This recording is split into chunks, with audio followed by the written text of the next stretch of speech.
The fuck? Who using Pharaoh music? Alright, Pharaoh isn't on here.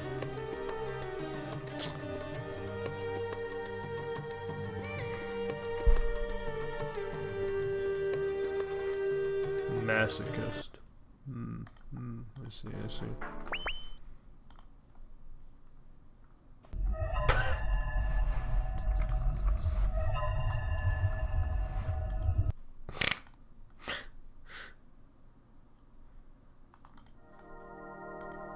Oh. The novelty. Or go across. No, let's just go across the rainbow. Yeah.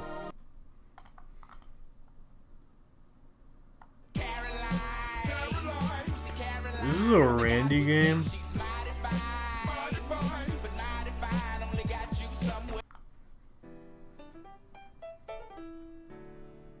I'm gonna say humble abode. Nice.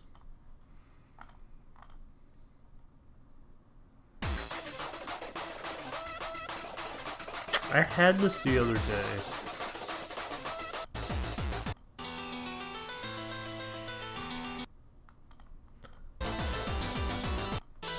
I don't remember what it was, but it wasn't collab, so let's say Masochist. Of course it's fucking hamster.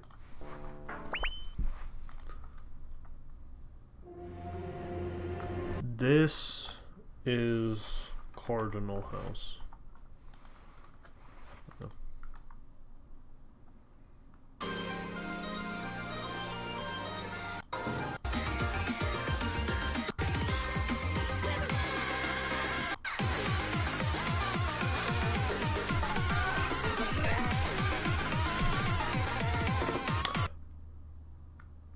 Yeah. Yeah, I suppose.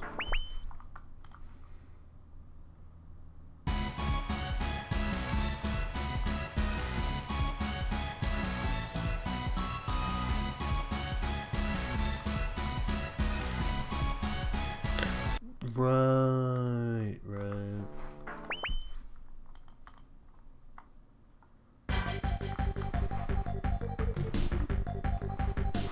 Oh my god.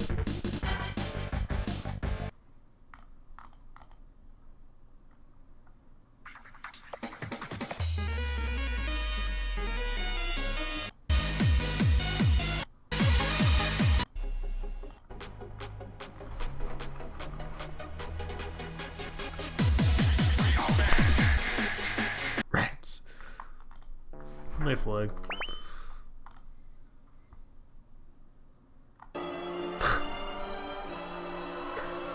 This is from some stupid game that I'm not gonna be able to get the title for.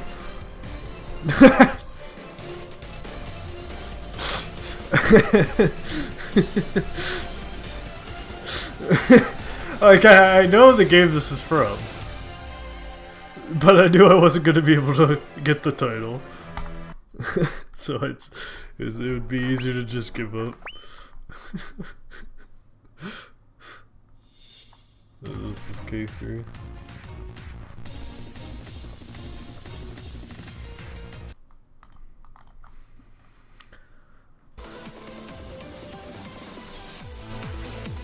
This is Kill the Brick, right? Rats. That's like the same game, except not a medley.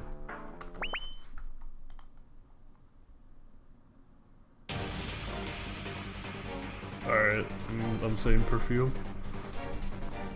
That's not what I wanted to say at all, I'm saying cocktail. Yes! This is Shiver.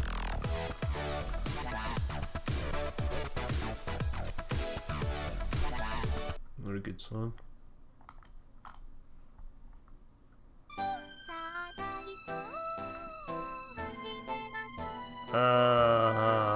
Rats. Rats.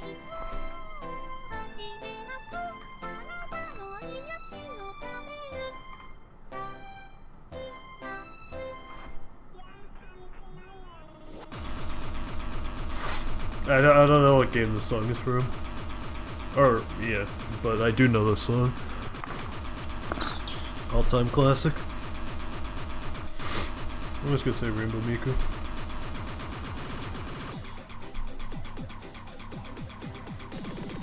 Of course, go to time.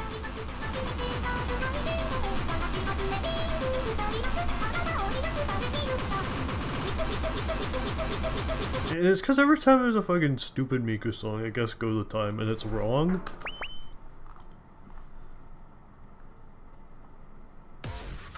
Oh, I got this. This is Torny representation.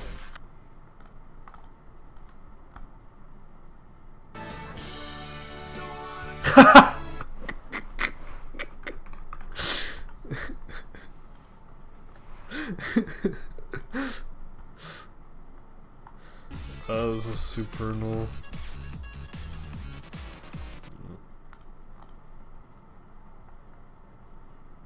Yeah, this is Jungle Adventure.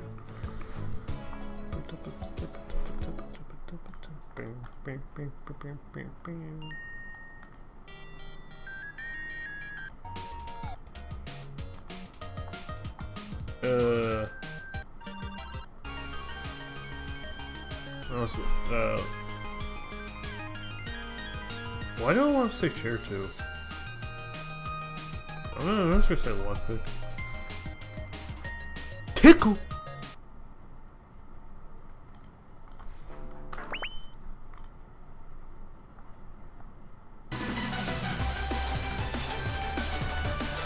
I'm just gonna get some neon.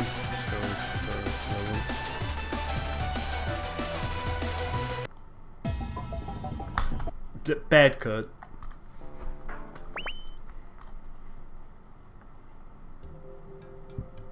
This is Cameron. Boom.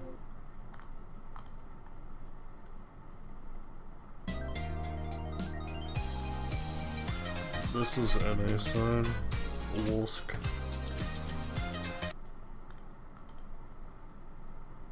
Ah. Wait, Vietnam? I'm still gonna say Crimson Needle too. Rats.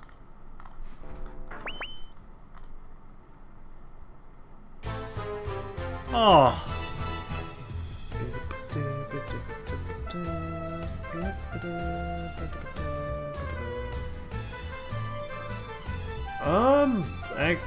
Run the terminal maybe? Online.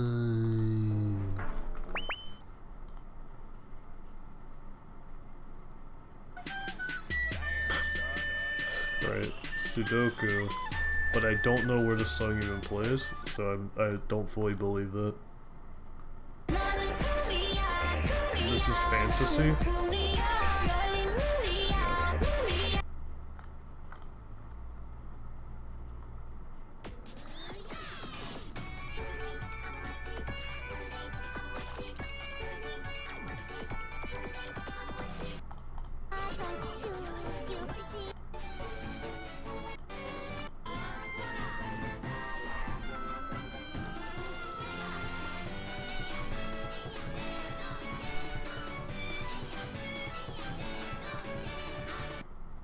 Hey, what are you gonna do, you know?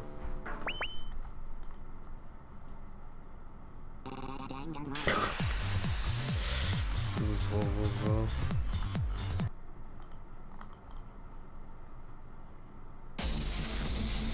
I'm gonna say Hibachi.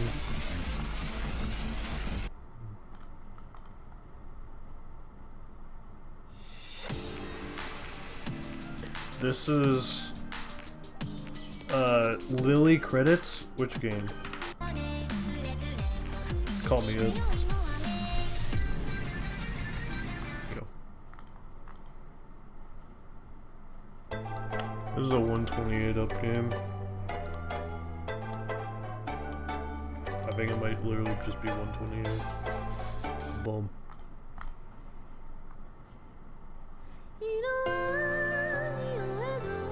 This is death. Oh, this is death.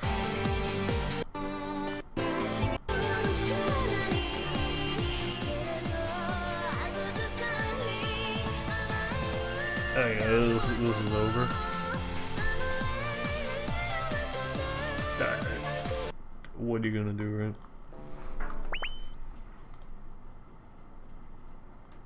Oh.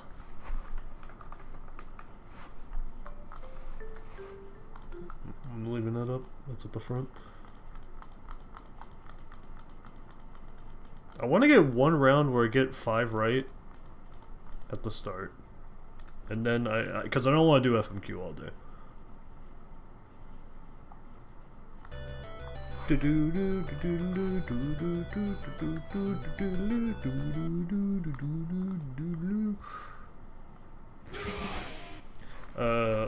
Suffer. I wanna suffer, but why? Boom.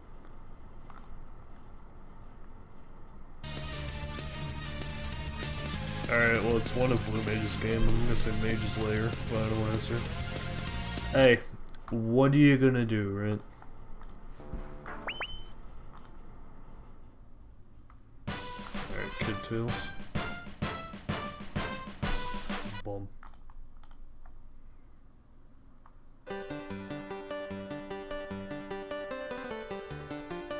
Honestly.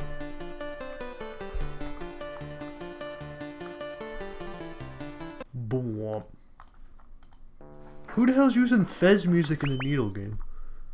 Also, Fez needs to go on sale sometime so I can buy it. Okay, now this is collab too.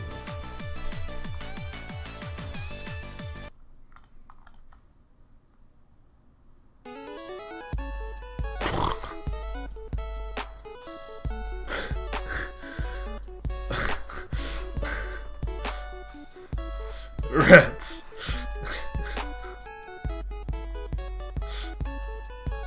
That was a pretty funny song.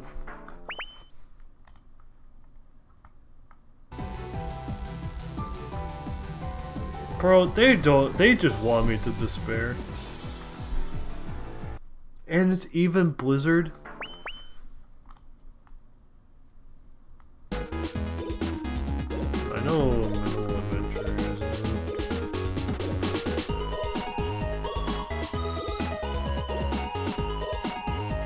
Bro. Okay, like... So, first of all, a Minimal Adventure is before this game, and also there was a game before a Minimal Adventure that used this fucking song. Bro.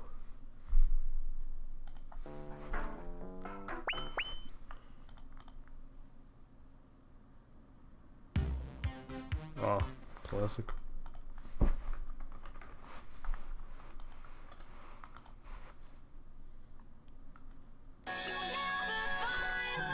PSG.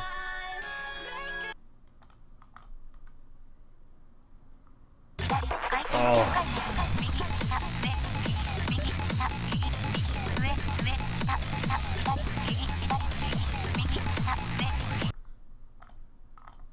It's a good song.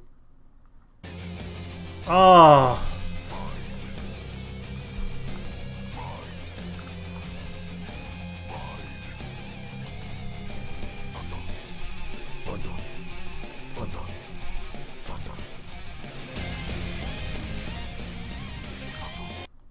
That was a good song.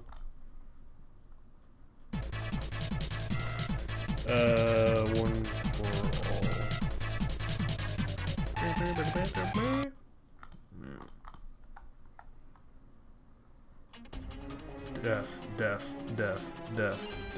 Deaf.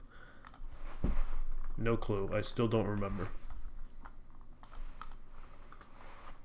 Of course, it's fucking AYP.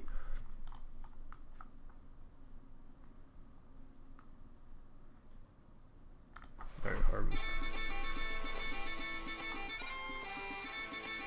What am I looking at?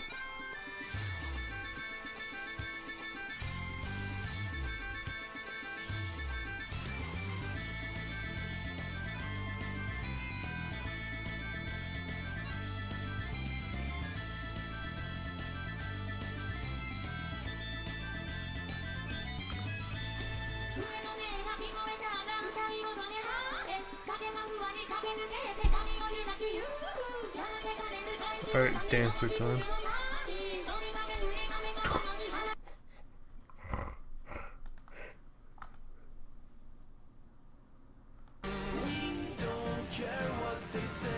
God damn it, what the fuck was this? Bro, this round's fucking over. Of course it's Kill the Regret.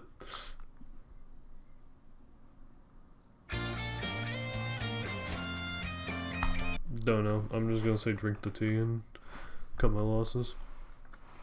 Diary. Don't care. Alright. We're out of here.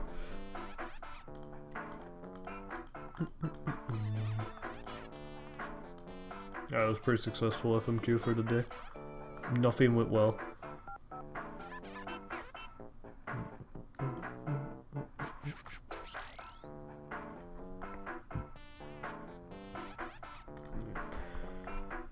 No, I suppose I can play the game.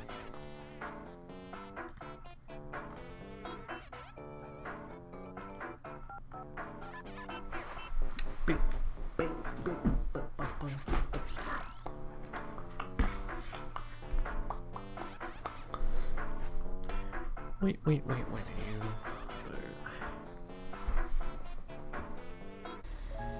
There. How's the forest doing?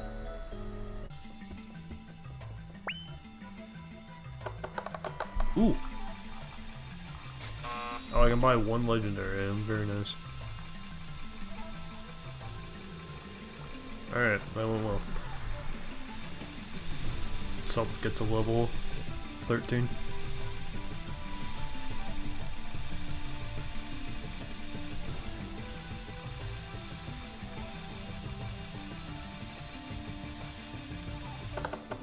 Very nice, very nice.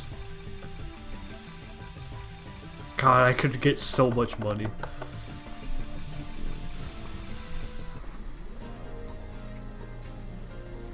Right, this game always resets the volume levels.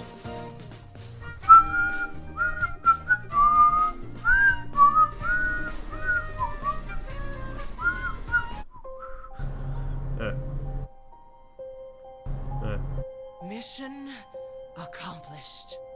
So it appears that you show yourself before me once again means you lack the sight to find the counsel by your lonesome. Very well, you'll further enter my depth as you partake in my wisdom. Find the estates and speak to the guard at the north gates. If your performance has been deemed worthy, you will reach your goal. I am compelled to thank you. Okay. I shall take no more of your time. I could do bot kid. Let's go to town. As per the colonel, you may pass. We will be watching you.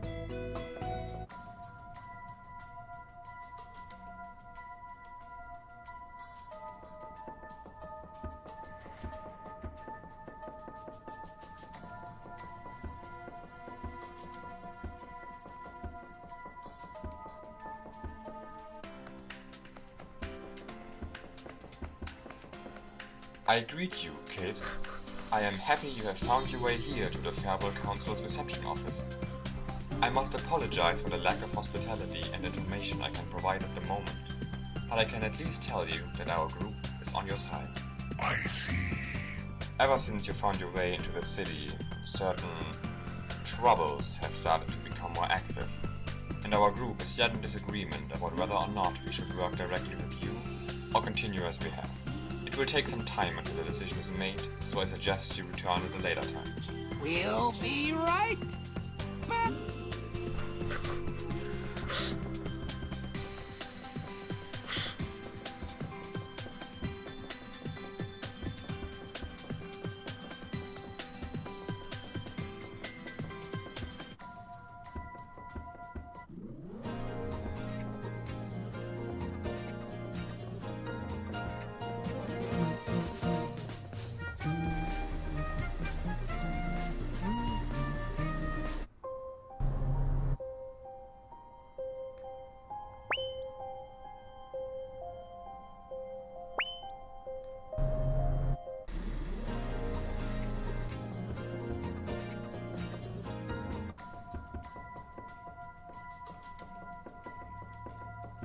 Kate, I am relieved you have returned. The matter is urgent.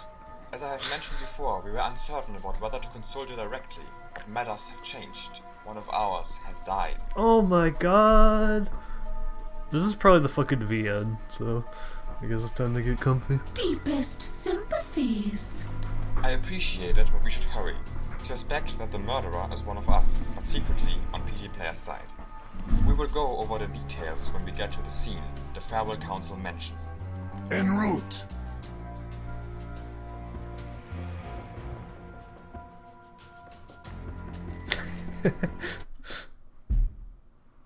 Oh, it is. Oh boy.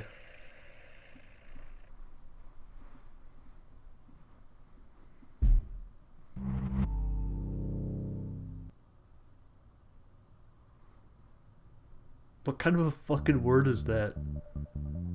As you look around the room, you see a lot of unrest within the people standing here. A very little conversation going on. Before you have time to look at the individuals more closely, you notice a helicopter over human face seemingly filled with tears. Whoa, what is that? Wolfie, Cake, perfect timing. Before you give us your report, we should clear up just what is happening here. As best as we can tell... Wait, what is Ast doing here? Yar-har, I am here for your booty. Right, I didn't realize how big of a thing this would be. And I also was not paying attention at all when the fucking VN portion of this was being made. If I knew more about it, I may have wanted to voice myself. I think I was busy at the time as well. I didn't want to take on more. Stumbled in here while we were busy, he did. He most likely has no relation to this case. But given that he was in a bad place at a bad time, it's safer to keep him here. I agree. Whatever the case, as I have mentioned before, one of our group, Eric, has died here. What? Before you give us the full report, Cake, Wolfie, can you tell us whether you are sure it was murder? Huh, no doubt in mind. As expected. Why does it always have to be this way? To get back on track, the security system showed no signs of intrusions into the mansion. So the natural conclusion is that it was one of us. Oh, it's a locked room mystery is what you're saying. Well, it's not what you said at all, but kind The of. thing is, it's very difficult to get into this council, and loyalty is one of the things we care for the most, so it's very surprising that one of us would be a traitor. To build on that, since it is already incredibly unlikely that one of us would backstab the others, and we have extensively checked that none of us had any connection before establishing the council 1 year ago, we can almost certainly exclude the possibility of there being two perpetrators.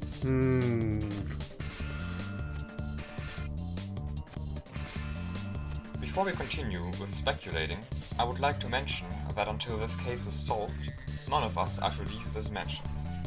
This door, the only way out, has a special lock on it, which requires that all of us present use our own specific key to open it.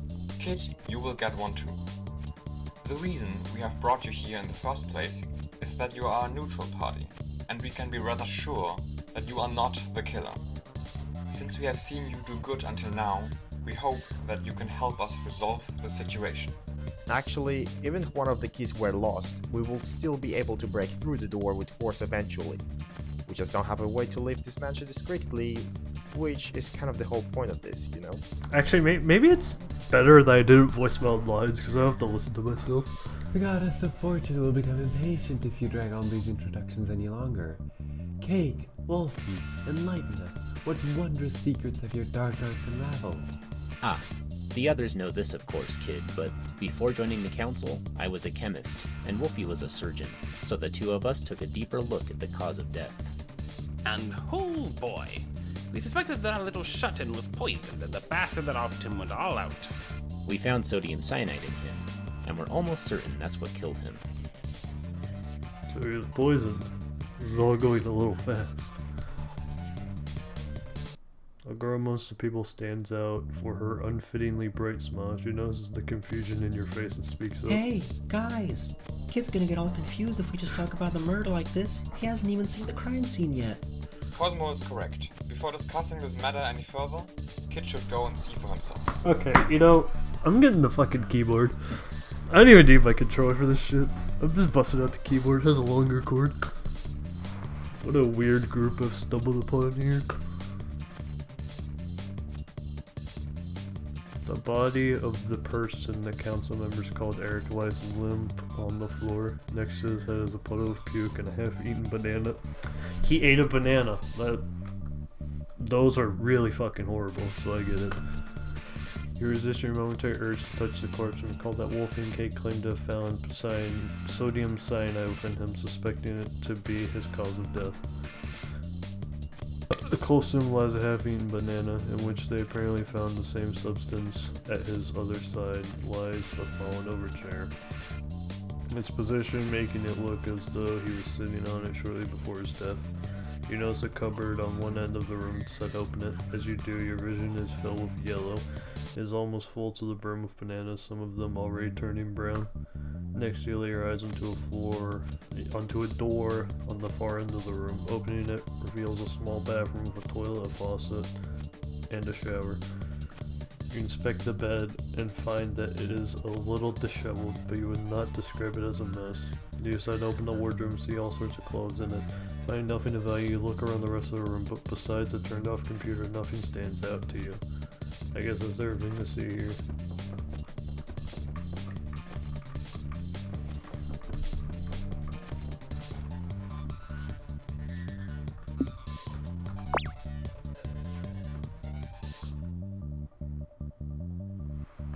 You're saying journal. Do I have like a journal key? J for journal? With this, you have seen all about this case that we have. In order to... You know, Foreman X, this whole time you've been talking about this like it was someone else's business. You're aware that you are a suspect in this whole affair too, right? Ah, I apologize for leaving that impression, Kid.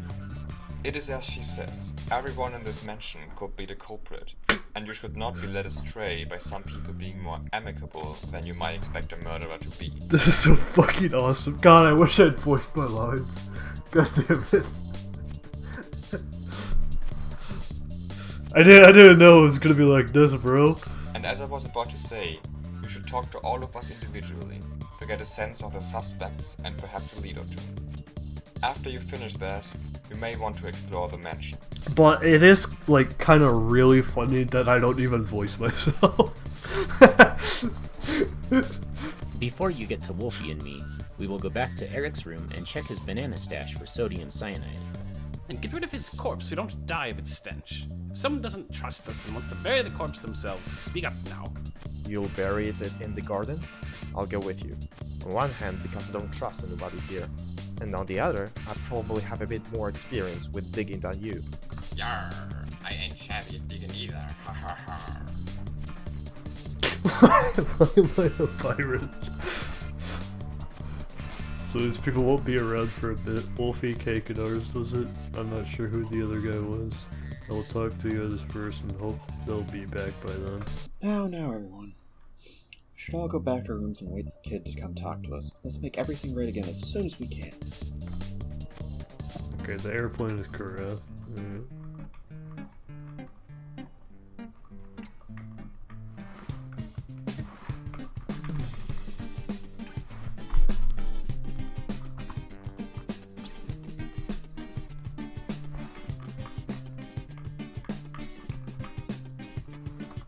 I cannot move.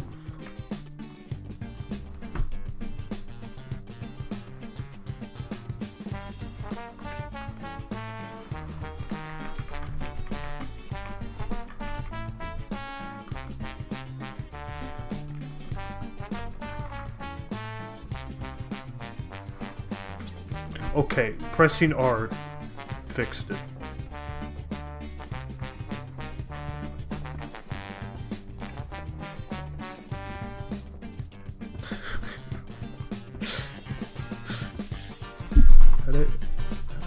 Journal.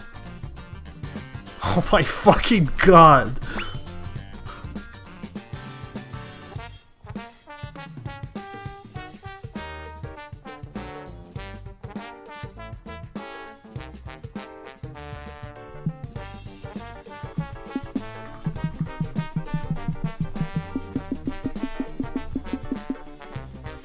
Jeez, is this what's gonna fucking start the VN arc again?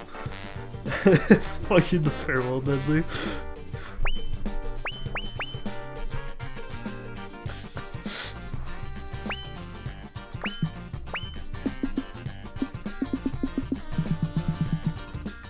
Ours male, well-known drifter who inhabits the Western District, speaks strangely so has wandered into the council halls at the least opportune time. How unlucky!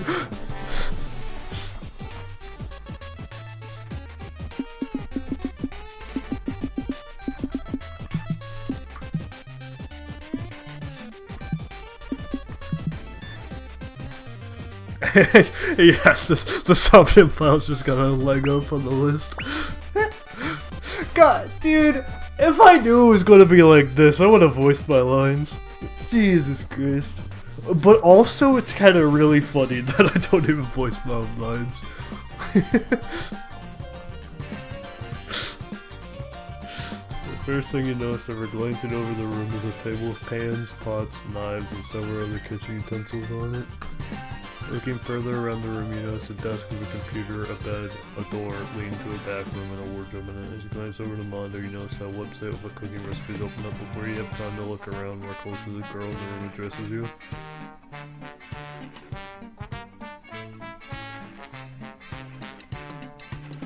They didn't want me to anyways? Okay, nice. Okay, alright. Good we're all in agreement. Yo, I'm Dappers. Don't think there's too much to say about me, really.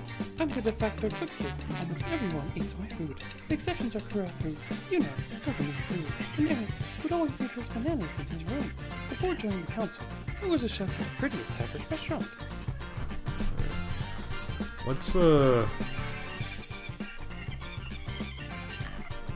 let's do that. My food's good, as you will see at dinner later. I wish Eric would have agreed, though. Maybe this wouldn't have happened. I wasn't that close to Eric. Not many of us were, since he always stayed shut up in his room. Don't get me wrong. I'm pretty pissed at Eric's loss, too. I just feel like the anger and fear toward the fucker who killed him outweighs the sadness over the death of someone I've barely talked to. If you don't have anything else you want to know, you can look through my room now, or whatever it is that you do. So what exactly was this recipe about? You walk up to the computer to look at the recipe more closely and see detailed explanation of how to cook bœuf bourguignon. Alright, you know, I'm gonna look that up right now. I assume it's like a beef dish. Bœuf bourguignon.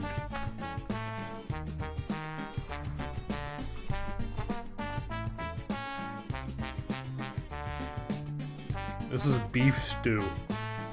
Get off your high horse. Did you have $50 Ash 3? Watched 3 consecutive streams this month and sparked a watch streak. Congratulations.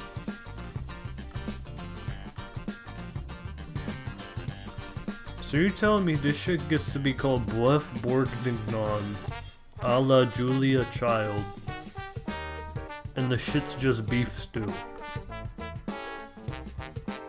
This is the classic adapted from Mastering the Art of French Cooking. It's beef stew!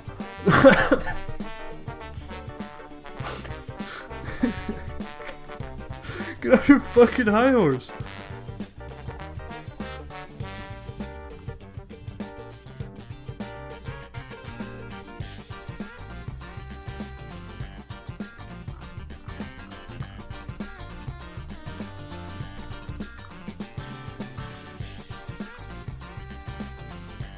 Oh, can everyone oust themselves?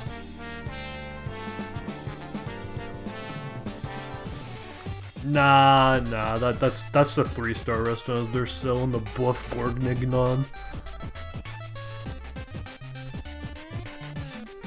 Not a 5-star. At the 5-star, they're making the Bœuf bourguignon, but it's being certified by a bœuf sommelier. Judging it to be above your head, you continue to open the wardrobe and find nothing but clothes. You check out the back room but find nothing of interest. The kitchen utensils catch your eye again. I wonder why she has these here. There's no stove or anything in this room, so wouldn't it make sense to just keep them in the kitchen? Oh, these? Yeah, it just feels better to have at least a few of them close to me. Yeah. I don't cook with them here, of course. Most of my stuff is in the kitchen, but it's just comfortable to have them around. Yeah, I have a few spoons and forks laying near my bed. After hearing your explanation, you continue to inspect the room, but nothing else stands out. I guess it's enough for tappers. Let's move on.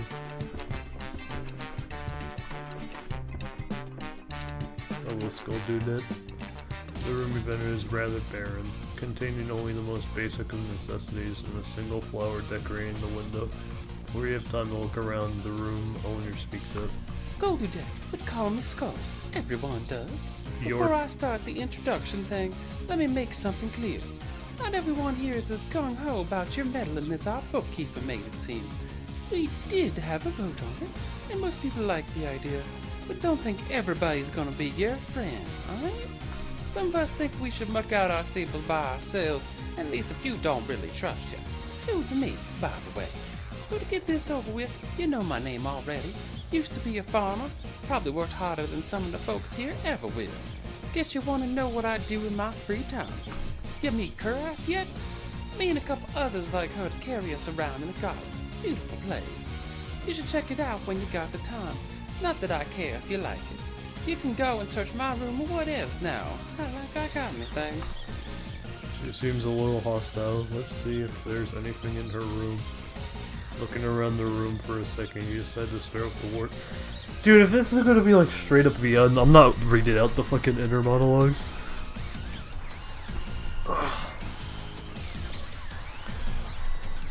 I mean, I know it's gonna be real VN, I'm just debating where I wanna fucking... Okay, there is a line about Skull's underwear. That seems worth it. As you get to Skull's underwear, you notice an almost palpable glare from her direction. You're not finding anything you think might help, so you move on to the bed, which likewise does not seem like it contains any clues. The bathroom does not seem to hide any secrets either. I don't like... Right, this is also part of the reason why I don't... fucking, do visual novels too much, is like, I don't like reading out text boxes that much. Like, I don't enjoy watching people who fucking read out every text box.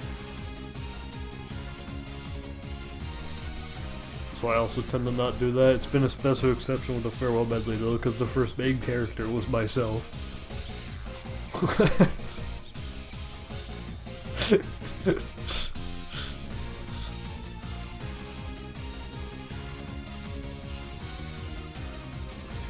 Yeah, I gotcha. Most of the time I just don't care. The flower is pretty, but I don't think I will find anything here. Let's move on.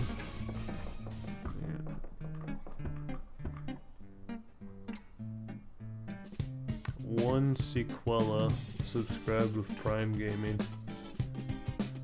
Thank you so much for subscribing. You can enjoy Arsed Jam and Arsed Pog. Well, that's a fall emote, but you can do that anywhere now. Trying to calm your nerves, you fumble with the house key you were given. There is a muffled sound as the key slips from your hands and hits the carpet-covered stairs. Whoops! Better put it in my pocket so I don't drop it again.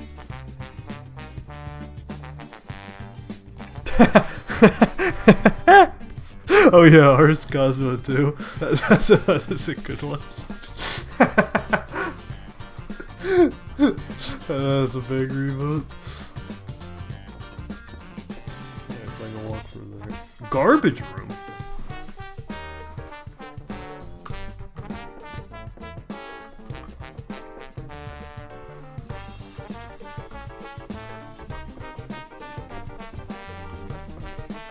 Hello, Kiyoshi. There he is! It's time for the person looking in your direction as you open the door. The only object that stands out in the room is a surfboard that's leaning against the wall. Sup, bro? Name's Kyoshi, but you can call me Kyoshi. Okay. Sorry, bad time for jokes. Just trying to lighten the mood with all this shit going down. Been a hunter before joining the council, so I've experienced my share of ugly situations. Really important to keep a clear head, so I try to cheer up. Makes it easier to concentrate, you know? Don't know what to talk about, really. Oh yeah, being a hunter has got me some benefits. I'm still not over the fact that this is at some point the feeling that this is like a whole ass fucking VN is gonna wear off. But it might take a bit. Or maybe I could become a hunter because I already have them. Hard to tell. Anyway, I've got pretty good senses. Hearing, vision, smell, and all that. Hard to prove, I guess. But when you went down the stairs earlier, on that third to last step, you dropped your key. There was some cloth rustling after, so you probably put it in a pocket or something. You remind yourself of dropping the key on the stairs, and while you can't remember if it was on the third to last step exactly, it was certainly on the bottom end.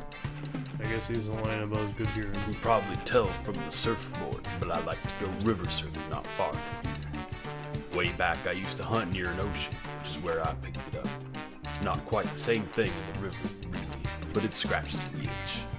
Can't exactly do that now that we're locked in here, but I've got more important stuff to worry about. What else? Oh right. I'm one of those people that have trouble sleeping on a full moon. Almost certainly awake until around 3 or 4 a.m. or so. Next full moon is 2 days from now. Really hoping we can sort this shit out by then. 2 days! I'm more interested in his hearing ability. I wonder how good it actually is, how far it goes, and so on. Well, my hearing ability is still working. He said the wrong number. My hearing? From here, I can hear like 2 rooms across, so I could hear what's going on in and around Vormanak's room, the guest room next to his, the music room, and Fiction's room. That's... This is for quiet sounds, like walking, opening the closet, and stuff like that. Doors are open or the sound is louder, like when people talk. I guess I can make out like another room further. Can't hear across floors. The ceiling that separates the floor is apparently really massive or something. But I don't get anything from above or below, unless they're like stomping or something. Oh yeah, karaoke and music rooms are entirely soundproof too, even for me. No, it's good to know. Kiyoshi's hearing might be useful, but I can't be sure he's in the kill. I guess I'll look around his room now. Since you're in the bathroom, the wardrobe, the bed, double check the surfboard, but you find nothing about it. Guess I'll leave.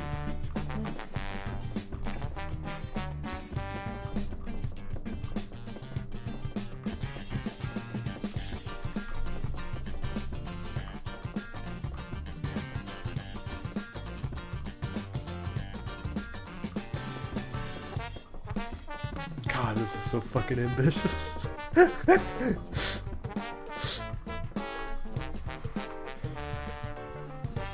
You enter the room of the man that has introduced you to this affair and notice a shelf with a number of folders on it. Ah, I see you have made your way here now. Before I start the introduction, here, I had forgotten to give this to you earlier. I already filled your name into the room you will be staying at. Man hands you a piece of paper, glancing through you notice that contains a map of the council. With that done, my name is Vormanax. I am born a noble from the House of the Little, but I have abandoned my nobility in order to serve the entirety of the ancient city of Fairborn, where I live as my house. You may consider me the bureaucrat of the council, both for my experience in the matter, and the fact that I am willing to do the work you others dislike. God, this song is so fucking good. This is not supposed to be a slight at the rest of the council, I should mention. Everyone here has their own purpose, but I shall spare you the details. When I am not busy with council work, I enjoy playing Dota auto chess with Croc. Although it is sometimes difficult to line up our schedules. Feel free to search my group now. Hey, Pigeon. Thank you for raiding. How's it going? We're back to visual novel stream arc. You begin your search with the folders you noticed upon entering and find a lot of documents on the various establishments in the city. Okay, looking, you find information on the businesses, infrastructure, and residencies of the city, as well as some statistics on miscellaneous matters. I don't want an answer, But I do wonder if this is just like visual novel or if it's gonna be like some gameplay too, like Ace Attorney or some shit. Because that's what I would prefer, but if it's just a straight visual novel, that'd also be easier to play, I suppose. After finishing your tedious search for the files, you move on to the wardrobe and find nothing other than clothes, some of them looking too fancy to wear in public. Nothing else in the room grabs your attention.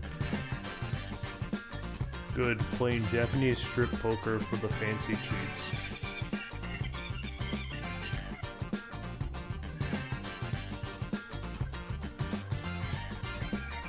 I mean, I'm interested, but also, huh?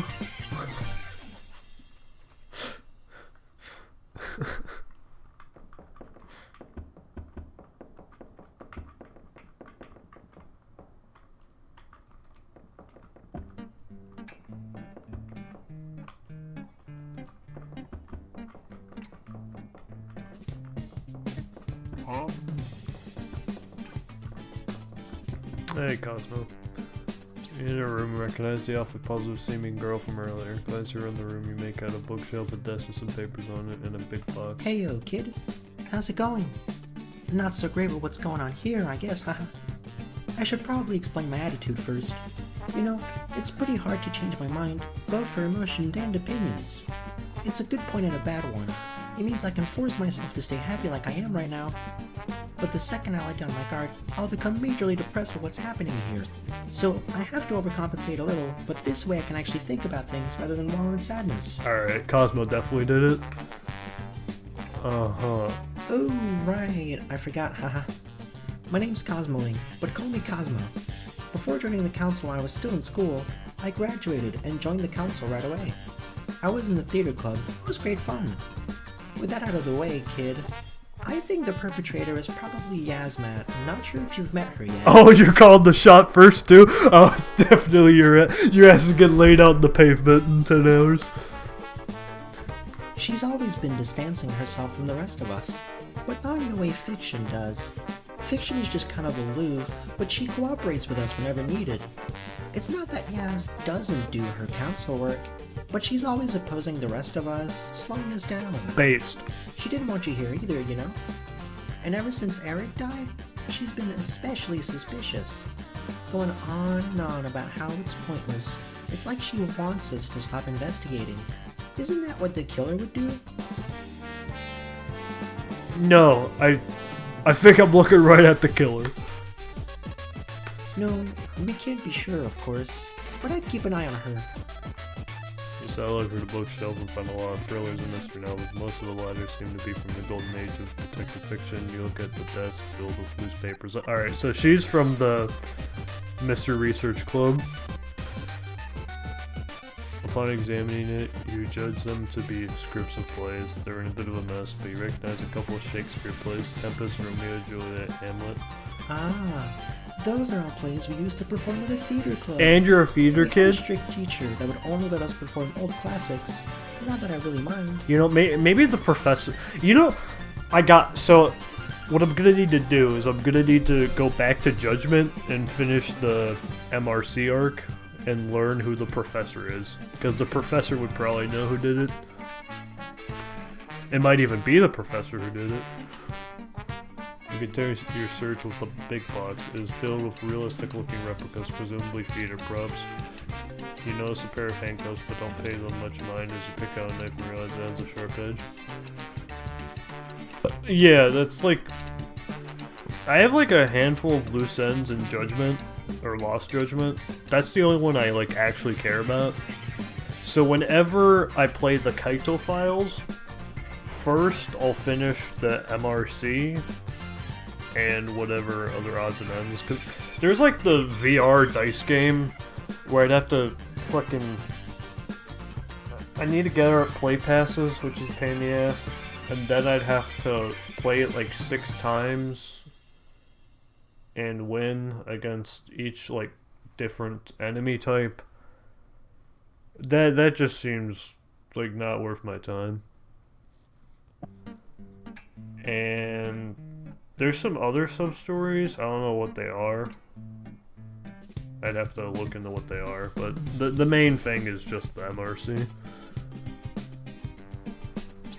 Oh, there's the whole fucking arc with dating that girl. And she's like Emily, and she's like so fucking stupid and annoying. I'm not fucking playing that. I'm not doing that date arc. How do you force me to date the worst one at the girls club? Or the girls bar. Fucked up. You continue to search with the big boxes, fill with realistically more. Oh yeah, I already read this. I'm debating if I want to spend a few days to Kiwami Cabaret or not. Okay, Kiwami 2 Cabaret doesn't take like the longest, but it does take a bit. Kiwami 2's Cabaret Club is certainly more interesting than Yakuza Zero's though. Yakuza Zero's is not worth doing. Kiwami 2 has some content, yeah. If you watch me do it, I mean, you get the thrill. That's on you if you want to do it. Shogi is a fucking death sentence. This one's from Julius Caesar. Watch out, bro. It's actually sharp and pointy. One of our helpers messed up and brought an actual knife, but the play was so fun that I decided to keep it.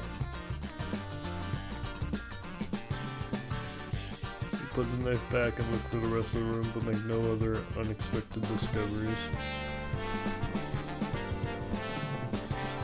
Hey guys. Oh yeah, gain to Amon is a lot of effort. And then you have to defeat the Amon lineage.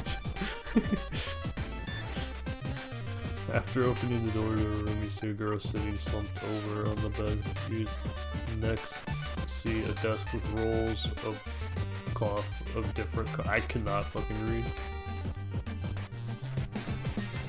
Oh, good work. Good work. Hey, I'm Yasmat. Call me Yas. I don't. Doesn't really matter. Nothing really matters anymore. We're just all gonna die. Okay, so Yasmat just self-inserted himself.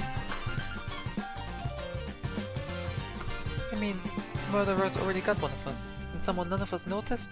And we can't even find any solid clues? What is this shit? Killing people is supposed to be difficult. They did it once, so why wouldn't they just do it again? Eric today, me tomorrow, you the day after. Who knows? Who knows? Bro, if... Let me tell you, if you were still on the 100% lifestyle for Yakuza 0, you would actually have like 1,000 hours in that game.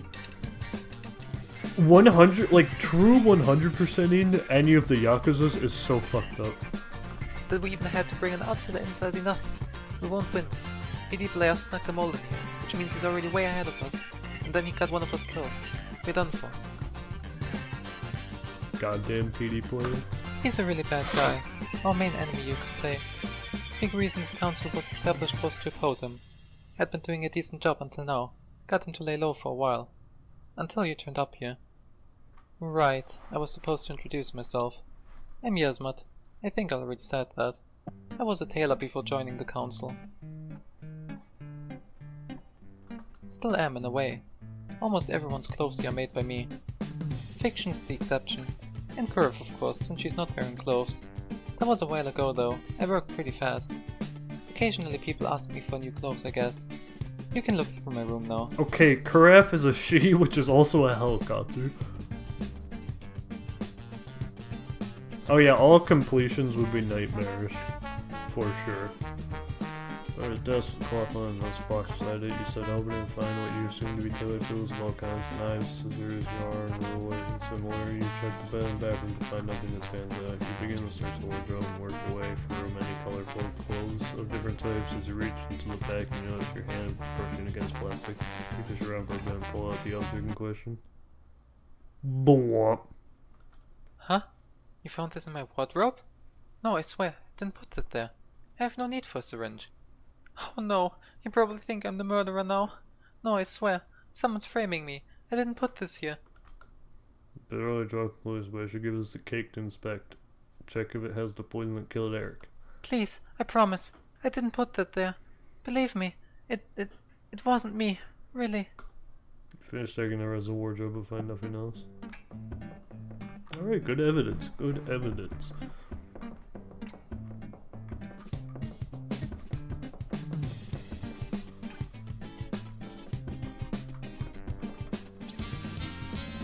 You enter a tidy room with a woman sitting at a computer next to some stacks of paper. Before you have the time to look around, she speaks to you. Ah, is it my turn now?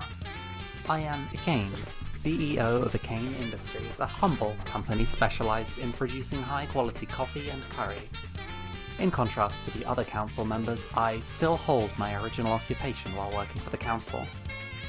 I'm rather busy because of it, not that I mind. This situation is rather unfortunate, but intriguing at the same time. Yeah, I gotta say, your industries fucking suck. It's just a guy tower. Setting the matter of how a traitor made their way into the council aside, I'm a little impressed with how they managed to get this far without any conclusive evidence pointing their way yet. Unless you have found something the rest of us missed, that is. You'll want to look through the documents on the desk. They contain somewhat confidential information, so I'd appreciate it if you didn't go around and tell people outside this mansion about their contents. I believe that is all I have to say. Now, I wonder if there'll be another murder while we're here.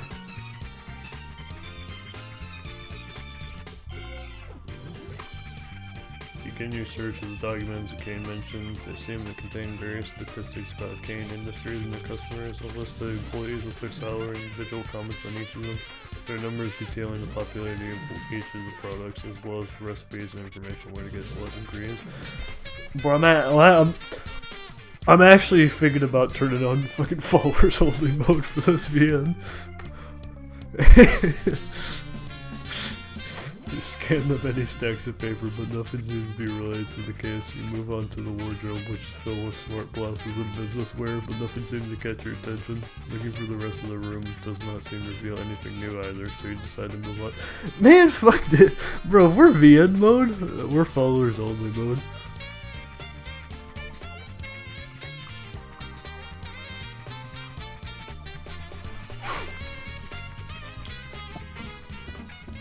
Before you go, you should know, Arzt is a little deranged, so don't True. put much value on his words. He lives in a tent in the forest and somehow got his hands on a rather interesting piece of clothing. But I digress. Just don't take him too seriously. Alright.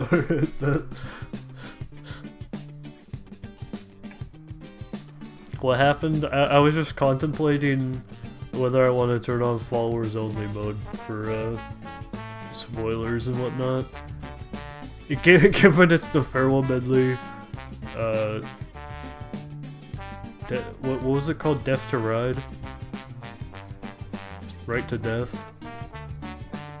The farewell medley visual novel. I was like considering, do I treat it like real visual novel, or do I just say fuck it, we ball?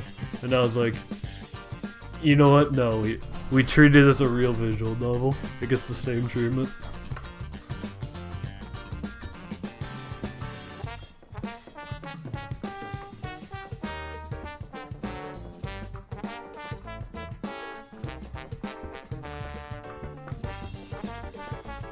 Yeah, that's true. Immediately recognize a helicopter over human faces in our room. You are still not used to the sight when it begins to speak. Oh, hello, kid. Sorry that you have to see me like this, but it's hard to lose a friend like this. I'm Kara. I'm a helicopter, as you can probably see, but I'm just as much of a person as anyone else here. Basically, I'm a highly advanced AI, and my... One second.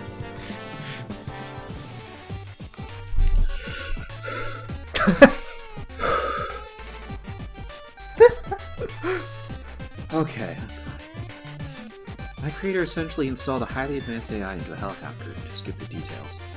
Oh, this is probably not clear, but I'm a woman. Not really in a biological way, but I feel like it. For a while, my job was to carry freight from place to place, without need of a pilot and much better equipped to handle unforeseen situations.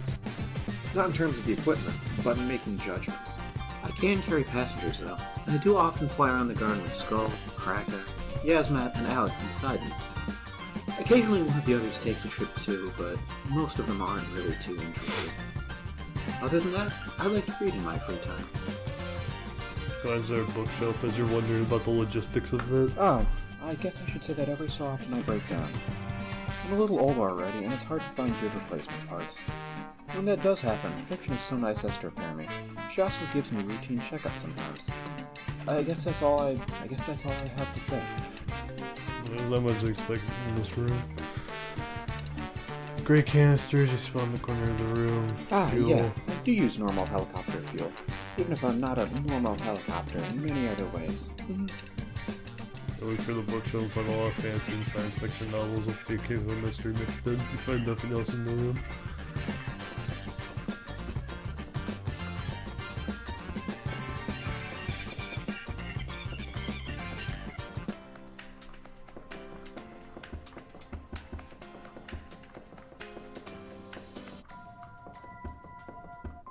Okay, I can just leave.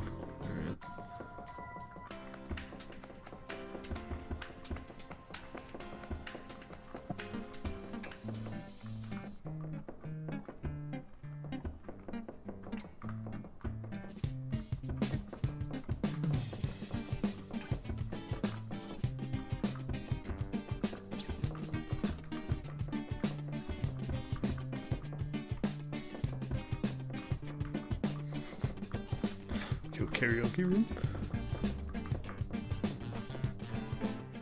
You enter a room. Oh, this is a banger!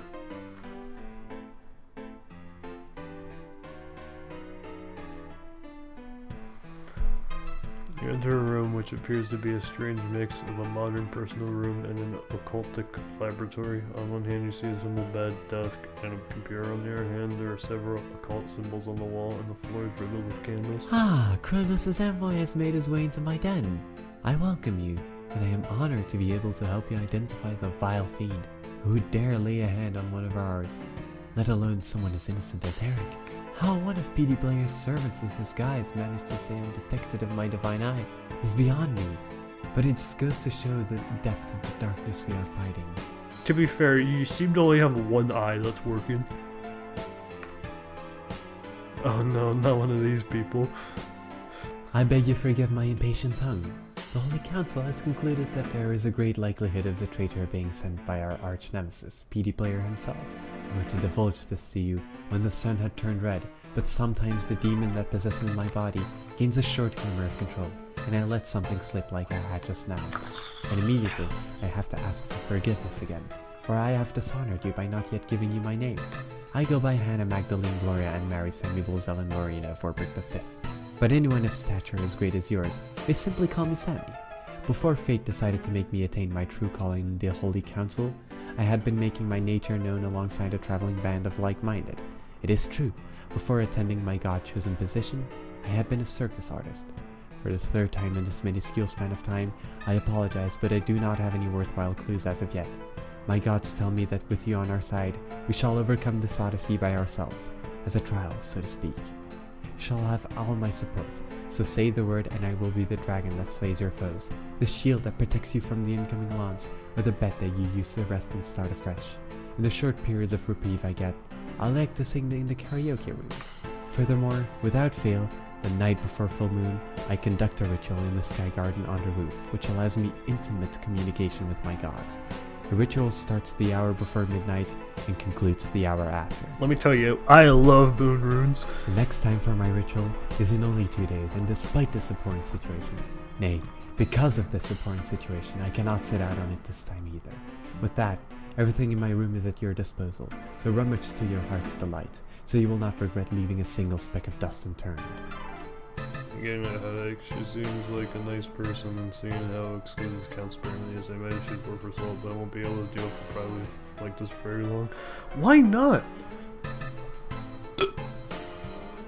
You open the door of the bathroom and almost jump as you see a skull looking right at you. You manage to contain yourself, and upon closer inspection you notice that it's a cheap plastic replica. Find nothing else in the bathroom, you move on to the wardrobe. Besides clothing, you also find a few anime-related magazines. Flip through them, but nothing really seems to be in them. You scrutinize the occult symbols and candles a bit more carefully, but you see no relation to Eric's death.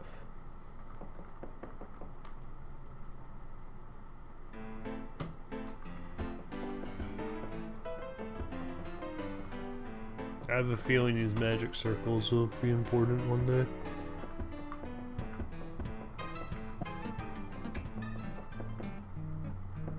Who?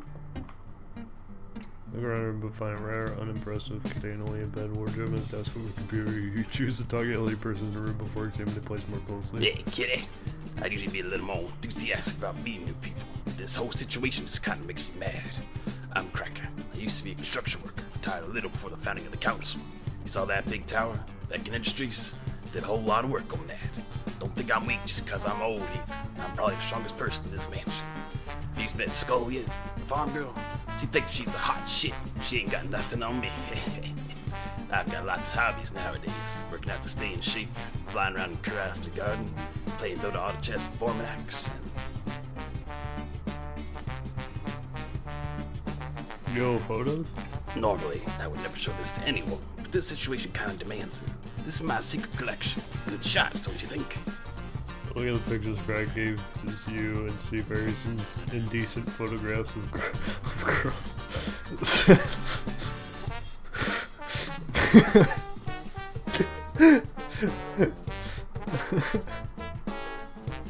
Oh, what the fuck? Oh. Please don't tell anyone about this unless it's important to solve the case. They take it away from me for sure. There could be evidence there. So, anything else you want to know? This is straight criminal, although the shots were indeed pretty good.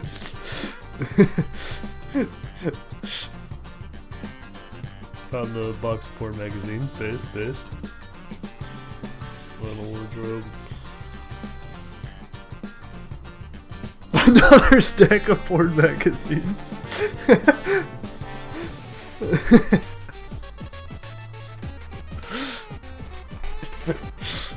Hey. Wait, where's the drawer with a fleshlight in it? Come on. This guy's got to own at least 3.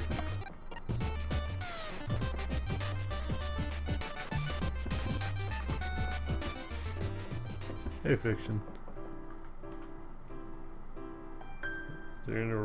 As you enter the room's occupant is... I thought that said shitting on her bed. Photos on and reading a book. You give her a bit to look around the room and you notice a bookshelf and what looks to be a toolbox. You look back at the girl but she still has her eyes on her book. We're here. Oh, sorry. Didn't see you. Girl takes off her headphones and looks at you in silence for a couple seconds before you urge her to introduce herself. Introductions. Right. My name's Fiction.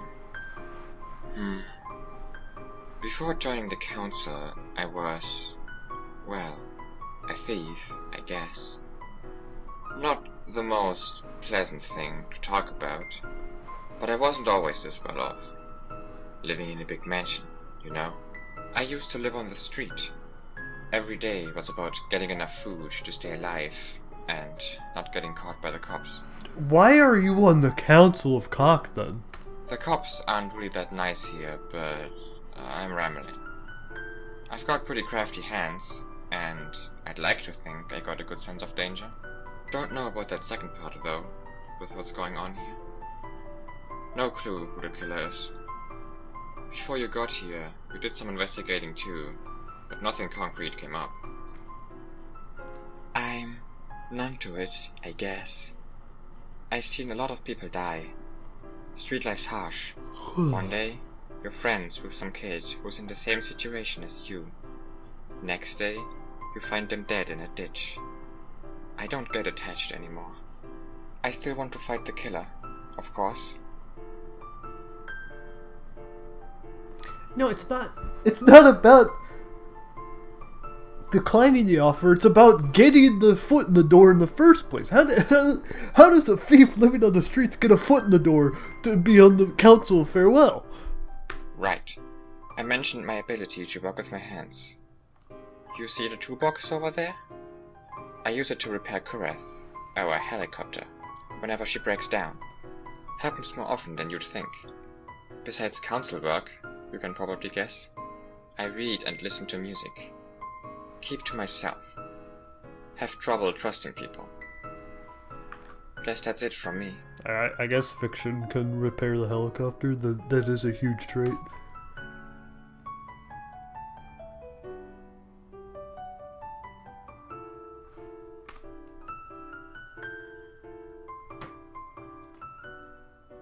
In the toolbox? Yeah. Only small stuff though, for when something minor in the interior breaks, which is most of the time. If it's something more major, we have to order parts, which takes longer and is really annoying, especially for her.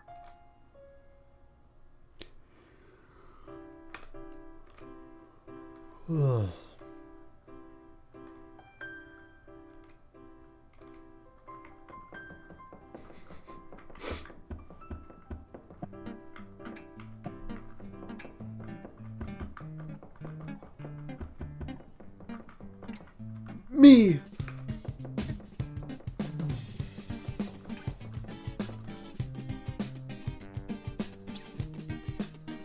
Good timing. I just finished checking the rest of Eric's bananas, but they didn't contain any sodium cyanide. We should keep the discussion of that until later, when everyone is present though. I've already introduced myself, but I'm Cake, and I used to be a researcher before joining the council.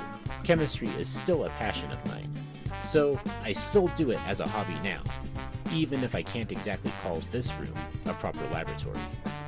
I ask you to be careful when you search through my equipment, both for your safety and so that you don't break anything. The transparent container on the side there contains a little pet project of mine. Who's knocking it over? It is filled with extremely corrosive acid, which is why the container isn't exactly glass, as the acid would eat through that rather quickly. Let's not get into details here though. Who's knocking it over? You take a closer look at the container, see a board noting the volume of the content is currently at 7,500 milliliters.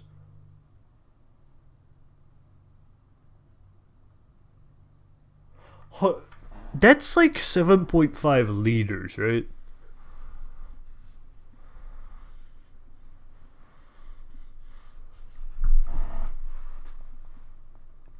That's a lot of acid.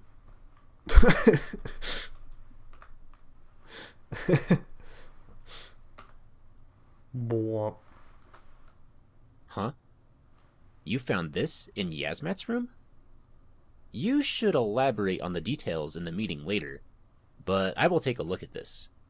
If this does have sodium cyanide on it, then we might have a major clue on our hands. That's great. Good find, kid. I'll get to work on it as soon as you're done here. I'll have the results by the time we all get together. Taking that as you decide to look around the room. Cake's wardrobe has a few lab coats among his normal clothing, but rummaging through it does not reveal any new clues. Bro, let me tell you, I haven't used the Ottoman in a few days. Well, no, kind of in like a few weeks. Well, at least for gaming or streaming, I haven't used the Ottoman because my PS4 controller's cord isn't long enough to like comfortably have it here. I need to get like an extension for it or some shit.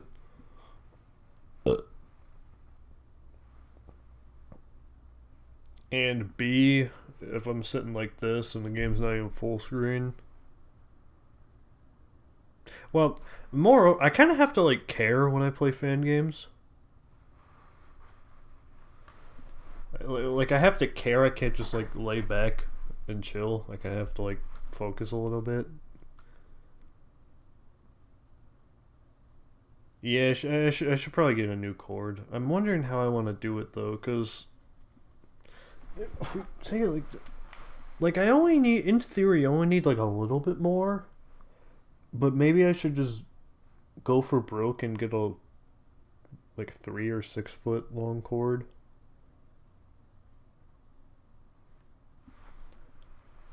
I don't know. Well, if I did that, I could also plug it into behind my PC, which would be out of the way and more nice. Because every time if I just get a longer cord, the cord's a piece of shit and doesn't last long, so I have to get a shorter cord.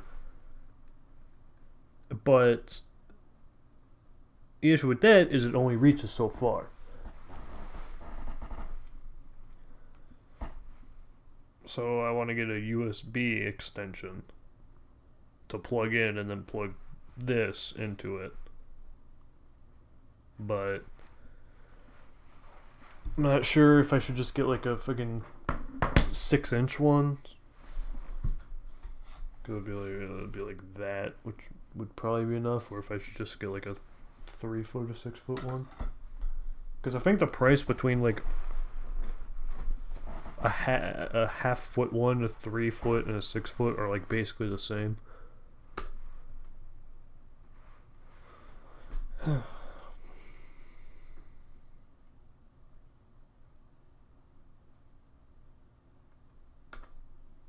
I tell you what, it would, if I did have the extension for my controller, it would probably be better for my back, so that it would like, I'm more likely to lean back if I'm laying on the ottoman than if I'm just sitting up.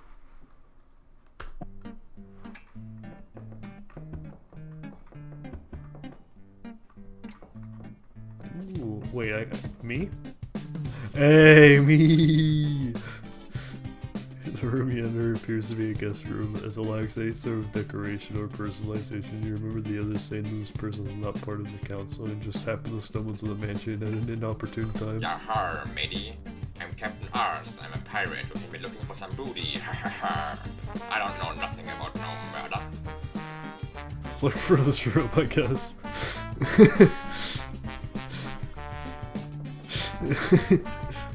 Yahaha. Yahaha.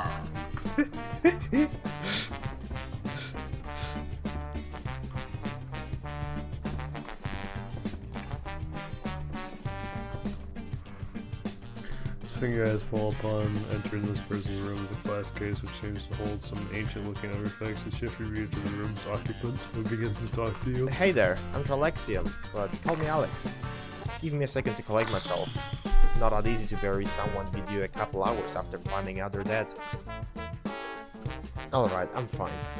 I'm a bit like fiction in that I didn't exactly hold the most reputable occupation before joining the council.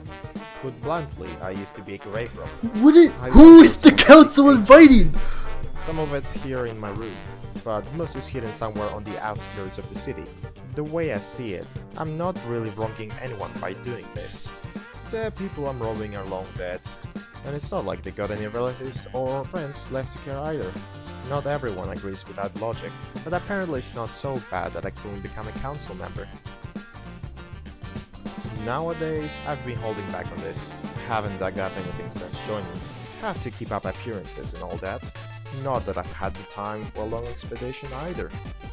You might have heard about this from her already, but I like to take rides in Pureth around the garden sometimes. Otherwise, I'll play video games in my spare time, I guess. Actually, I was just...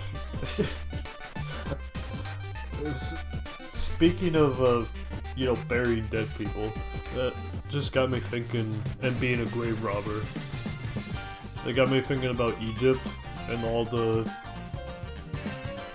like, multiple attempts at grave robbing in Egypt, and I was like, bro, they built like a fucking multiple whole ass pyramids just to bury one motherfucker.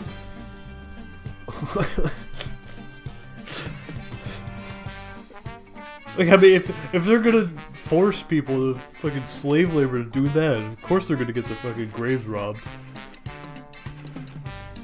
And their only countermeasure is fucking a bottle that will supposedly put a curse on them if opened.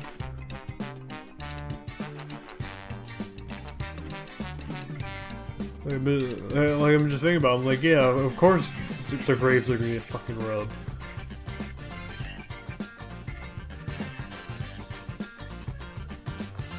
Make sure you're careful with this stuff. If you need to move it, I'll do it for you. How many people do you think have been buried with their credit card?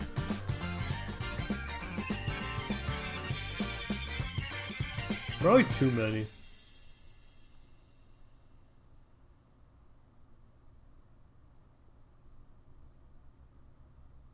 This is one of my biggest findings. I stumbled upon the grave of King Louis Shadowway the 14th. I have more of his things stashed somewhere else, but these were too great to not have close to me.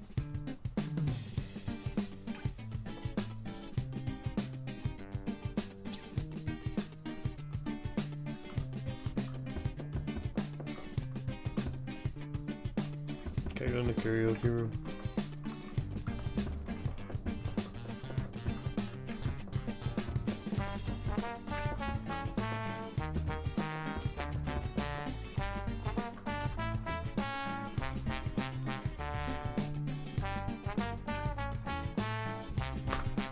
My turn now, huh?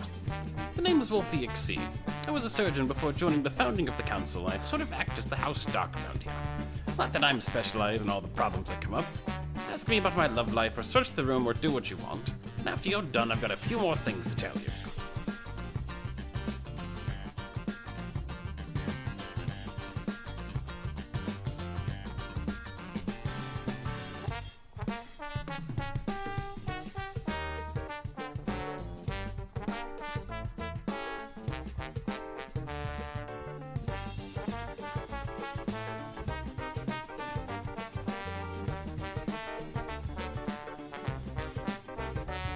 Done? Alright. So, someone might have mentioned it already, but don't get too comfortable here. Not just because there's a roaming murderer chilling in our midst. You're not as welcome here as you might think. We voted on whether or not to bring you into this, and the result was 8 to 6. I was one of the ones voting against you, by the way. You voted anonymously, but I'll bring that up again in a bit. I bet you had a lot less than 6 people openly oppose you.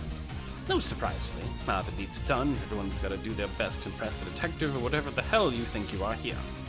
I'm gonna say what the others are thinking. Fuck you.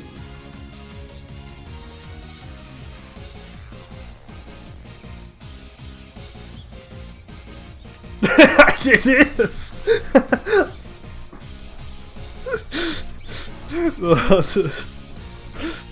is ultimate showdown of ultimate destiny.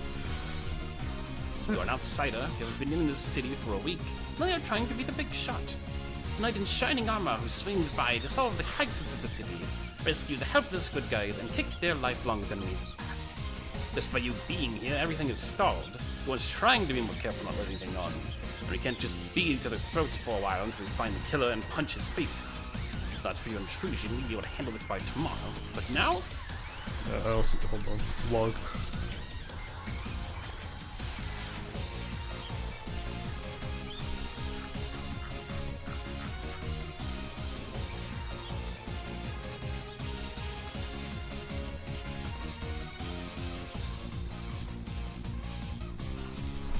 The killer's got a bunch of time to get rid of potential evidence, possibly plant some, get their bearings, maybe even plan another murder. More importantly than all this, you don't have the right for the satisfaction of finding the killer. This is our prey. My prey. You're trying to take it away from us. Wait, so... Okay, so this is required for the main quest. Alright. Turbo. The bastard is one of the people who lived with us for a year, was vetted to be loyal by us, fooled us, and murdered one of our people. This was supposed to be our revenge, our show of strength, P. Claire. But now, with you in the mix, everything falls apart. This is why I hate you. But you know what? There's a person here I hate even more than you, so I'll let you in on an open secret. Taproot's hinted at it, but she probably didn't want to say more, not as suspicious. You should trust Wominax only as far as you can throw him, and given that you don't look like you could even pick him up, that's not very far. Wominax is sucking up to you, making it seem like he's extending his every effort to help you out. Make sure you get everything you need. He'd probably give you a back massage if you asked. It's because he thinks you're useful to him right this moment. Fuck. A back massage sounds good, I actually. mentioned that we voted anonymously, but I stuck a peek over his shoulder as he was writing down his vote. I always keep an eye on him when I can. You probably guessed it by now, but he voted against you. Now surely that's not enough for me to accuse him so much, especially after my earlier tirade, right? Forminax is a slimy creep. Ends before means. He probably told you he's from a noble family. Liddell, was it? Been wandering around the city for a while now. Did you ever hear anything about the House of Liddell? They were here. When Forminax left, he made sure to completely eradicate his entire lineage. Based. Figuratively speaking. Monetary and political ruin. He pulled some strings he still had access to. Apparently he had been setting things up for a decade. He went further, made sure that he could never bounce back. They couldn't own legal property, couldn't employ people, couldn't have too much capital. Last I heard, his family was begging on the streets. Don't know what happened to them since. Not just his parents and siblings either. He severed any branches on the big family tree while he was at it. Saw to silencing any employees who might become a problem. Now, I have to at least pretend to be impartial here. Okay, it makes sense that two of the people are criminals. They weren't quite as bad as PD Player, but were more influential in some ways. The city suffered under them a lot. Unreasonable taxes, venom abductions, human trafficking if you couldn't meet their demands. Yeah, no, this tracks as to why two other criminals are on the council. It just seems like one of the traits to have. The city's much better off after the stunt he pulled, so I can't exactly label him a bad guy. He wouldn't be on the council otherwise. But he hasn't changed his ways. If he thinks something is for the greater good, he won't stop to sacrifice anyone or anything to see to the goal. Okay, can I click with mouse to move a text box? Ah, rats, has to be shift. It's fucked up. Plus, keep secrets. I only know of so many instances of him doing this. Never once have they been discussed between us. We've never reached decisions like this as a council. The others know of his personality, which is why they keep a distance, but he's useful. The council needs him, and he knows it. Okay, but can I press space? I'm not saying that he's the murderer, or even that I'm suspicious of him. But you're on his bad side already. He thinks sacrificing you will help him find the killer. He won't bat an eye or ask the rest of us. That's it.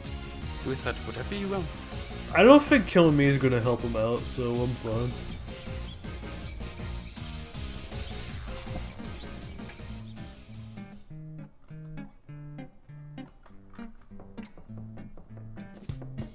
Hey, Vorm.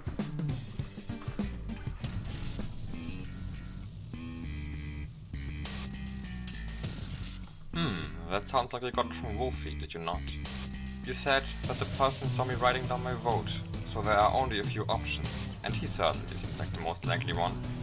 Regardless, nothing you said is outrage. False. But I would describe it as a distortion of the truth. It is true that I have brought down the House of Little, but I have done it with entirely legal means. It is true that some of my methods were in an ethical grey area, but I think myself justified in applying them if it meant I could rid the city of its tyrannical rulers. You also mentioned some side projects that I do not discuss with the council. They are no different from Akane's company or Cake's chemistry research. I make no use of the council's authority or resources to enact them, so I see no need to justify myself. All I strive to do is to better the city, through the council or through personal means. The last point you've brought up is whether or not I am truly on your side. In a way, it is like Wolfie said. I am on your side as long as you are useful. Okay, why are there two criminals on the council? That is an overly crude way of putting it, however. I would not try to harm you, even if you ended up being unessential in the solving of this murder. And as long as I have no probable cause to believe you have sided with a murderer, I will continue to offer my best assistance to solve the case. Dude, the talk of the back massage, fuck, I don't think I've ever gotten a back massage.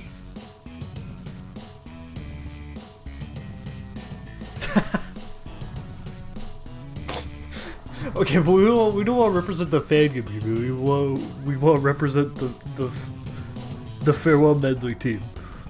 Because it complicates things, slows them down. I imagine Wolfie gave you a whole spiel about it. The difference between Wolfie and I is that I am able to adapt to the situation. The vote was held, and you are here now, so we should aim to do what we can in this situation. Alright.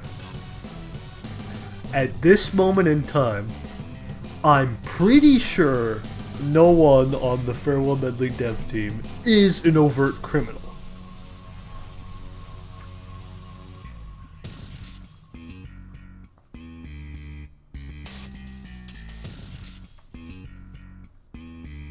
Huh? Alright, I can't wait for the racist Wolfie arc. That's gonna be fucking huge. I judged that the best course of action was to help you get up to speed and to solve this case as quickly as possible. As far as that goes, I am entirely on your side. That is the truth.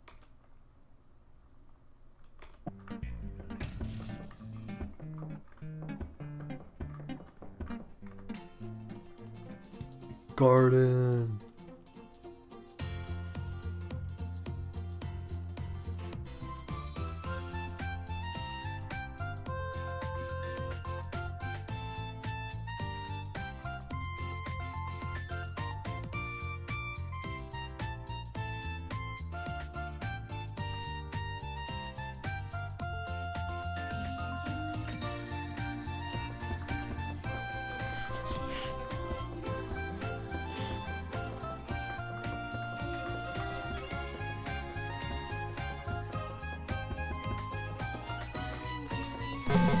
Yes!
Okay, red is bad, green is good. Okay. Okay, hold on. I need to get my controller.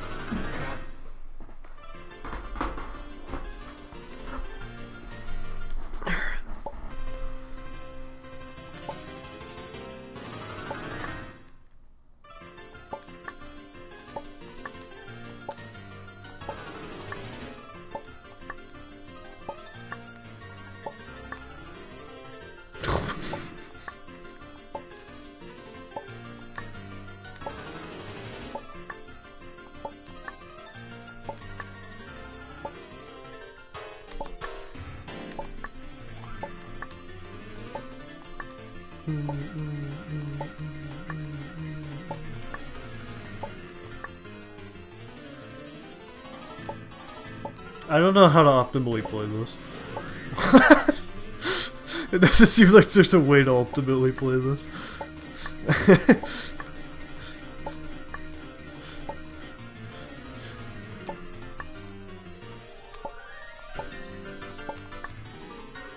What the fuck?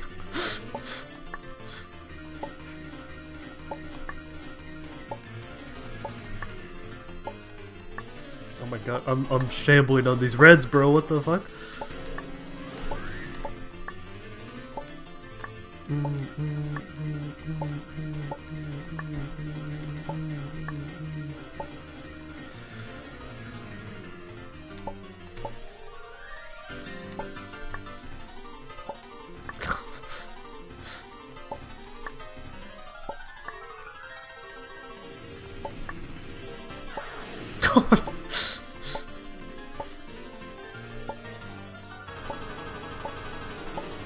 Oh god, I got 2 fucking reds from that. Oh jeez.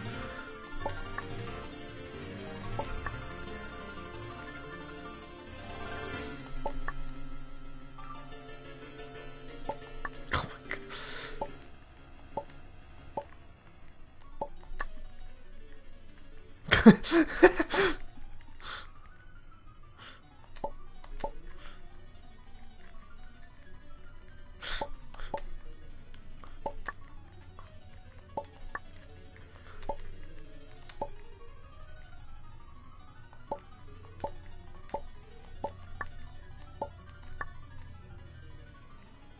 Alright, boys, we're halfway there.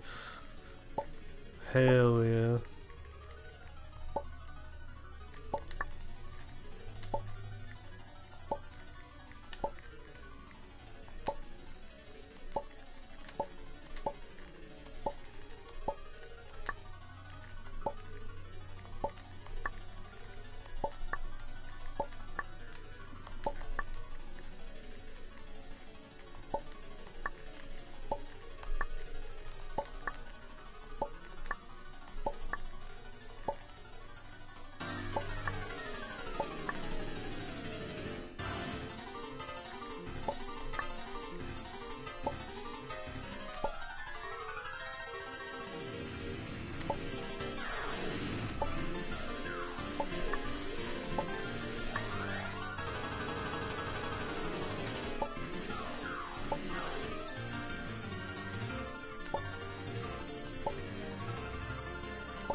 That looks like really fucked up.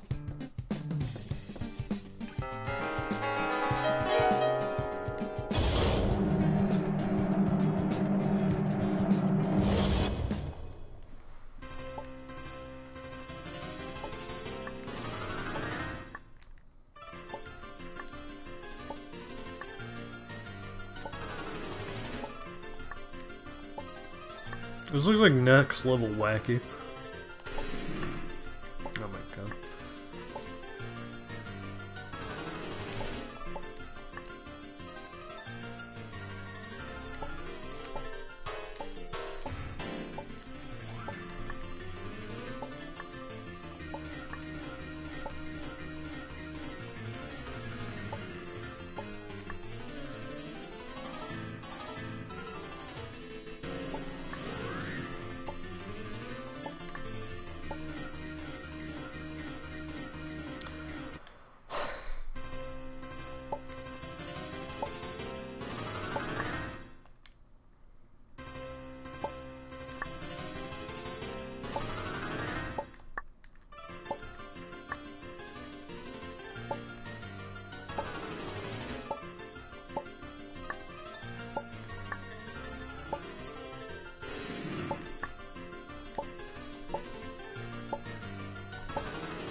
This is like unreadable.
Oh my god. It gave me a wall of reds, bro. Come on!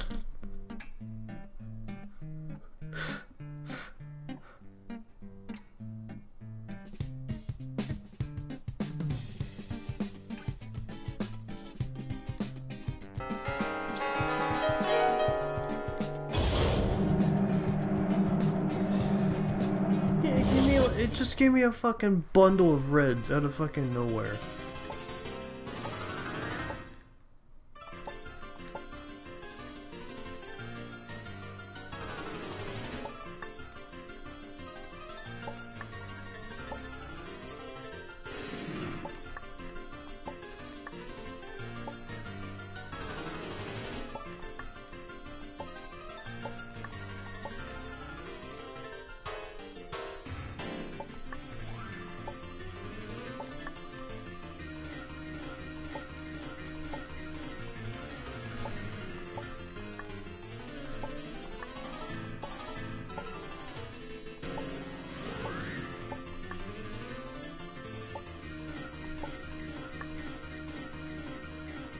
I did Baruf Kiku.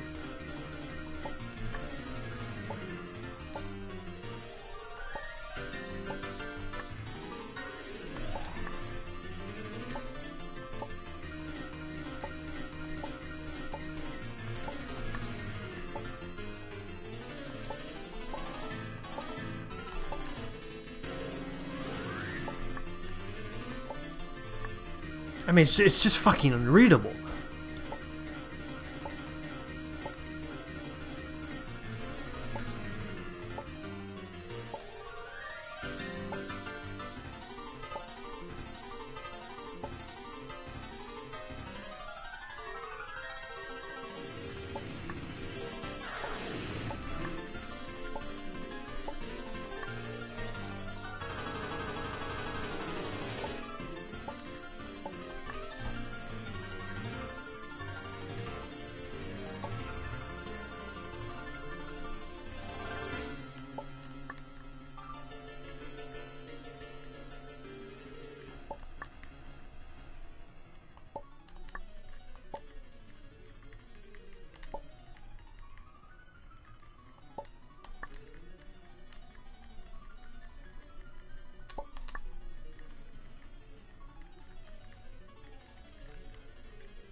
That red! How'd I hit that red? Fuck off.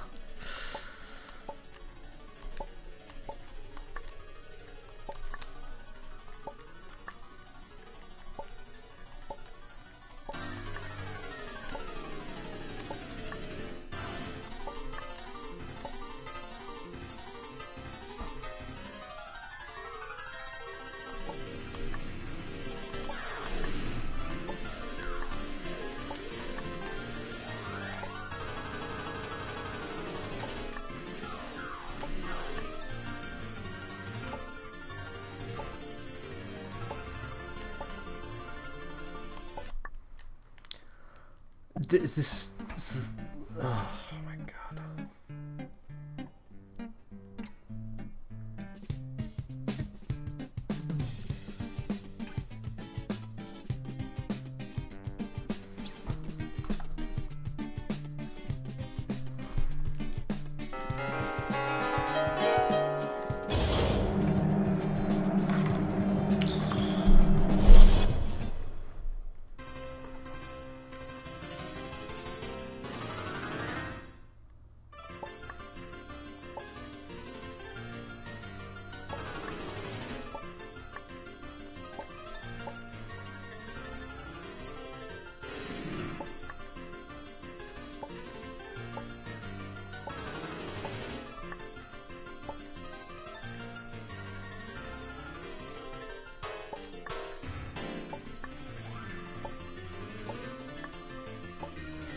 What's up?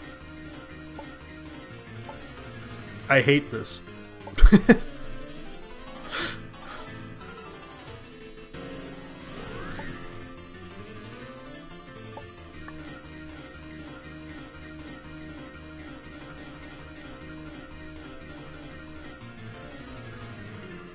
You might be onto something, Farewell. You might be onto something, Farewell. Yeah.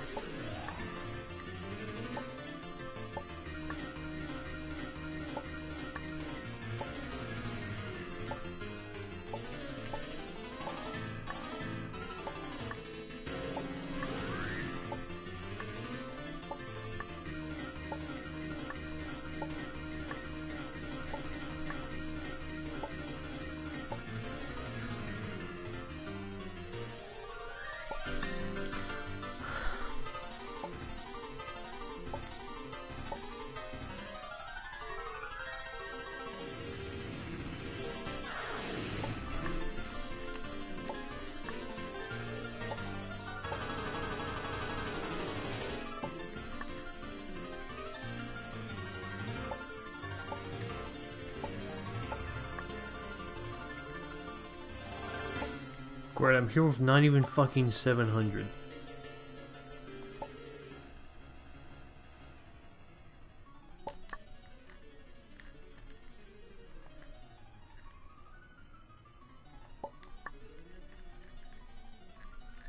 Can I use items here? No. Alright.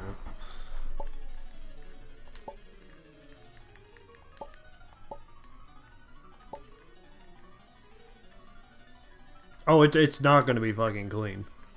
This shit's Rover.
I'm not doing this.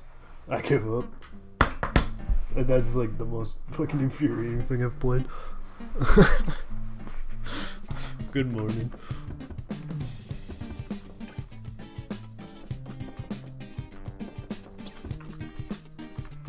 Anything else you need before I go to work on this? Well, where else can I look?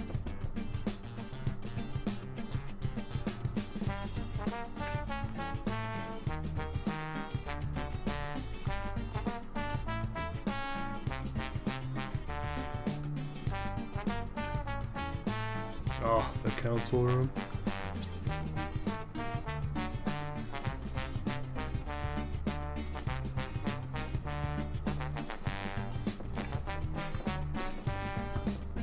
How's the VM going? I mean, I get to lay on my ottoman, so it's going pretty well. And then I found and then I played the piano twice and everything went wrong.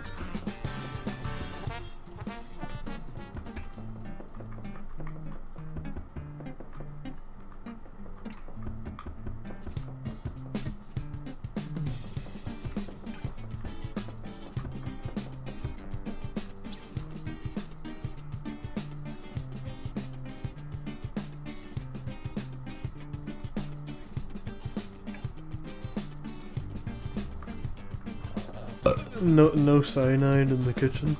Weird.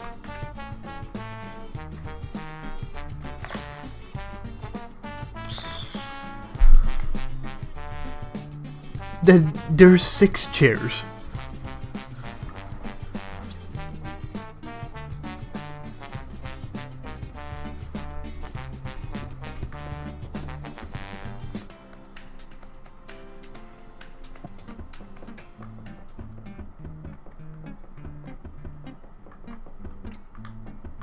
Ah! My mistake, my mistake.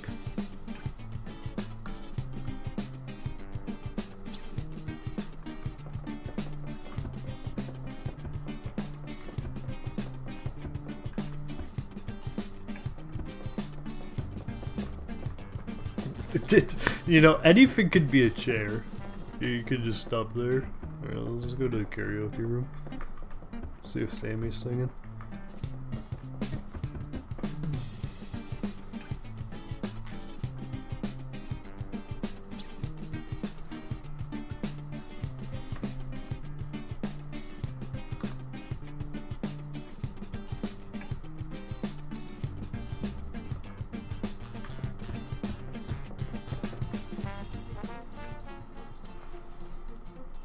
Another fucking garden.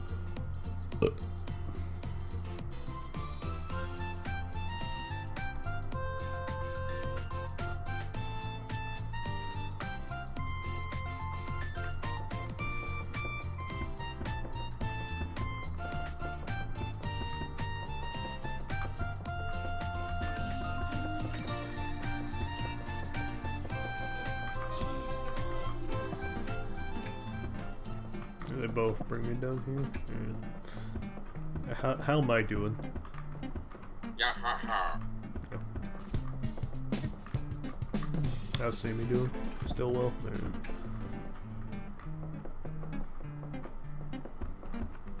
And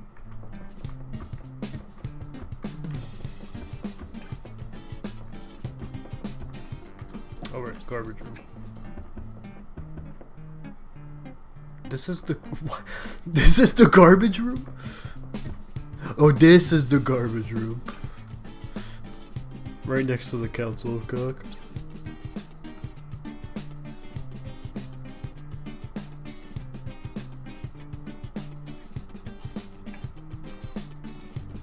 We should dumpster dive.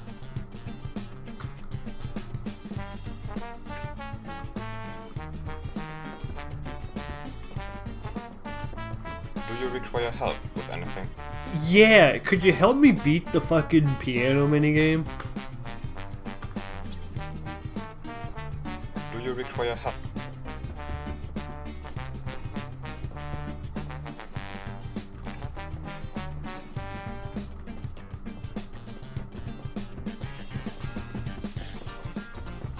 I see everyone is present, so let us begin to discuss what we have gathered. Does anyone want to begin? It's probably Yaz. She's been suspicious ever since joining, and it got even worse today. Hey. What? No, I'm not.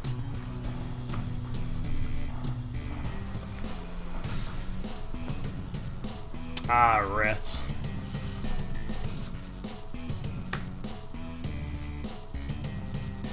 before we start throwing around accusations, I have something to report. When Kid came over to my room, he gave me a syringe he said he found in Yasmat's room. So, I checked if it contained any sodium cyanide. It wasn't me. Someone's framing me. Really. Believe me. Don't worry, it was just liquid cup. One thing at a time, please. First off, Kid, do you confirm what Cake is saying? This is true. Yes. Good.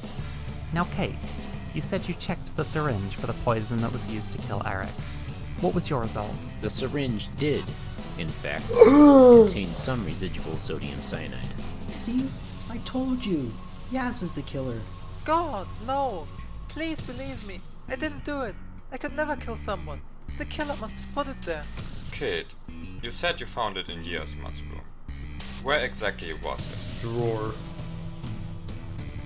Yes is probably right. It seems very unlikely that the killer would just hide the murder weapon in their own room, especially since this was a poison, and the perpetrator should have had plenty of time to dispose of it somehow. What? You believe her? We have crystal clear evidence right here, and you're gonna let her go? We have crystal clear evidence of fraud. No, I agree with Tapras. For now, we should suspend our suspicion of Yasmat and talk about how the murder happened. We know he got killed with poison, so you were asking about how the murderer poisoned the food? Well, Tapras, as our local chef, would have easiest access to the ingredients. He could easily inject the poison while cooking, and control who gets the poison serving. If anyone else poisoned the ingredients, They would risk Tedros noticing the tampering, and perhaps risk ending up with a sodium cyanide meal themselves. So the most obvious subject here would be her. Am I mistaken?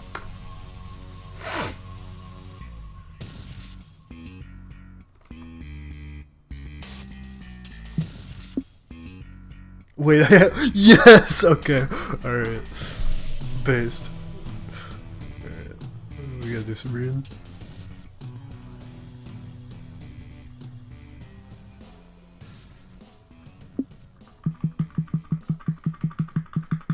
That's a lot of evidence right off the rip, though. Alright, we're gonna do some reading.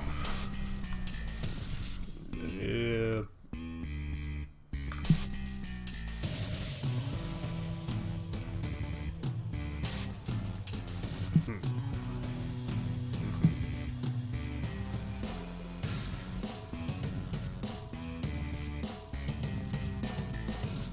Boom. No. Yes.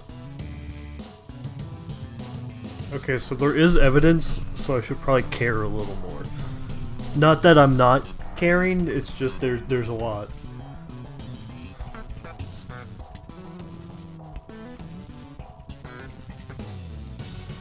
Oh, but of course. How embarrassing of me to miss such an important detail, despite having lived with them for over a year.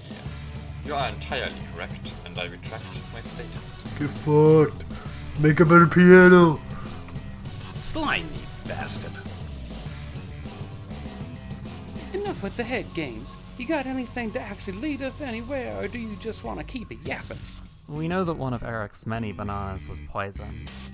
So how did the murderer get the poison into the banana? I mean, the most obvious idea would be that the killer snuck into Eric's room and just injected the poison. But, you know. Indeed, Eric only ever leaves his room for the council, when all of us are together. He also had an extremely light sleep, so they couldn't have snuck in at night. Yeah, on a kizzy, bro. To give you an image of this, kid, if you so much as walked around in the hallways at night, he would complain the next morning. That includes me, and I'd like to think I'm a lot better at walking quietly than the others here. Except maybe Kiyoshi. Yeah, those sandals? Silent. He always complained about me too, man. On that note, sorry you guys. No kizzy on a kizzy is incorrect.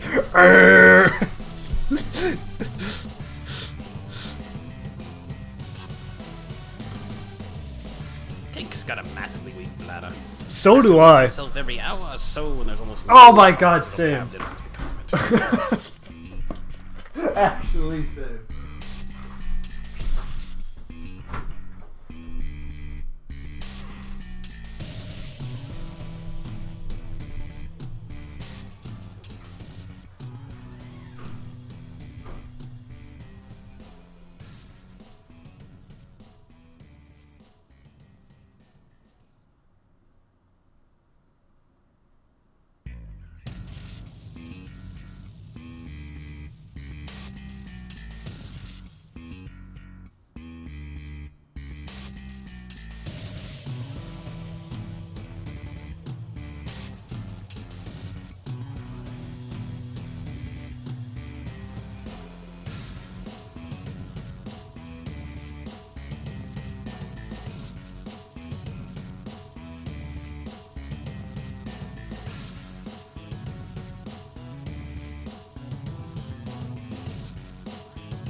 got some snacking, please?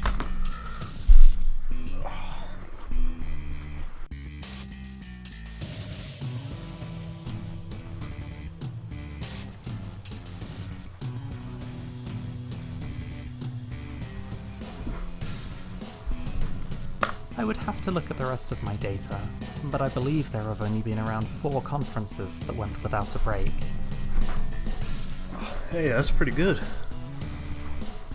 Dude needs forever to take a piss, too. That's scolded. I believe his average time is somewhere around 4 minutes. That is not bad. And this chick's even weirder. She notes down all the exact 20 times. Wait, that's just based? Hold on. You can never be in possession of too much information. That is just funny as fuck. Perhaps development of this sort was inevitable. Taking positions as self-appointed rulers put a big target on our heads.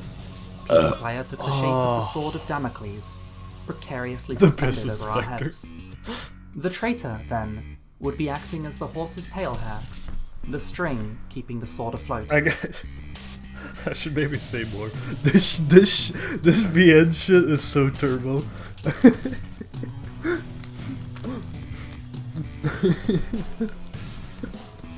They were seemingly on our side, but they were the catalyst that allowed the blade to fall. The killer will ultimately lose their life in the process, just like the string snapping. But their goal will be accomplished. We thought we prepared for this, that we took precautions, but we were only looking forwards. Thinking we were at the top, we were blind to what was above us. Hey, Cake is back. 3 minutes, 49 seconds. Speedrun! So, if we exclude the possibility that the banana was poisoned inside his room while Eric was also inside, that leaves us with 2 possibilities. Either it was poisoned while he was outside his room, so during a conference, or it was poisoned before it entered his room. Naturally, the former of those puts me in the spotlight, as I'm the only one who leaves this room during conferences. I don't really have much else to say other than that I didn't do it. That is tough. Well, we can at least take some precautions. Fulminax, when did the banana box before the previous one arrive? I will check my records to see if Cake took an unnaturally long time once since then. Based. There's always some overlap between a box arriving and Eric finishing the previous one, so that seems like the best course of action.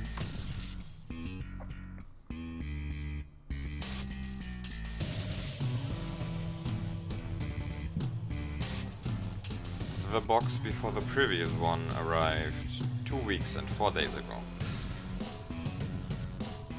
No irregularity since then, even when going back a few weeks. But Cake's room is very close to Eric's, so if he already had the poison with him, he could have done it without much extra delay. To elaborate on what Alex is saying, I always go to the bathroom in my own room, hopefully to no surprise. Do we have to accuse each other like this? I know we have to find the killer, but we shouldn't suspect ourselves until we know more. The gods care not for our internal conflict. They expect us to bring down the light of justice onto the darkness that has invaded us. No longer shall we stall. We have to find our adversary. It's adversary! Unless someone has something specific to say about Cake's suspicion, I suggest we move on to the second possibility. We shall revisit Cake's case based on what we figure out there. Motherfucker can't even pronounce adversary. Alright, Cake, you're kind of on the cutting board here, so why don't you start us off? Right. We order Eric's bananas from Banana Apple Incorporated. We should probably start with the bananas being picked up from the trees. We have vetted the company with exceeding care, like everyone we make use of. For now we should assume that Banana Apple Inc. is not under PD players' control. We had similar trust in our members, so this may need to be revisited in the future if necessary. Bro, Salem knew how to cook. Especially bodies. After the bananas are picked up, they are very carefully and individually inspected for any damage to them. If at this point someone had used a syringe to inject the poison, the tiny hole in the banana would have been seen and they would have thrown it out. That is, assuming a physical mark like that was left. Carrying on, the bananas are packed in special preservation containers, which are especially useful for the shipping, to make sure no bananas get mushed. As the van carrying the containers arrives at the client's residence, our mansion in this case, they repack the bananas in simpler cardboard boxes. During the repacking, they check each banana individually again and dispose of any with visible damages. Once again, if there had been any poison injected in a way that left a mark at this point, it would not have made it all the way to us. After the box has been packed, even the box itself is checked for any damages, and is only delivered to the client in pristine condition. Everything you said went over my head. This entire ordeal is why we were spending more money on Eric's bananas than on the rest of our food combined. It is rather useful now, however. So we can assume that if the poison was injected in a way that left a mark, it would have happened after the box entered our mansion. Eric doesn't like it when we touch his banana box, so it stands in the hallway until he goes and gets it, which can be a couple hours. It's worth noting that the cardboard boxes are sealed, so it wouldn't have been possible to open the box, inject poison into a banana, and close it again. And Eric would have freaked out if he saw the seal broken, so no way that's what happened. Y'all are getting real caught up in this. Just want to remind you that this is the alternate scenario, and the main suspect's Cake right now, alright? It's good to keep in mind that we should focus on finishing the spot. Summarize any foul play that will have left a mark on the banana box had to have happened after Eric's banana box entered the mansion. The box made out of cardboard could not have been opened after entering the mansion. It would then sit there for potentially a couple hours until Eric went to pick it up, so if we assume a mark was left, the poison must have gone through the cardboard without opening it. I should ask him if Eric controlled the boxes meticulously as the company did.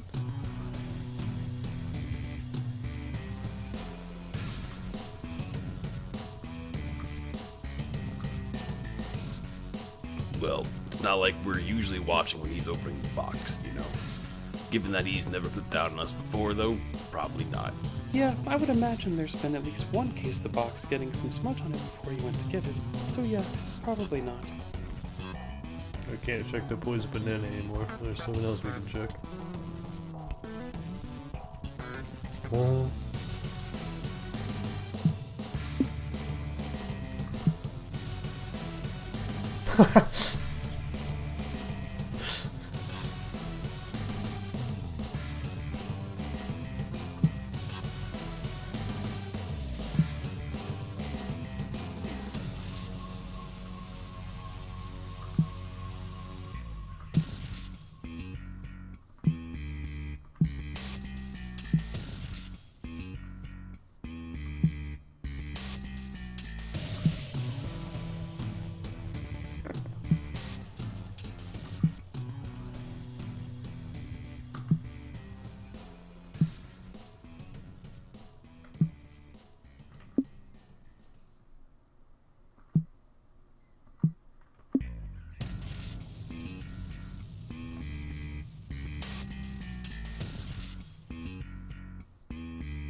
Right then, let's go and check it.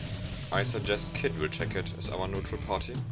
That's fine.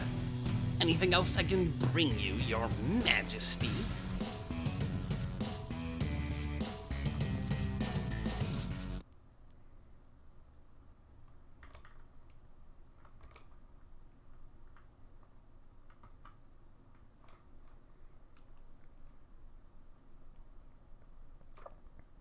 A tiny hole.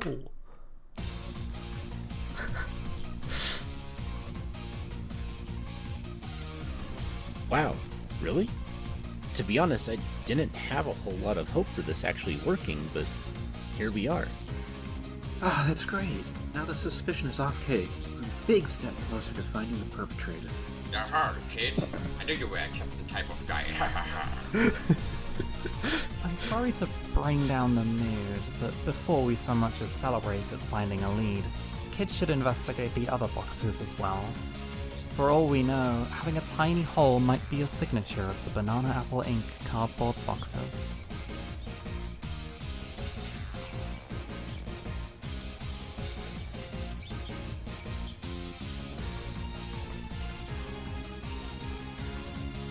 You're sure? None of the others had any holes? Yes!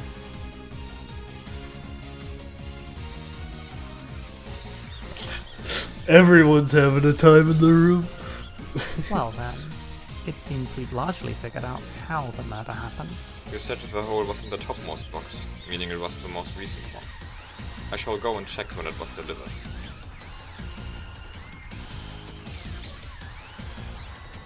So it was Yaz then, right? She used the syringe Kid found in her room and stabbed it through the box to poison the bananas. The syringe kid. Get off my back already! I told you it wasn't me! Let's wait until we're all back in the conference room before we're at each other's throats again. So that the snake can steer the discussion in the direction he wants again? So that we know when the tampering happened. A potentially key detail. This is so fucking turbo. The box was delivered 5 days ago, at 12:17 p.m. 12:17 p.m. Okay, that's midday. Meaning that, between then and a couple hours later, the murderer went to the box and injected poison into it. Eric usually picks up the box up to around 4 hours later. We should be safe and give it a more generous grace period. Does anyone disagree with 8 p.m.?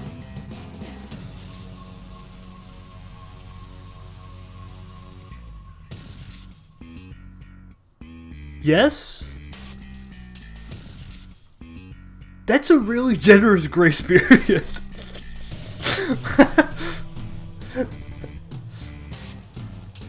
The extending to 8 p.m. is a really generous grace period. I remember leaving the room between 7 and 8 and noticed the box was already gone. 8 p.m. it is then. The poisoning of the banana happened 5 days ago, between 12 and 8 p.m. here in this mansion. I don't agree. That seems really generous. Oh, perfect. Kate, Alex, and I left for an expedition in the city a week ago. I only came back early yesterday. Meaning that you three have an alibi. We already excluded the possibility that the poison was injected before the box reached the mansion. The company would have noticed the hole. Cake, Alex, Cracker. Was there any point in time when one of you was separated from the group for an extended period of time? Nope. Always together. Cracker did try to sneak away at one point, probably wanting to go about his hobby. Alex and I reined him in, though. Nice. Yep, no time to mess around. The more time we waste, the longer until we're back home. I get it. Jeez, it was just a routine city local. No need to get so serious. It appears that you three are indeed safe. Well, Cake's alibi, as of now. our prime suspect has now disappeared. But this is certainly a favorable change. You three are important assets now, as your word can be trusted. Right now.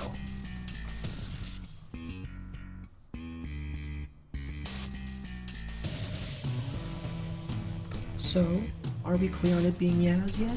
No! Quit it already. We went over this. The needle was probably put there by the killer. It would be stupid to put it in your own room. The more you insist on this, the more I'm thinking you're the killer trying to divert. Please, don't accuse each other like this. We found alibis for 3 people already. If we do this for everyone, the killer will reveal themselves. And how do you propose we do that? The rest of us don't have an alibi for the time. I was probably reading up on something, probably similar for the rest of us. How do you want us to get an alibi? Hey, figure it out, dumbass. I don't know. It's not your alibi we gotta make, buddy. Well, you may get an alibi in the future. We have no reason to assume the killer will stop here. If we don't solve the case today, maybe you'll have an alibi for the next murder. If you aren't the victim. X, fuck fucking excuse me? Who knows? Perhaps this can be our cue to return to the discussion of this murder to prevent that from... Shut up for a second. I've been putting up with a lot of shit today, but I'm not gonna let a massive pile of cow dung fly like that. Is there anything incorrect with what I said? Incorrect? Do you really care about being incorrect with a statement like that? You just said we're gonna keep getting killed off, and you didn't even seem to care a tiny bit. Yes, Skull do that, but reinstate his. Well, no, I was gonna say reinstate his role in the racist cult, but he never left. Well, I would of course prefer if we could resolve this today. But if we cannot, then we need to know what to do going forward.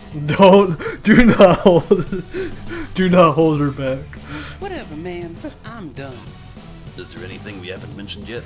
If the murderer injected the poison through the box while it was standing next to the door, in the middle of the day, they must have risked getting seen by someone. How did they get past that? Mirrors. It's easy enough, really. The murderer didn't need to have the murder happen today. The last couple weeks they could have looked for opportunities when nobody was in the hallway, casually approached the door, and if anybody was nearby by then, they could just abort the plan and try again next time. Was anybody by the banana box? I agree. I don't think we can get much out of this.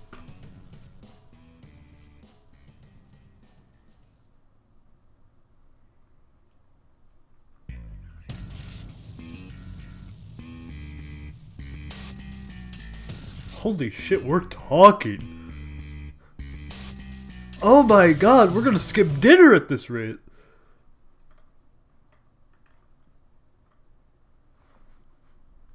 Fuck. I hate to say this, but I think we gotta stop for today. It's late. This isn't going anywhere. Seeing how no new hints have shown themselves, I will agree. Even the brightest of lights cannot shine without fuel. Even Helios must rest for the night so he may illuminate the world anew. So true. Let us recuperate, compatriots of justice, and smite the lurking evil once Erebus bids farewell. It's Elite MN. Thanks for the raid. What she said, I guess. What the fuck, Skull? She's girl bossing. Alright, then let us return to our rooms and rest for the night. We shall discuss our next course of action tomorrow. Until then, make sure your doors are locked. Always gotta have the last word, huh? Hey, it is a good idea to lock your door.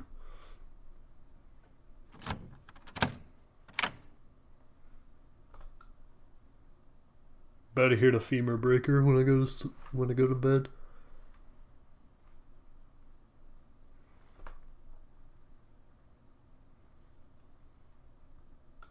I don't think Sammy is, but Sammy does seem like a fucking like Chunibyo or whatever that dumbass shit is called.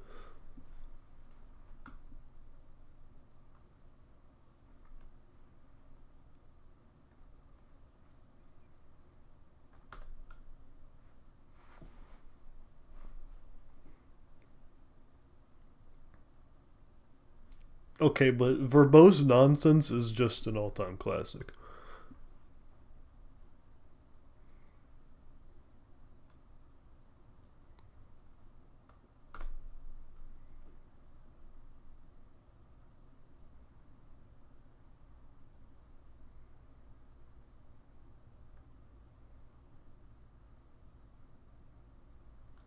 Bill Clinton.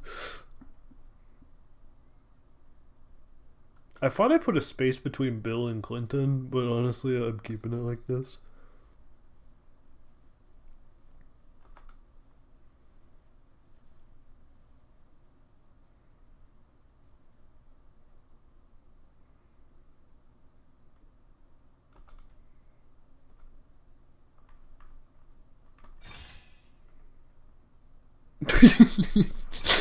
How am I here?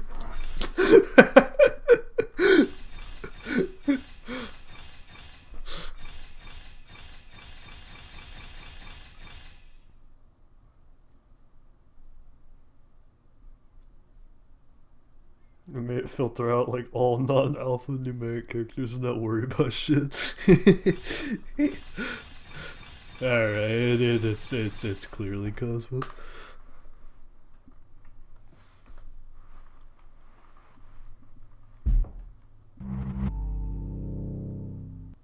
Gasconade.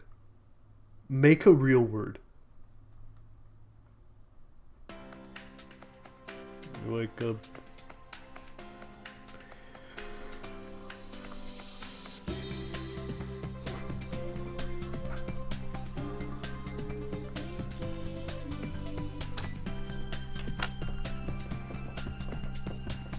Let me guess. Today's meal is gonna consist of human flesh. Someone else died.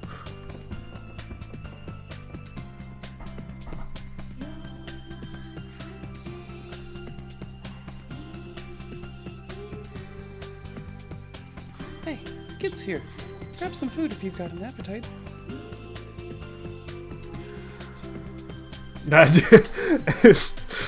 As like 5 minutes in this area, I got really fucking sad because I had wished I'd voiced my own lines. But then also, not even voicing my own lines is a really funny in its own right. So kinda okay with it.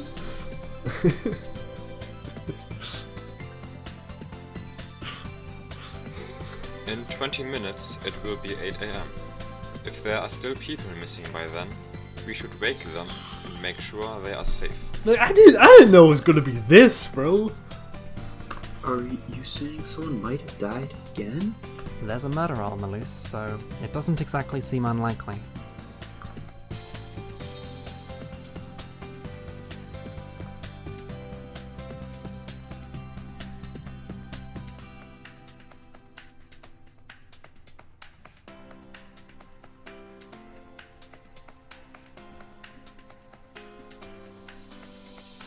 Okay, I had no clue what the Pharaoh Medley was for, like, most of it, and I still don't. And I'm 45 hours in. It appears we are still missing one person. Kid, would you mind doing us a favor and waking up Skull? Oh, no good heavens. Skull's room is not... No, it's not. Is it this way? No, that's the way to leave.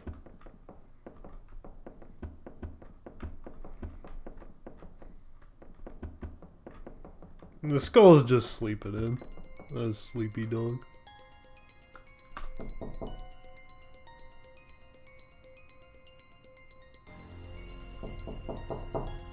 I know this song? I might know this song. I definitely know this song. Yeah, it's Umineko. Yeah, there we go.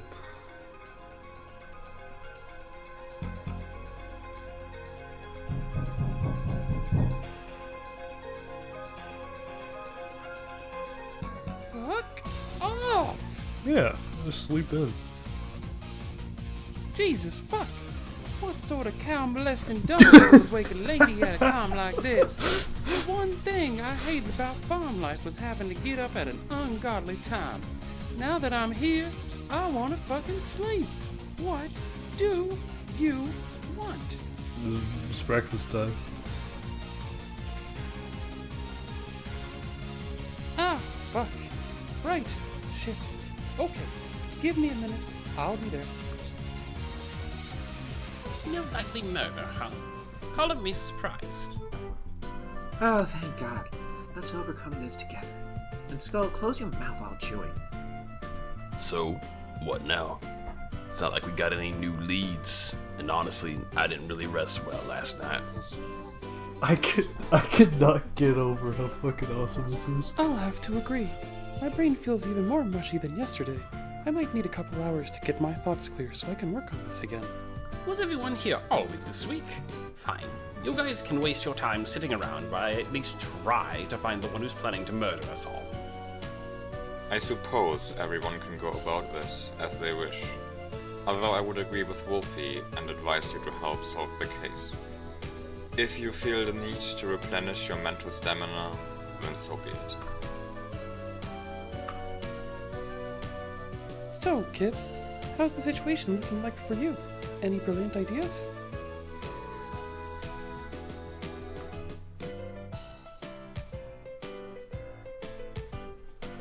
Nothing worth bringing up, really. I can't imagine Kurath doing it. That'd take some amazing acting. Kane seems really unaffected, so it might be her. And Muffy's being really aggressive. I don't know. It could be that he's trying to distract and divide us. None of this really says anything, though. We're all just handling your stress differently. I mean, yeah. A lot of us are acting funny. Not so surprising, is it? Kurath wasn't an emotional wreck before. Yaz has always been a bit negative, and now it's reached its peak. Sammy's basically the exact same. Dunno, nobody stands out. Of course, Sammy's unfazed.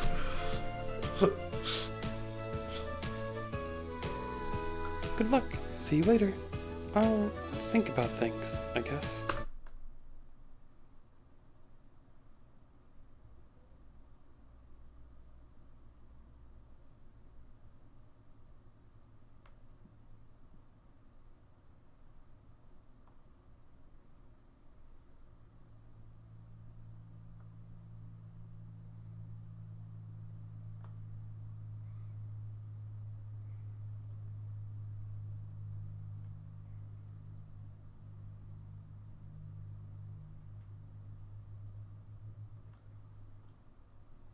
Continue search but find no interesting changes. Cake's opaque liquid is still at 7,500 milliliters. Cosmos box of replicas has no new additions.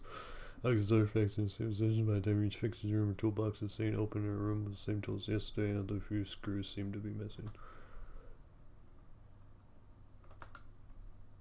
11:30 now. Alright.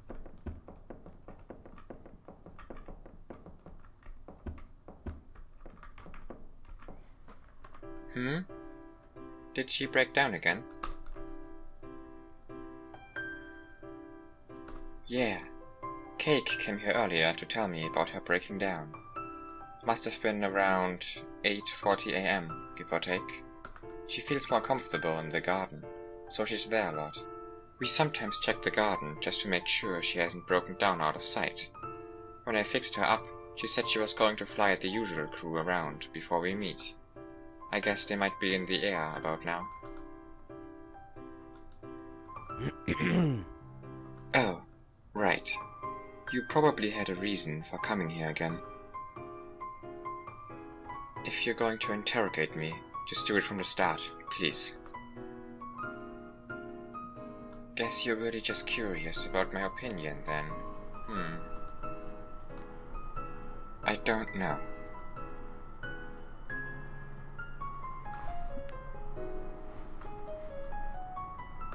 I had to deal with a lot of criminals in my past as a thief. Murderers, too. But this situation's weird. I don't know. I don't really trust anyone here. Nobody's really acting suspicious, I think. So the perp is probably a good actor. Has to be, though, since they've been playing the role of a council member for a year now. Alright. I'm gonna lose my mind if it's Kurath.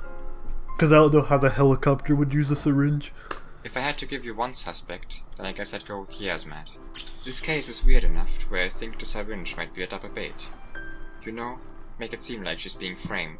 Get Cosmo to constantly be in her face. Makes her seem more innocent than we actually have evidence for. Fallacy or something. Wild speculation though. Could be anyone.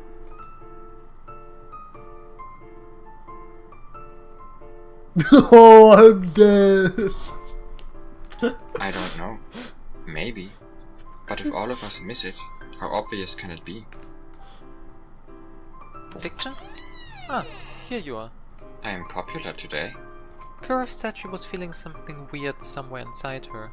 Could you take a look? Who came inside Kurath? Alright. Kid, I'll be right. Terrorism?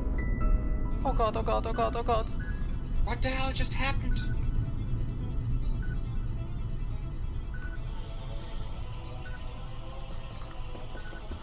Gee Williker. Which way is the garden? I think it's up here. Oh no!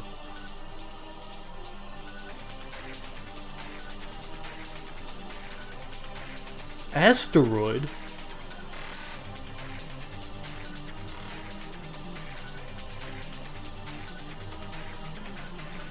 Oh, it's probably helicopter crash.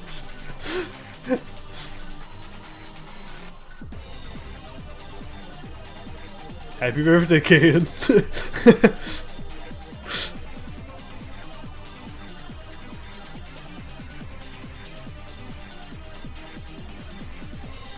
What the fuck just happened? Yo, what happened? What is the... Oh, God. We were expecting something to happen, but this exceeds my predictions. Less talking, more checking if anybody's alive. Get some CPR going, even if it doesn't seem like they are.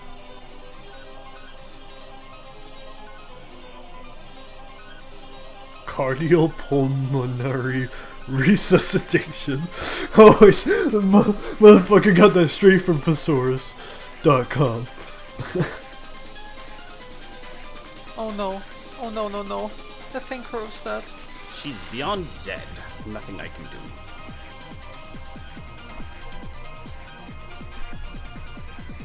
What do you mean, Yasmat? What did Kareth say? She said she was feeling strange. Said that she told us we could fiction, take a look at her, so I left them. But no. Fuck, was I too slow? Maybe if I'd been faster I could've. She could've. Maybe fiction would have been able to do something. So you just conveniently left right before the explosion went off and took your time in going back to the room? Not now, Cosmo. 'Tis an abominable horror. Our foe has chosen this time and place to show their true prowess. This is a challenge, mayhap a taunt.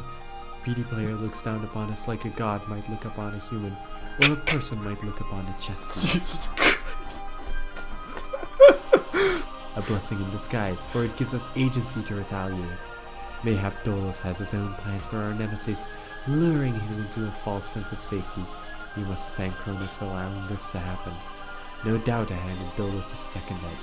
We must strike the chink in his armor before it is closed off and before we run out of blades. What the hell are you talking about?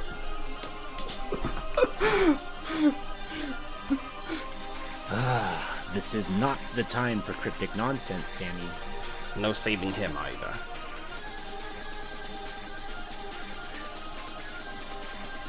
No.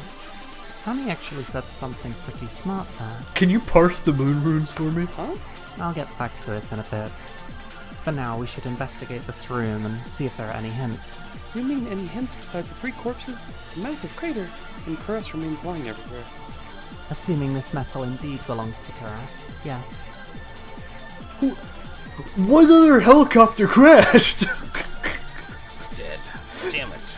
I agree with Eke. We should search the garden for any other hints. And nobody gets to leave this time. We're all staying here until we've got this sorted out.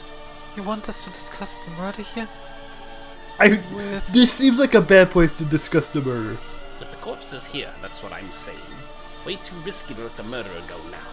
Also, keep an eye on each other. Make sure nobody's trying to hide evidence. Okay, but can we, like, put out some of the fire?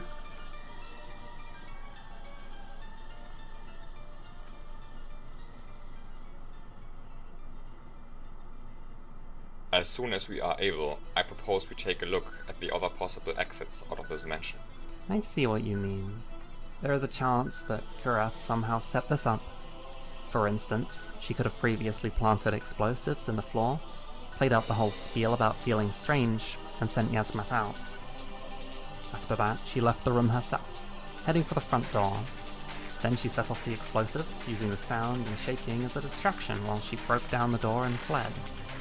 Even if we were to chase her now, she'd already be far beyond our reach now, so we may as well do it after we're done here. That's ridiculous. This whole situation's ridiculous. I agree.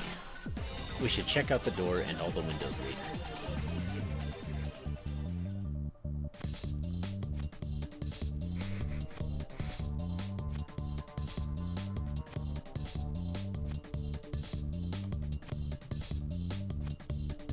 It seems everyone is done. Let's take a look at the door and windows. I also recognize this song, which is weird.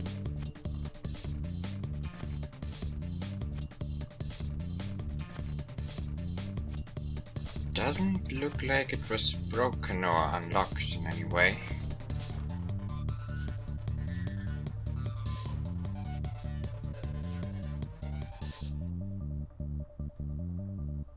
Yeah, maybe.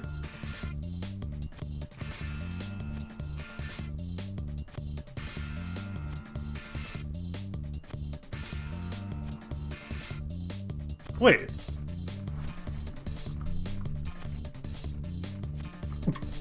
Rats!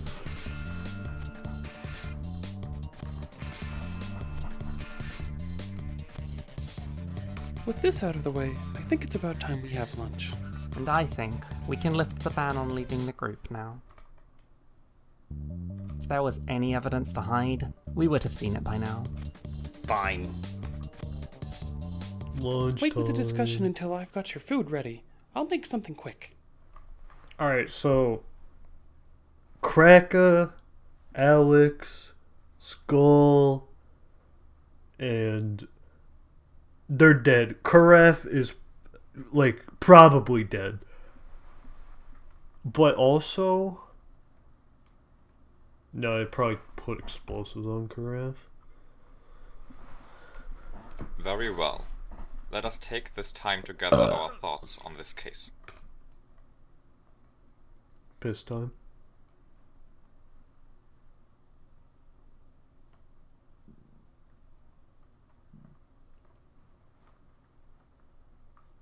Alright, I'll start. To get it out of the way, after checking the doors and other potential ways to leave this mansion, we all agree that an explosion occurred in the garden, killing Kareth, Alex, Kraka, and Skull? They all get cooked.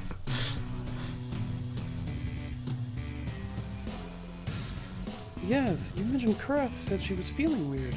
You were doing your garden trip again? Yes. We were flying in curve like usual, trying to get a clear head. She suddenly stopped and said she felt something weird inside of her. She asked us to get fiction, so I volunteered to get her. Oh, so you volunteered? How unsuspicious. Shut the fuck up! Please continue, Yasmat. Is there anything else? Not really. Oh, she described how she felt a little. I didn't really understand, but she mentioned it was somewhere in the mechanical parts. So not the fuel tank or the exhaust pipe or cockpit or something. I went to get fiction and Kit was with her. I told her about it and she went to leave. Then the explosion.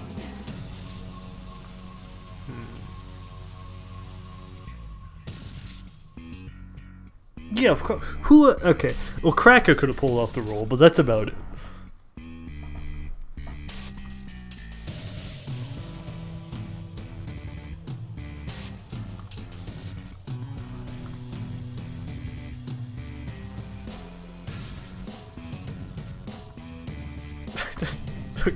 I just want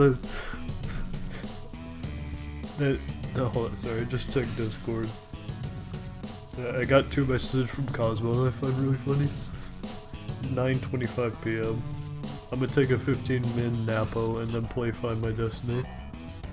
9:40 p.m. Damn, that was nice. Maybe I should just sleep.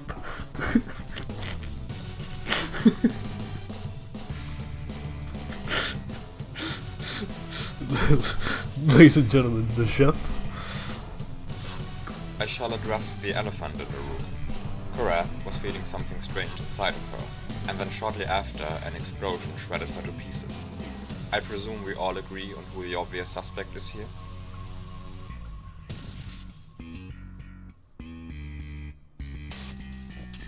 I am oblivious.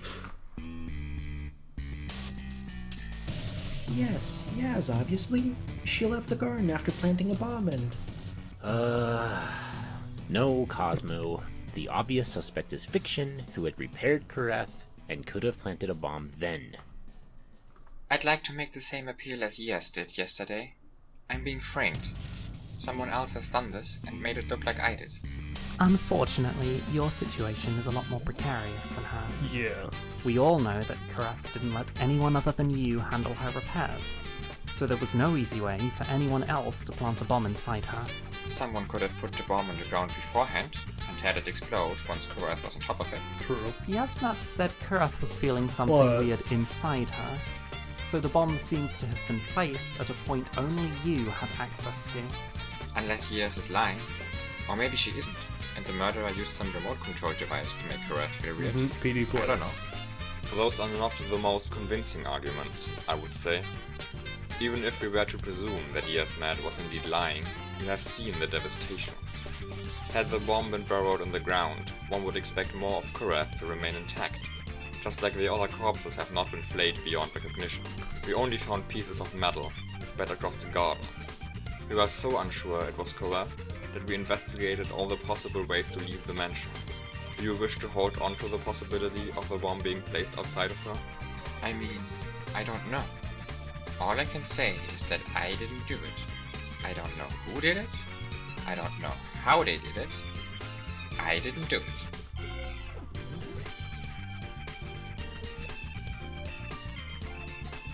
She seems very relaxed despite being accused of killing 5 people.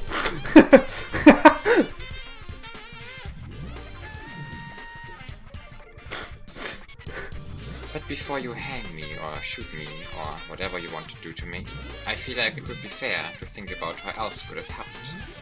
That's what we did with Cake yesterday, and it turned out pretty well. The possibility that the bomb was placed in the ground aside, you propose we discuss the ways it could have entered Korath without your conscious assistance. Sure.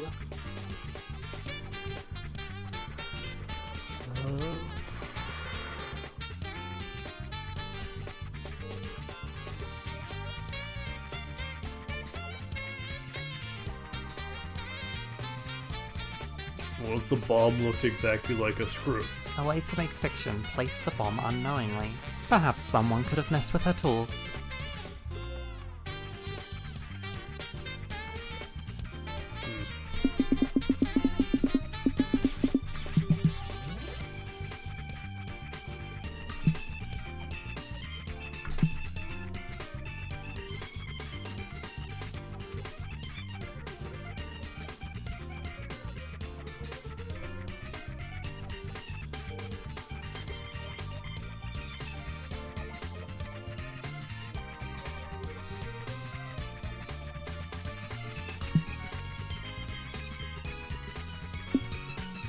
Maybe that.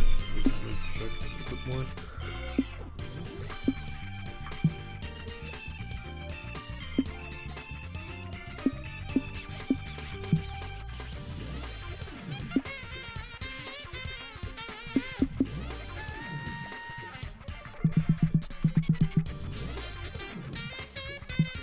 I'll just say that.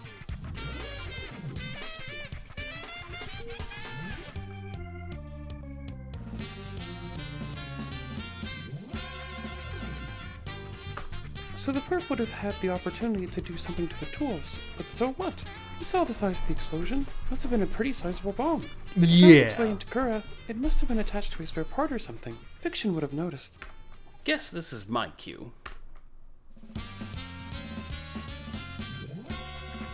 This rings a bell. There used to be a shady shop in town selling all kinds of questionable goods, until it mysteriously shut down one day. Did it blow up? Really, most of it was completely useless. This baby, though, this is the real deal.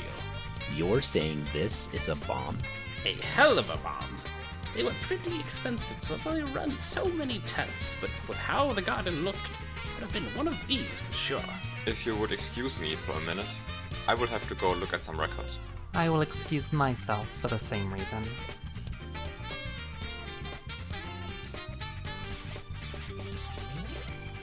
Can we just ask Fiction, do you recognize this ball?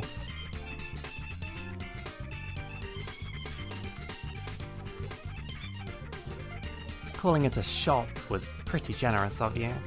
A person called Dinah was living in a rundown apartment.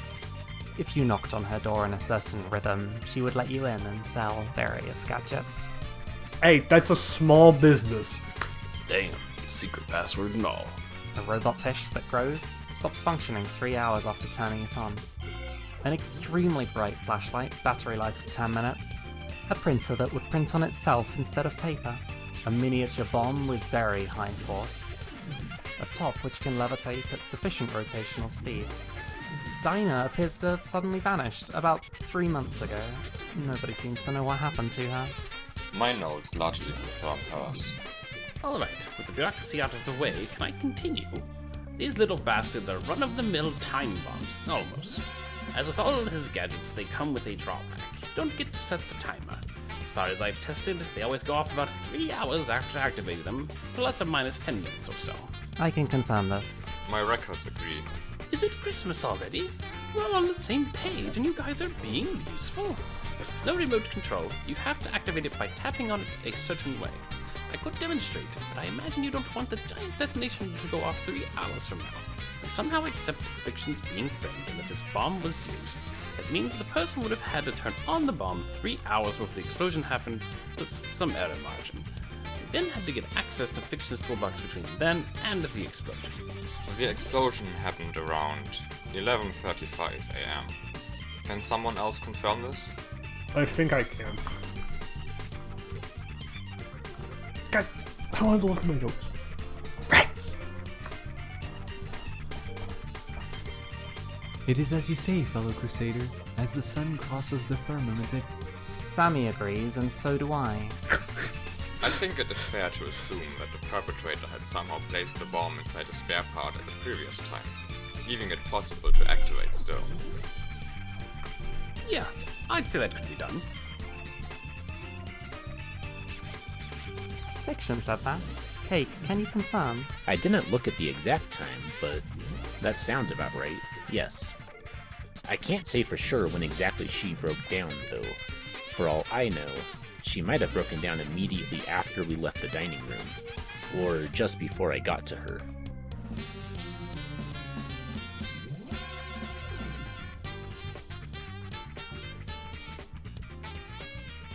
That does seem like a possibility. The time frame for the bomb activation is at most 15 minutes before Fiction went to fix Kurath. So the hypothetical perpetrator would have needed to go put the rigged spare part, screw, or similar into Fiction's toolbox between 8:25 and 8:35 a.m. But why? Why make it so complicated? If the murderer had a big bomb like that, why didn't they just kill us when we were all together? They could have just set it off when we were eating or having a conference or something. Kill most of us, maybe everyone. The element of surprise. Kronos has revealed the nature of the secret to me. My previous illusion must have been clear enough for an enlightened such as you to understand, but I shall see past the momentary cloud filling your head. For this situation is a Herculean trial. I shall refrain from coating my speech with the velvet veils of ambiguity, beautiful though they may be. I don't think you can. Our foe has set out to instill humiliation into our midst. Wherefore choose the traitor to spare us from ultimate destruction? They are convinced they lack the need. Nay, this is not a message from our immediate adversary, but from our arch-nemesis himself. 'Tis a series of taunts, increasing in depth. To begin, he showed us he had the means to hide a blot of darkness among our divine ring of light. With ease, he defeated our controls and placed a spy in our midst. No doubt attaining full clarity on our strategies to subdue him. Unsatisfied with only that, he made a spectacle of poisoning the one of us who was protected by layers of defense. Had he merely wanted to rid our ranks of a single member, he might have picked an easier target, less possessive of their food, not basing their sole diet on a product of a company so intent on guaranteeing unblemished fruit. He laid out a mosaic picture, clear when viewed from the appropriate distance, depicting his superiority, purposely choosing a more difficult target. Now we have merely reached the next stage. Instead of toiling to kill Eric, he could have ended anyone else in the same vein. Instead of bringing down the sword on a mere 4 of us, he had the ability to release this prey of ours and massacre our whole faction. So this is a statement, huh? That's what you meant with chess pieces earlier. He thinks he can just do whatever he wants with us. Seems like his opinion is justified the way this has been going. Just as Sammy said earlier, this is our chance. PD Player had the option to destroy us, but chose not to. This is where we turn the tables. We solve this case and make him regret it. Hell yeah, let's go. Then I propose we return to the discussion of this murder.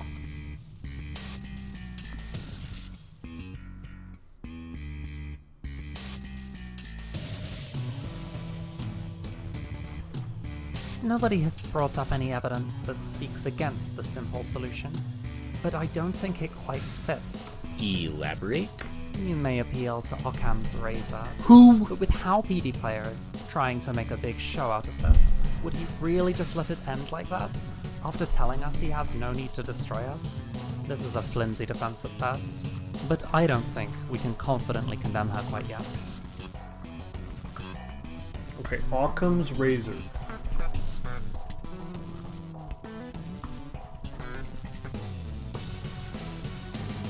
In philosophy is the problem-solving principle that recommends searching for explanations constructed with the smallest possible set of elements. It is known as the principle of parsimony, or the law of parsimony.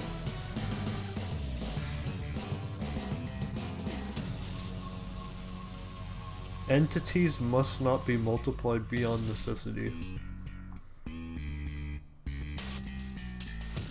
Paraphrased, it means the simplest explanation is usually the best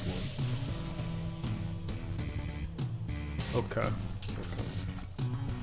Didn't know about Occam's razor. It is always fun in the in the visual novels when they bust out some old ass dumbass philosophy shit like that, and then I get to Google it.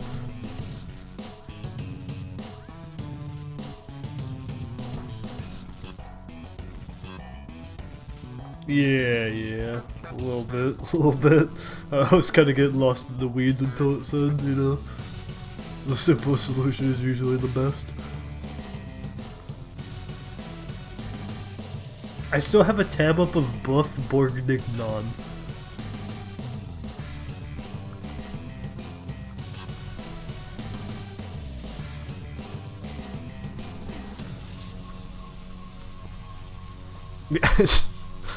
I don't know, someone's favorite food here is Buff Bourguignon.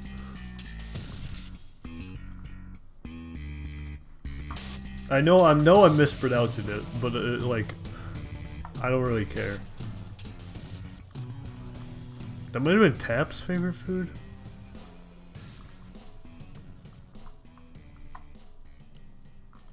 Yeah, Buff Bourguignon. Yeah, I know that's not how you say it, but I said it once, and I'm keeping up the trend. Questionable. Doesn't seem safe to let her go like that. I agree, but let's discuss preventative measures after we explore the situation a bit more. Thanks.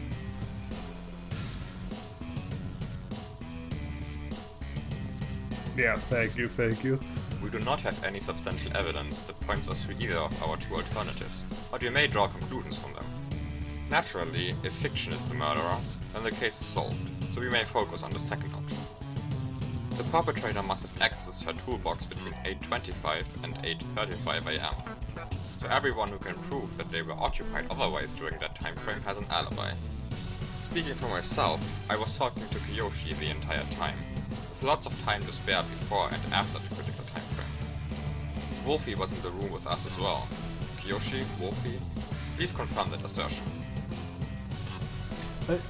Sammy mispronounced a word earlier, but like, I don't remember the word, so I guess it doesn't exist.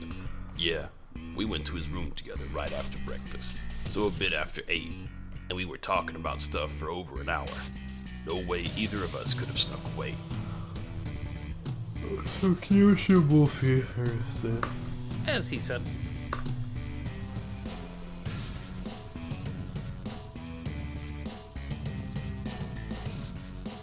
Does anyone else have an alibi? I was mostly alone at the time, so I'm still a suspect. I'm probably, like, pretty suspicious, to be fair. I was talking a bit with Kid after breakfast, but I don't think it was long enough to save me, unfortunately. Rats! No dice then. Anyone else?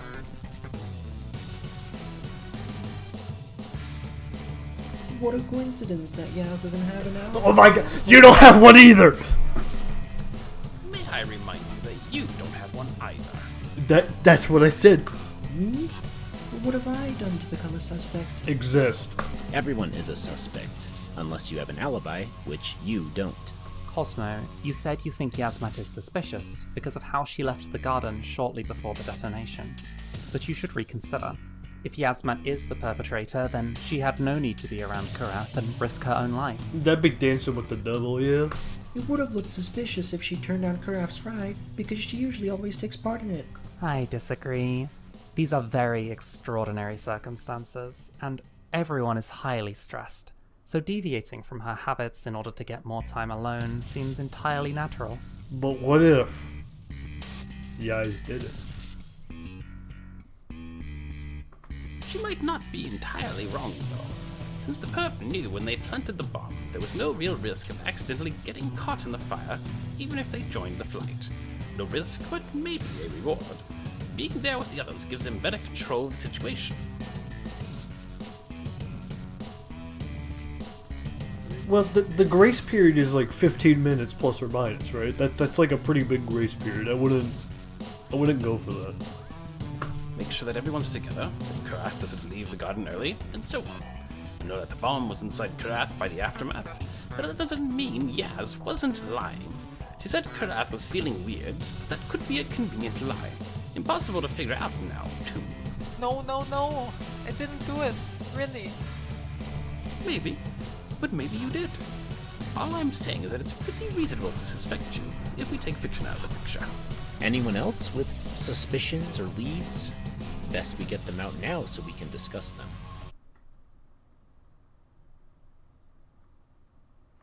Vorminax, Kyoshi, Wolfie, what were you three discussing? Man, he was just grilling me about my hearing. Asked like 100 questions about what I heard when, making double and triple sure of everything. I thought it was never going to end. I can largely confirm this. I was just there to keep Vorminax in check as usual. What they're saying is true. Well then, it seems we will have to settle for having 3 new alibis, and a pretty strong suspicion of fiction. With Cracker's and Alex's deaths, we now have Cake, Vorminax, Wolfie, and Kiyoshi judged as safe. Everybody else could be the killer. Is this Umineko pilled too, or is this a different VN? I can't remember. This is a good song, though. Okay, is Umineko pilled? Yeah. That includes Kid, by the way. What? I believe we've established that the murderer must have been a council member. For the first murder, yeah. You're suggesting that Kid might be responsible for the second one, which would give us 2 potential murderers to deal with. It's not impossible. I agree with Kiyoshi here. Oh my... Fuck! This song's so good.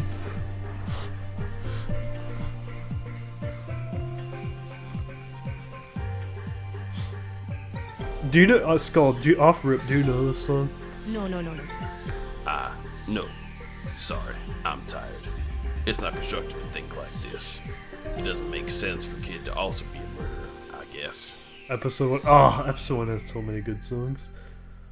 Kid's actions up until entering the mansion indicate otherwise. Even if we allow the possibility of Kid being an additional murderer, there is no evidence pointing in that direction. For now, we should look at the perpetrator we are sure exists, rather than hunt for phantoms. Core? That does sound right. Core, Umineko.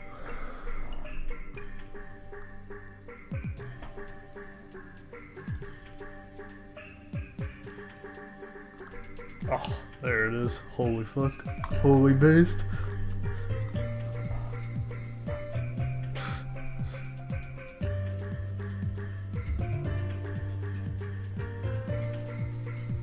Holy based.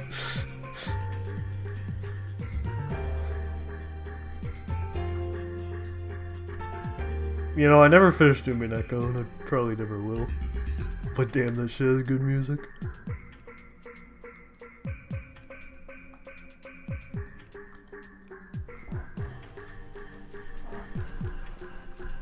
Yeah, no, I agree.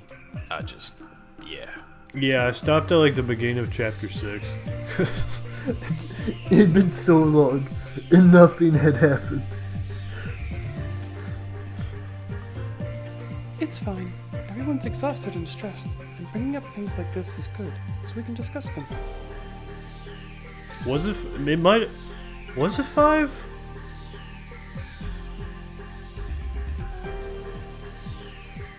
Which this isn't spoilers because it makes no fucking sense anyways.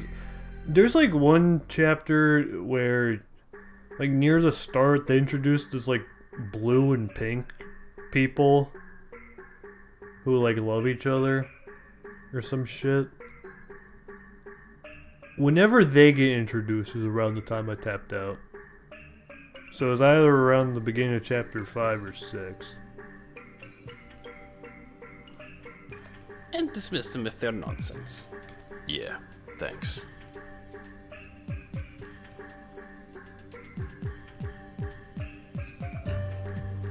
If Burn is Burncastle, that's not who I'm talking about. But if there's a shortened Burn, it could be.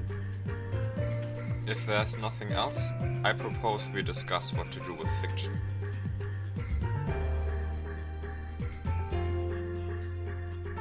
Since we can't very well let her do as she pleases, we should make sure to keep her under constant supervision.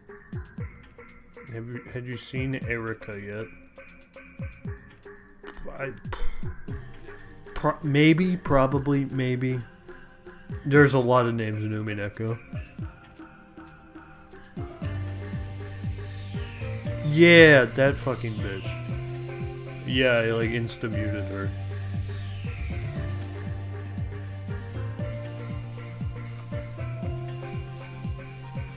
Oh, even better. I've got some handcuffs from my theater days. 2 pairs. They're technically replicas, but I stress tested them. They don't break easily. Okay, if Erica is introduced episode 5, then I stopped at the start of chapter 6. Yeah, her. That. The main reason I remember her is because there's that one Twitter account that has her as the avatar that originally posted the "What the fuck" guy video. That's probably Marlon. Yeah, that's the most I can remember. Also, you got handcuffs? What the fuck? Zepar and Fur sounds correct. That sounds correct. And there's no way to exert a lot of force on them without alerting the person she's tied to. Oh, you want to tie her to someone? I figured we just chain her to a wall or something. That seems a little extreme.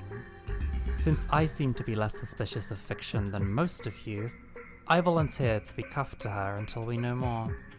Since we have 2 pairs, someone else should be tied to her other hand. Yarr, that sounds like a cannon load of words. Like Coast Guard and pirates.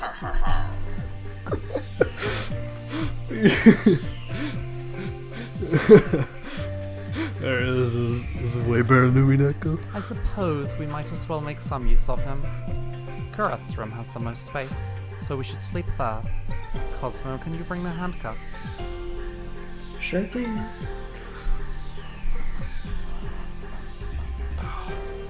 But yeah, maybe one day I'll go back and finish Umineko. If only for the fact that I got to chapter 6. Or episode 6 or whatever the fuck. If not, just for that fact. This sounds like a major pain in the ass. Bear with it. It might just prove your innocence. The day is probably not coming. But it would... You know, it'd be funny if I just fucking started streaming Umineko from episode 6. Just picked up where I left off. Because I would be so fucking lost instantly. Or kill me, if you're the murderer. There's a reason we've been keeping a distance from each other. It'd be really funny to just do one stream of wherever the fuck I left off. Just instantly be perplexed. Oh my, bro, we need a whole fucking like Dragon Ball season. to get a fucking recap. A risk you will have to take. Unless one of the 4 people with alibis are willing to take my position next to the prime suspect. I'm good.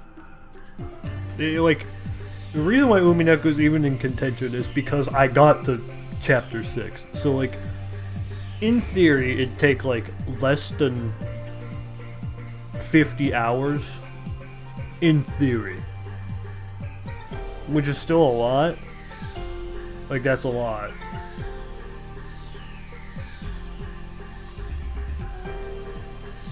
Yeah, fuck that.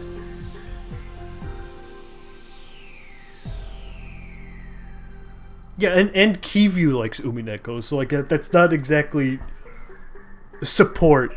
like you know. Yeah, I'm with the other 2. Yeah, that's a whole Yakuza game. Shameful though it may be, I will have to agree. There you have it. And I'm 45 hours into this shit, bro.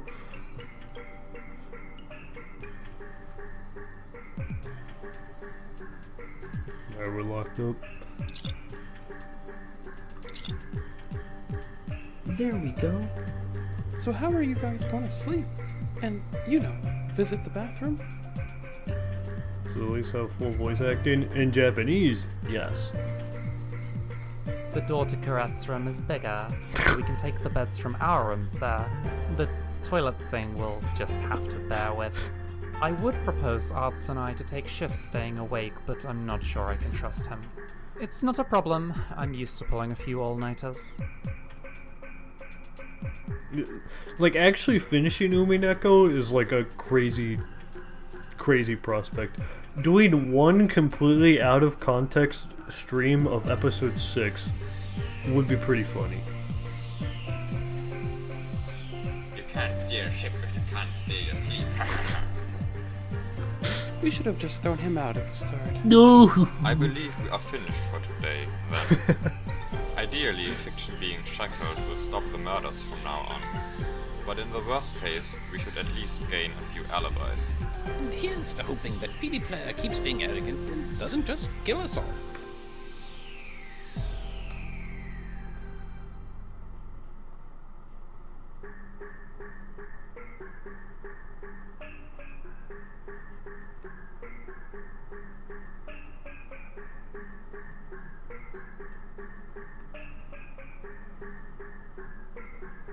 Hey, that's the way the world's a bitch, you know?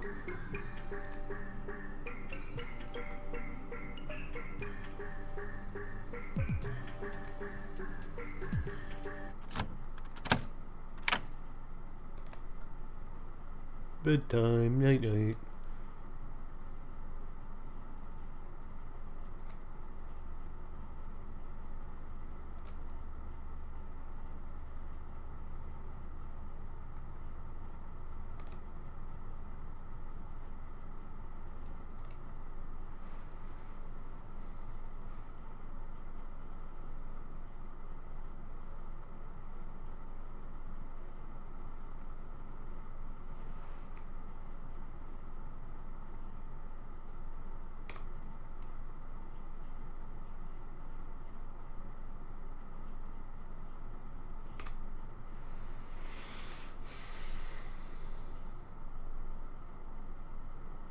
Yeah, right.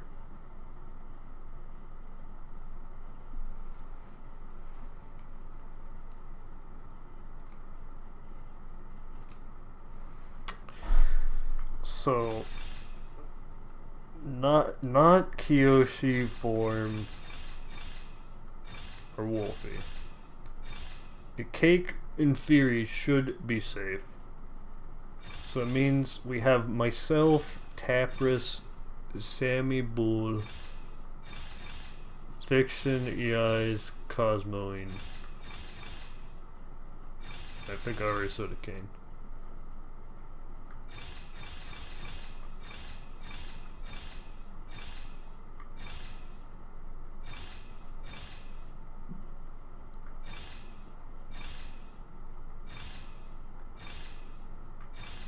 Hey, if the option's still there, I would never doubt myself until I'm proven wrong.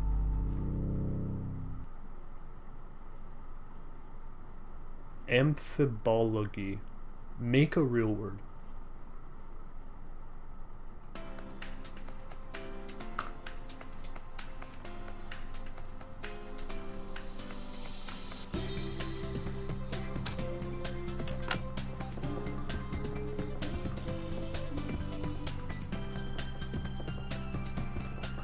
Just a kid, huh? It's nothing.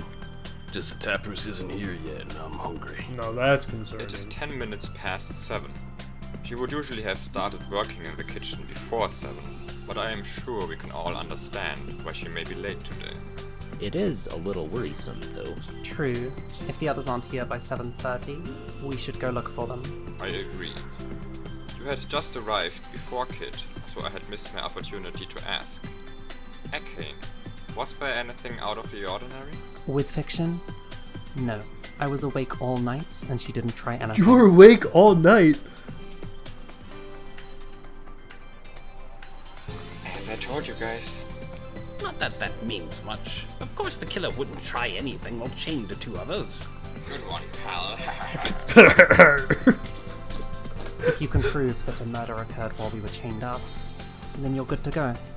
And if nobody dies for a while? Well, then our situation will persist. An acceptable price to pay for our safety.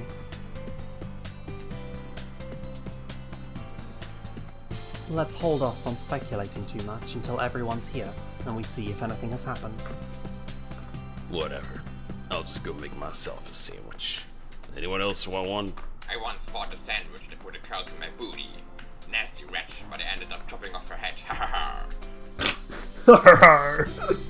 I'll take that as a yes. Anyone else?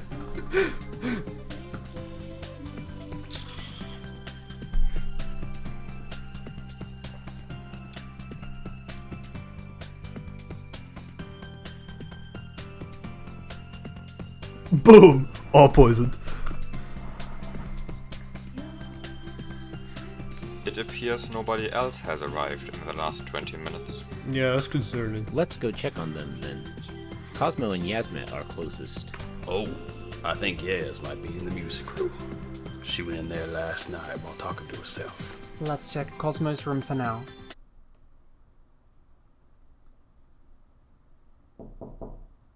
Cosmo, are you awake? Oh, good heavens, no. Yarr, off your birthday. Let you be keelhauled. Ha ha ha.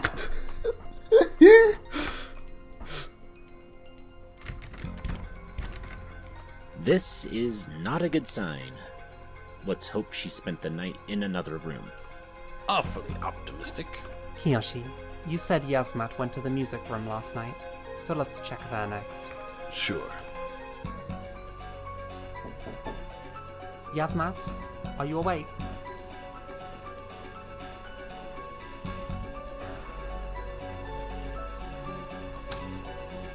The door was locked from the outside.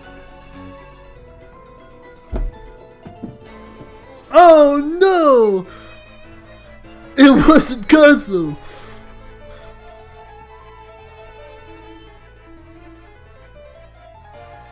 Fuck! Out of the way! Rats!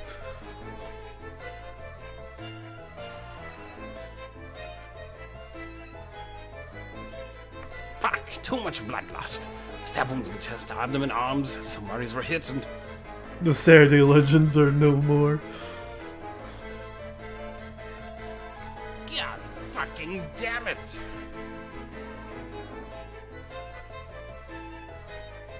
Oh no! Yes!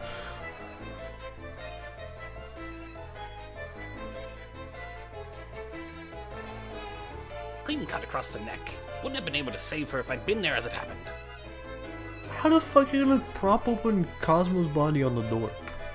Just what in the world happened here? We'll figure this out later. Need to check on Sammy and Tuppers. I would have been able to treat Cosmo if I'd gotten to her sooner. There might be hope. Kid, Vorminax, Kyoshi, you guys come with me. Sammy, open up! No way Sammy's dead. Sammy? Where is she? Wait, there's another circle? Now what the fuck is this supposed to mean?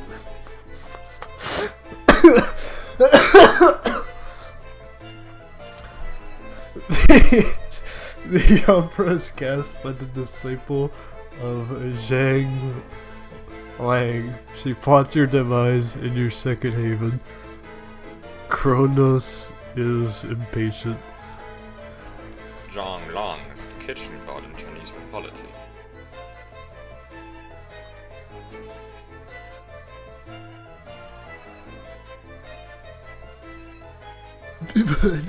You think this is a message from Sammy?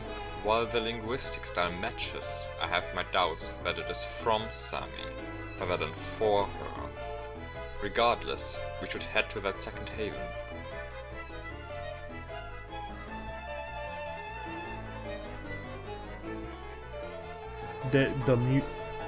The karaoke room. Good thinking, kid. The hell are you guys on? First you know that weird Chinese god, and you can even understand cryptic crap like this? Right. It was locked on the outside again. The fuck? How many locked room mysteries are there? Fuck! Not again. Oh my god!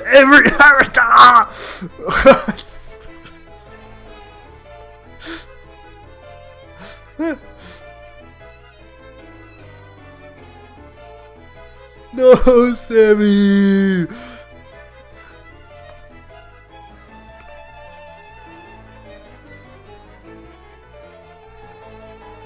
Oh my god. What the hell is going on? Fuck! Too much blood lost again? What kind of sick joke is this? Is there any chance you can save her? Fuck, no. Nothing I can do. We should head back and inform the others in that case. We're just gonna leave this? We should not disturb the scene until everyone can investigate it.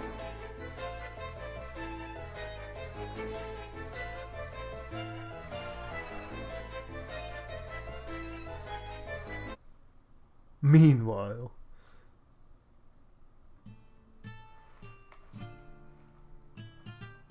let's investigate this while the others are gone.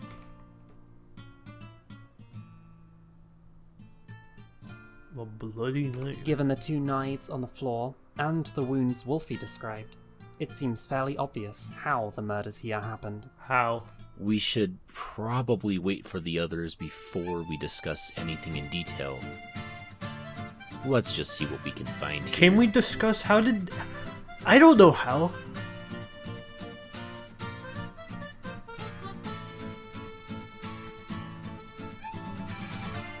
Hey, look at this.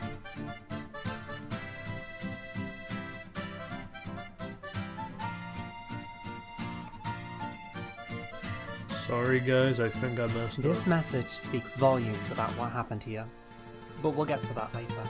Let's continue searching for clues. What?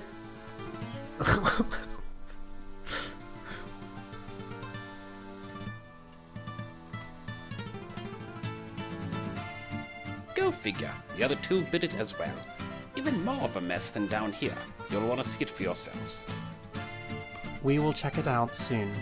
Can you give us a quick summary? The situation is mostly the same as down here. The door was locked from the outside. Sammy and Tapras are dead in the karaoke room. Sammy seems to have bled out, while Tapras' head is detached from her body. Wow, that's fucked up.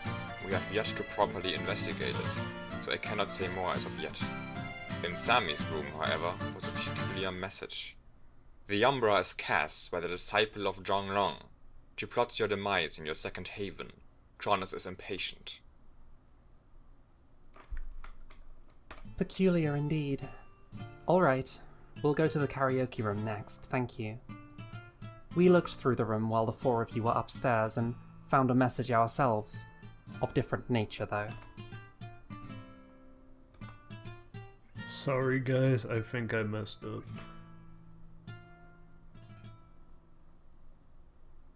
It seems that she was.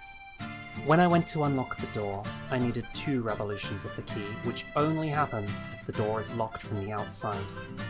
If the door is locked from the outside, you cannot unlock it from the inside, even if you have the key. That's so fucking stupid.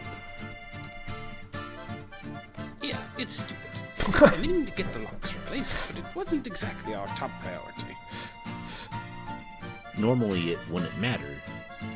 We just agreed to never lock the door from the outside, since there was never any reason to anyway.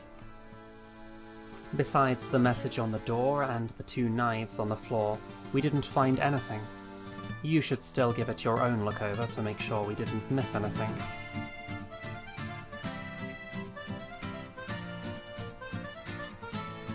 Prepare yourselves. The sight up there is nasty.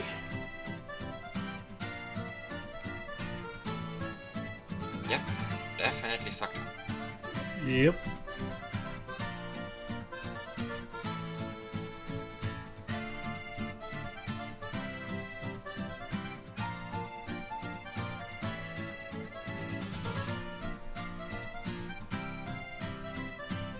I have to agree with Fiction and Kiyoshi.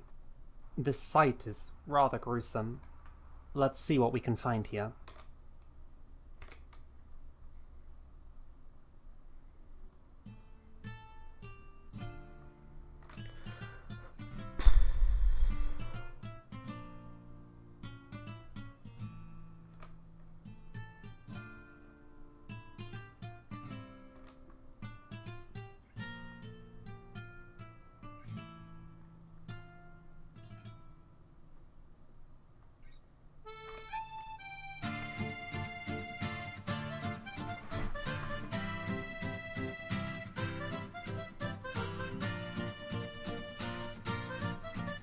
I'm honestly having a bit of a tough time here.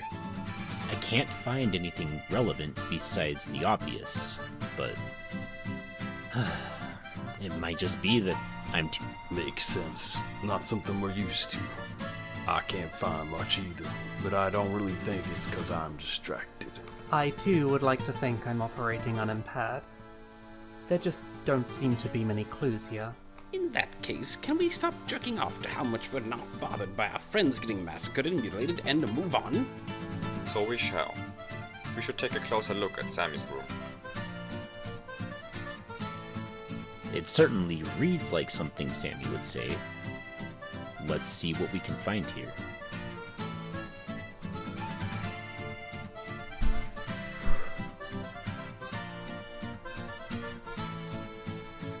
Cosmo's door was locked, but we should try Tapras's and Yasmat's rooms. There might still be something we haven't found yet.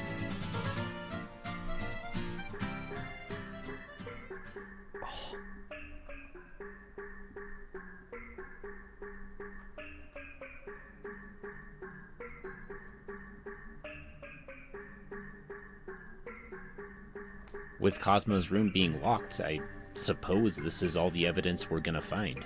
You know, I can just pick that lock. You can do that?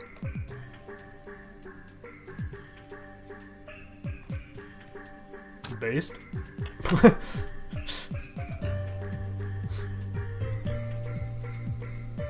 The doors to the rooms just have basic cylinder locks.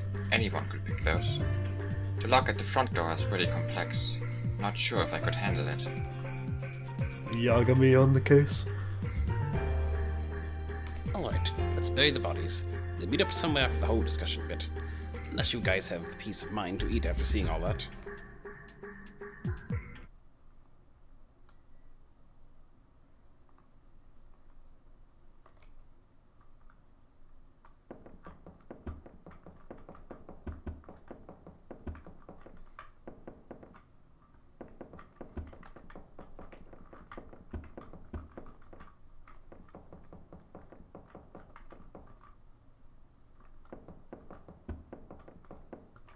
Got it.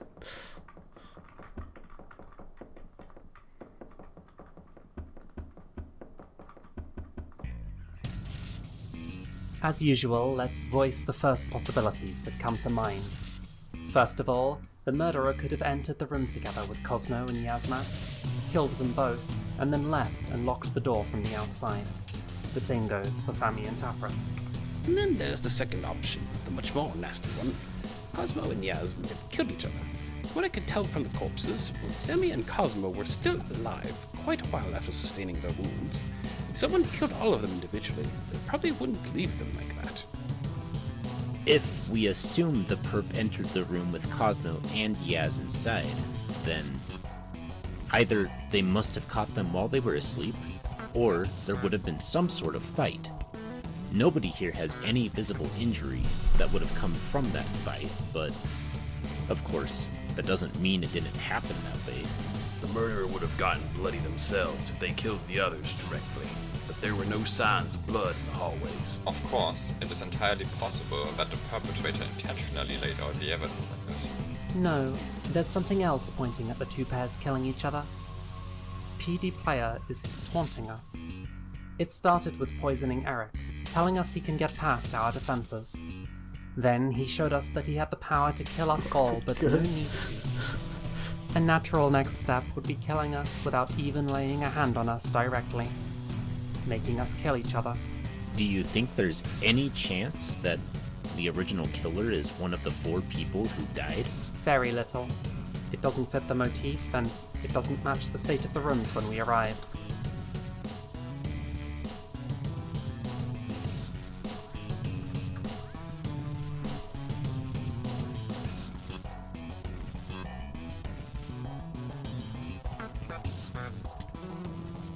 It is as Kid says. So the murderer somehow made Cosmo and Yasmat want to kill each other, and then locked the room? That seems like pretty easy. It would appear as such. Locking the door prevents from turning tail and fleeing the room to get reinforcements. Something that would certainly lead to the misunderstanding clearing up. Furthermore, it prevented the victor from getting the necessary medical attention, leading to 2 more casualties. Before we move on to more detail, does anyone have a suggestion besides a direct murder and the room occupants killing each other?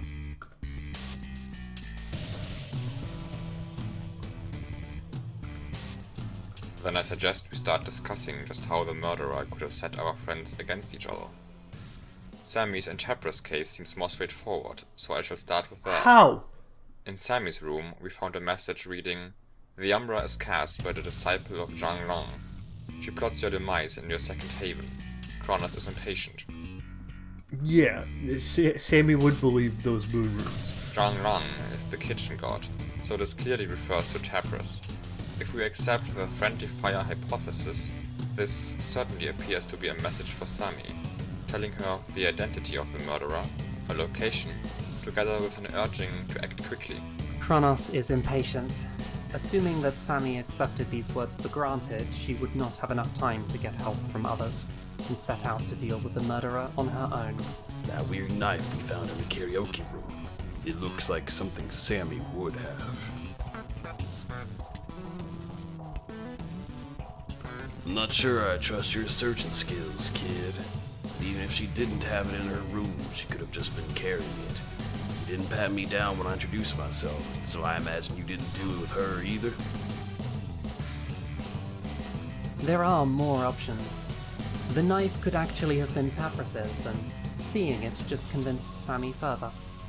But since the other knife on the ground was a kitchen knife and Tapras is the acting cook, I think it is much more likely that it was Sammy who brought the fancy dagger into the room. Yeah, maybe the portal, or maybe the moon rune portal just like popped down a dagger while it was in the room.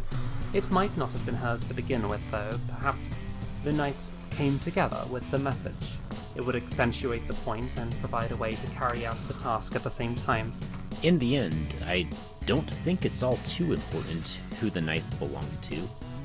The message made Sammy go out to kill Tapras, but how exactly did Sammy receive the message in the first place? It's moon runes! It was in her room, so the perp must have laid it out while she was gone. Besides, Sammy is a bit weird, but she isn't stupid. Would she really fall for something as blatant as that? The moon runes never lie, baby.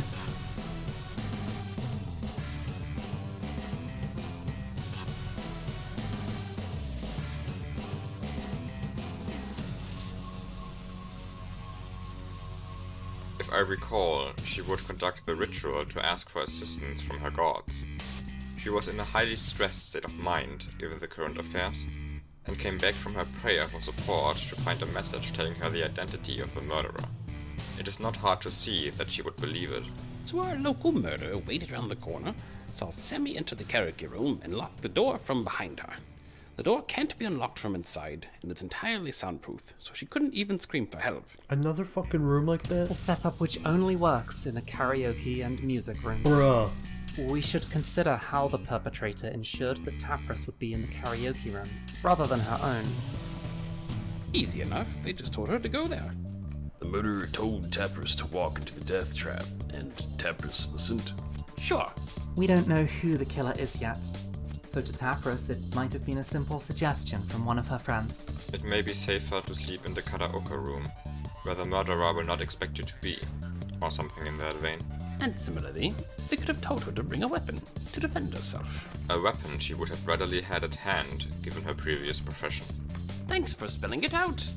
You absolutely didn't just add that just so you could be the one finishing the explanation. I believe this is an extraordinarily inopportune time for inner conflict. If you have complaints about my conduct, I will gladly hear them after the case is solved. Good, because you'll be hearing lots. I guess I'll have to be the better man and play nice to further the case while you keep using the situation to stroke your inflated ego. Let's get back on track. There may be some details missing, but I'd say we've more or less explained what happened to Sammy and Tapras. Let's move on to the other two and then discuss things more thoroughly if we find anything that stands out. Hold on. What was up with the severed head? Cutting off a head with a knife is quite a lot of work. I've done it a few times. Animal heads, of course. If Sammy only wanted to kill the traitor, what was that for? Dunno. Seems like something Sammy would do, though. There's probably some spiritual meaning behind it or something. Once again, we can ask ourselves whether Cosmo and Yasmat were killed by each other, or by the traitor. As far as I can tell, the situation matches the other one in that regard, so unless anyone has objections, we can move on to how it happened. Sure, seems fine. I wonder. Good. For Sammy, we found the message that basically straight up told her to go kill Tapras, but we didn't find anything like that for the other two. Yeah. There was a rather pronounced discord between the two. Cosmo does tend to get very fixated on her ideas, but this is not a step she would take unprompted. Perhaps I am underestimating the mental toll of this situation, though. Nah, fuck. I think I might have an idea. Remember how I told you about hearing Yaz go to the music room last night? I knew it was her because she was talking to herself. Can't let them get me. If they come to kill me, I just gotta kill them first. That's a lot to hear. That's a lot to hear. She was saying something like that. Maybe Cosmo overheard weirdly and got a wrong idea, since she was already thinking of Yaz as the killer. So Cosmo would have merely overheard an unfortunate snippet of her monologue, pushing her over the edge. Yeah, maybe she only heard the "I just gotta kill them" part or something. She might have seen her walking with the knife, too. Add some nice fuel to the fire.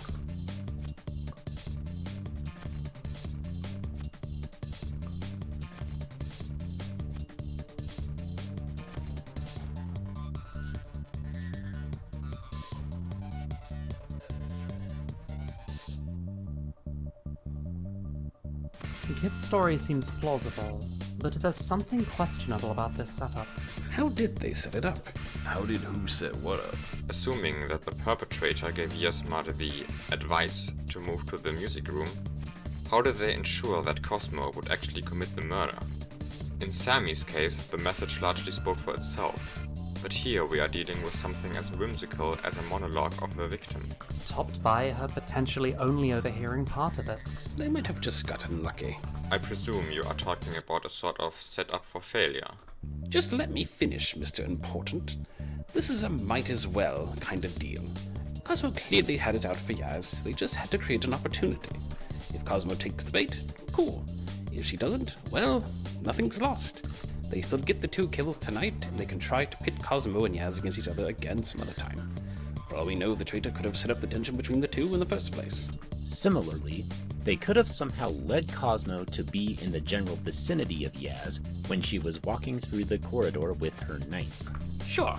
It's a shame to admit, but currently I cannot think of a more concrete strategy the perpetrator might have employed. Not one that is reasonable, anyway.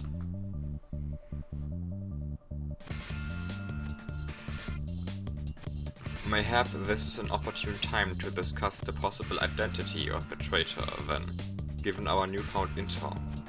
Accepting the hypothesis that the perpetrator simply told Tabras and Diasmat to go to the karaoke room and music room respectively, they must have spoken with each other privately beforehand. Kiyoshi, perhaps you overheard something? In particular, the perpetrator must have locked the door after Cosmo entered the music room, so you should have been able to track the direction the footsteps were coming from. Man, I've told you this before. I've got good hearing, but I'm not a tracking or recording device. Sounds I hear are just background noise that goes in one ear and out the other. Here, since you asked me this, we've been looking at each other the whole time. Do you know exactly how many times I've blinked since then? I understand your meaning. Yeah, you see it, but you're not paying attention to it. I'm the same when there's random footsteps when I'm trying to sleep. There's always some noise out there. I only took note of Yaz because she was mumbling to herself. I do not mean to insinuate a lack of care in this critical situation where every piece of information may be crucial to saving the lives of the rest of us. I simply recognize you as one of the few people in the position to have exclusive important intel. Hence my inquiry. Yeah, whatever, man. Anyway, no. There's nothing I heard like that. I'd remember if someone was told to sleep in a specific room, so if that's what happened, they did it somewhere I didn't hear. But while I'm talking, I do have a suspicion I've been waiting to say. Go ahead. I said this yesterday already, but I thought about it again, and I'm really thinking that guy did it. Me? I believe we went over this yesterday, and concluded that even if Kid were somehow to be our enemy, there would still be another traitor we ought to find first. Yeah, no. Why do we think that kid couldn't have committed the first murder? Eric ate a poisoned banana, which we established could only have been poisoned after entering the mansion. Before Kid's arrival, we checked the security footage outside the mansion, and found that nobody besides us had entered the mansion in the general timeframe. Thus, only one of us could have done the deed. Do you take issue with that line of reasoning? Yeah, maybe we should have more cameras set up in this building. Why do we trust that video so much? For all we know, the camera could have been hacked, or maybe PD Player is the one who made it in the first place, or something. A stretch, to say the least. Is it though? Is it really more unbelievable that someone would have gone through our vetting process than that the cameras have somehow been messed with? God, this song's so fucking good. The cameras have been scrutinized as much as everything else, perhaps not including Banana Apple Inc. We even had several of us investigate the cameras for any sort of foul play, myself included, and none of us found anything. Yeah. You know, such is the way. But that's the only way for it to work, right? Everyone else has an alibi. There would have been 4 cameras in the karaoke room. Vorminax, Wolfie, and I confirm each other. Cake has the alibi from the start when he was out with Alex and Cracker. The Kane, ours, and Fiction have been chained together, so they couldn't have done anything yesterday. That's why I didn't mention ours, despite him being an outsider. This only leaves Kid. They're so right. Okay, may I assume that you refrain from confirming this alibi of you 3? Yes, I do not agree that Arst, Fiction, and I have an alibi. How? Really? I put up with this, and I'm still not off the hook? If a hook's what you want, then I put a great one in my treasure box. Beware, matey. Nobody gets off my hook. Ha ha ha. All of this could have been set up long before the actual events. Either of us could have told Yasmat and Tapras to sleep in the music rooms before the bomb even went off. Last night, you had us 3 go to your room to get a few books. Huh?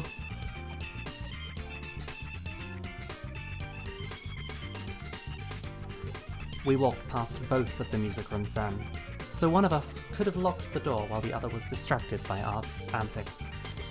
It's only a quick turn of the wrist, after all. We're handcuffed!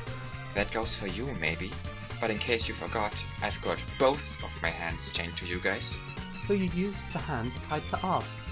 It's not like he'd really complain, and even if he did, I would pay it no mind. Clever of you, really, I'm... This is true, I would not care. Don't praise me like I'm some criminal mastermind. I didn't do it. I would not care. Well, the two of us are the only reasonable suspects left. And I know that I didn't do it, so there is little reason for me to act like I still have doubts.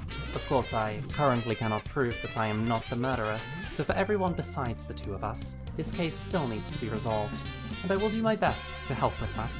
What the hell? I didn't do it. If anything, this makes me scared that I'm now tied to someone who just confirmed herself as the murderer. This is probably pointless, but Arston, can you confirm or deny if Fiction did anything while you were walking past the karaoke or music room? A pirate's code is all the treasures of songs. Ha ha ha!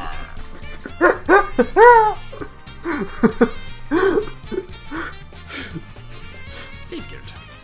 So how do you explain the stuff in Sammy's room? Did I just conveniently slip your attention for several minutes while I went and prepared all that? I couldn't have even done that while you were tied to me.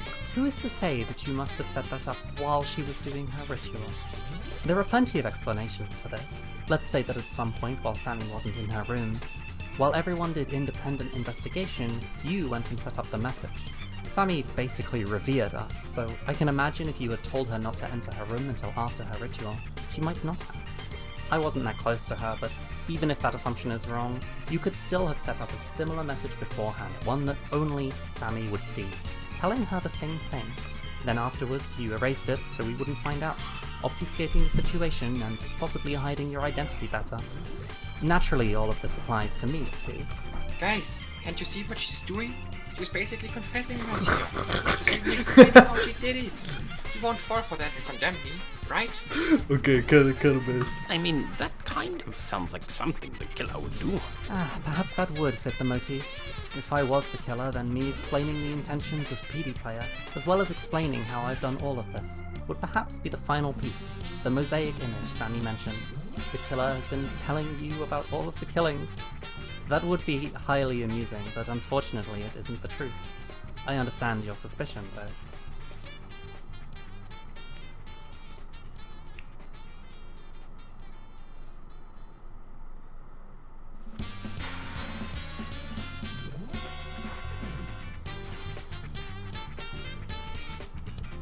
Whatever the case, do you still harbor doubt towards Kid, Kiyoshi? I mean, I guess. Maybe. I don't know. I'm not fully convinced, really. But I guess I don't really think he's more likely than you two anymore. You know, I hate Kid just as much as you do. What the Finding the real killer comes first. You can cut him up or something after that. What the fuck? It's a joke, man. Jeez. I don't really hate him. I just thought he made the most sense as the murderer. Sorry, Kid. Kiyoshi has made some fairly reasonable points. Despite all, there is an ever so minimal chance that Kid is either a secondary murderer, or that we have been overlooking something. Somehow Karef's still alive. Like... If somehow both Fiction and I get an alibi, that is what we will focus on next. But for now, I believe that spending effort on pursuing something as unlikely as this will only distract us, and give the real perpetrator the opportunity to cause more damage. I agree. So, since you two are now the prime suspects, I guess you'll have to put up with each other for a while longer. If anyone else wants to volunteer to oversee them, now would be a good time. As much as I'd like to solve this case, I do want to keep on living, and sticking too close to a murderer seems a little risky. I also certainly don't want to accidentally facilitate another murder by being influenced somehow. Yeah, I'll pass. I too must agree with Cake's assessment. Yep. The three of us being chained together should give us enough security. But to prevent a repeat of last night, we should take some safety measures. Any impactful action regarding this case should be taken after discussing it with at least everyone except for us three. So don't go and kill us, even if you're somehow sure that you figured out the true traitor. If you see anything weird anywhere, don't interact with it and alert the others as soon as possible. It could be some sort of trap. In general, pay attention to what you're doing and don't do anything rash. It may be more difficult to be influenced if you keep a distance from arcane and fiction, but do not get overconfident and think you are safe just by not making contact with them. We have witnessed the capabilities of the traitor, so keep on your toes. Says something coming from the most overconfident person in town, eh? Or maybe it doesn't. Not sure if you realize. I will manage to stay sharp for at least another day or two, but at some point even I will have to sleep. It will be nice to figure out this case before then. I suspect the traitor doesn't want to wait a long time either, or it would besmudge the image they're trying to paint. Something big might happen soon, so stay alert. Who is it? Strange how these parallels between you and the murderer keep popping up, Indeed, you have done an admirable job setting me up. With that, I suppose we shall disperse. As discussed, be careful as you do what you will. Good, because I really have to go to the bathroom. I'm feeling that.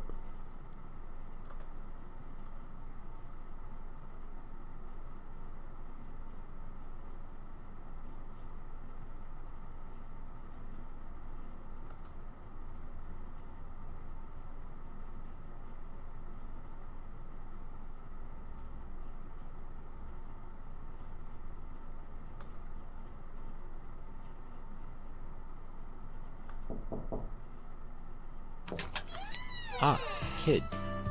Is something the matter? Yeah, what the hell is going on?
I'm back to it.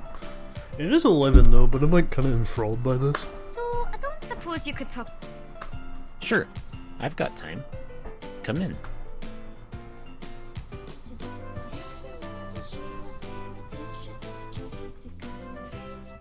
Want anything to drink? I've got water, juice, tea. Some juice coming right up. Ah, sorry. You can sit on the chair or the bed or something. My room's not that great for company. Haha.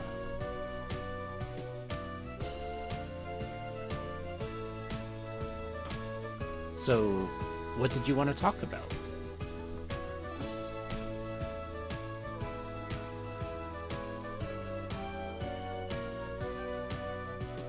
So, you're worried that, despite all, bad things will continue happening. I think that's reasonable. The others were saying similar things earlier.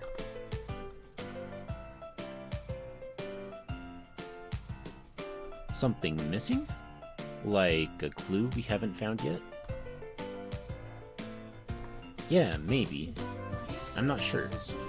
You could be correct, or it could just be the stress getting to you.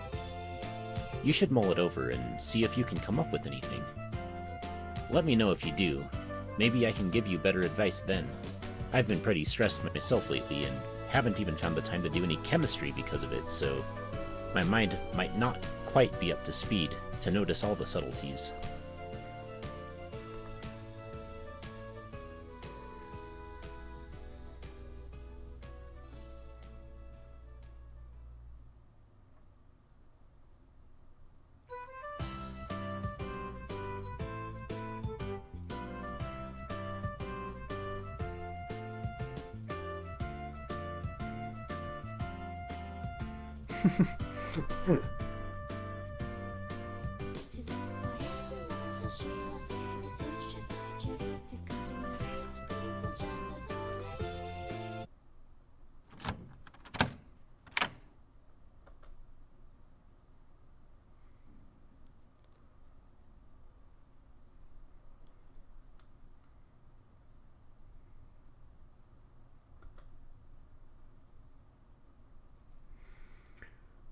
Or half the crew fucking died.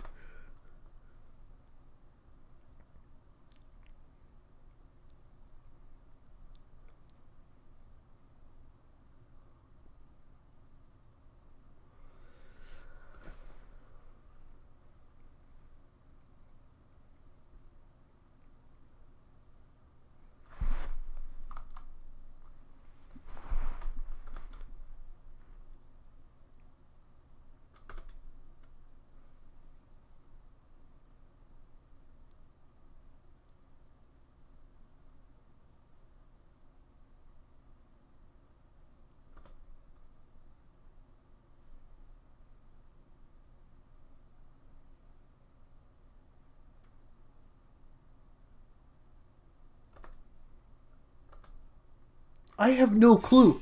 This is...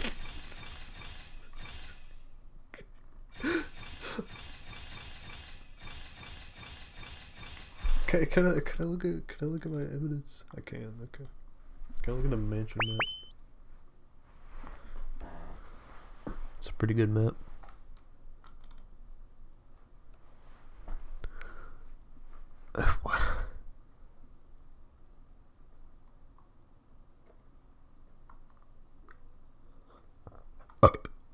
Here's with the logic. There is none. My brain's empty. What the...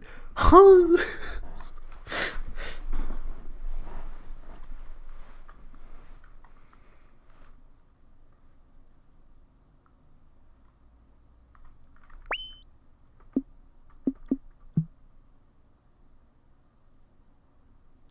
That's such a big piece of evidence.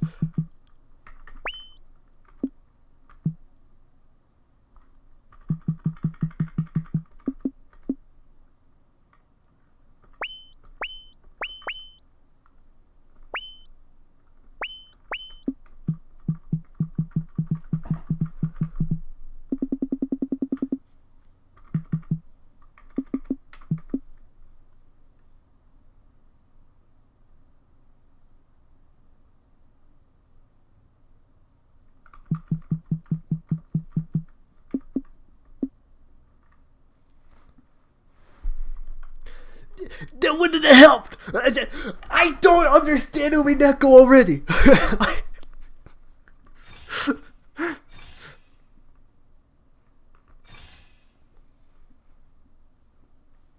Like, let's. All right, if we're just looking at. If we're just looking at this scenario, like literally anyone could have done it. If we're taking into account the previous scenarios, we got Vorm, Kiyoshi, and Wolfie talking around the time that they could have placed the bomb inside Fiction's bag. Fiction and Akane and myself have been chained together, but apparently that's not a good alibi because we could have still just locked the fucking doors.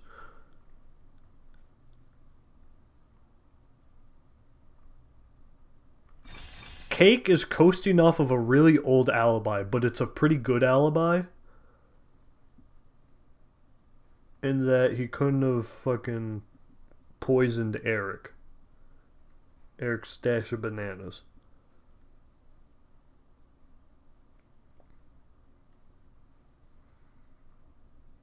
So he's kind of coasting off a really old alibi, but it's like a pretty good alibi, you know?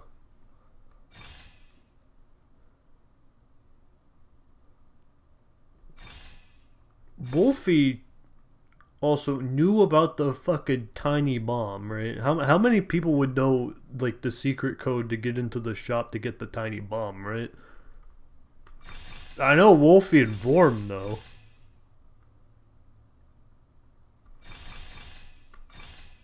Fiction could possibly know as well. Kane is like businesswoman, so probably. I'm just a pirate. He usually just like has good hearing.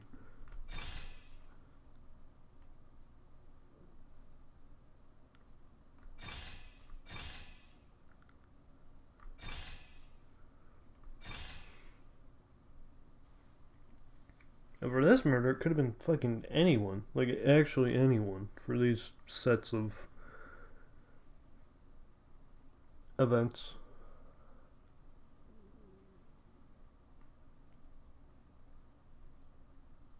Like, I could be wrong, but I would assume it's like giving me all the information, but some of the information isn't like... It's not lying, it's just not... It's like misconstrued in a way that makes things less obvious.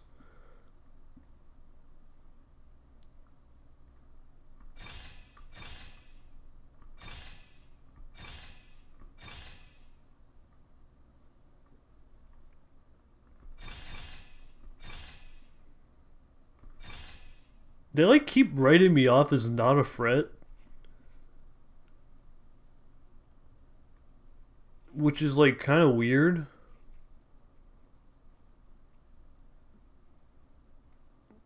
But also believable given it's me, right? There is some bias there because I don't remember killing anyone.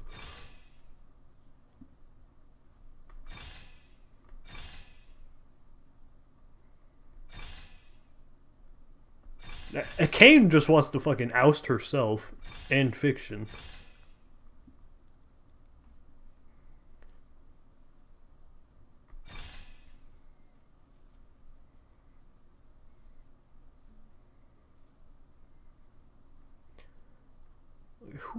Who would have known about the tiny bomb, right? Is there information about who knew about the tiny bomb?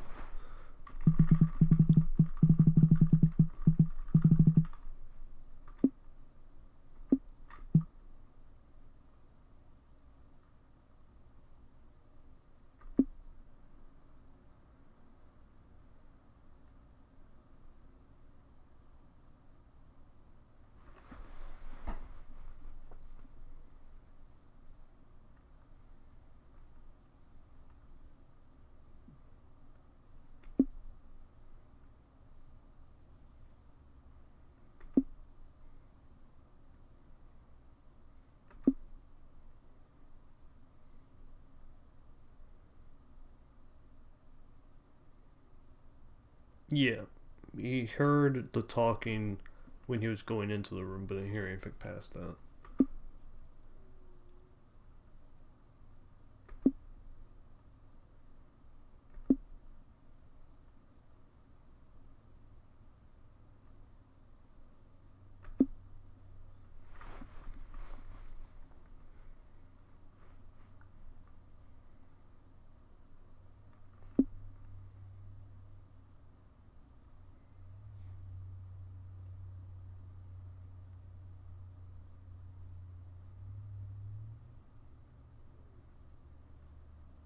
Gotta be guys.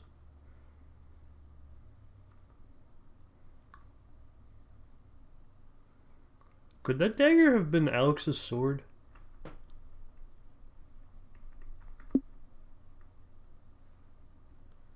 And Cake has this fucking 7.5 liter jug of cum.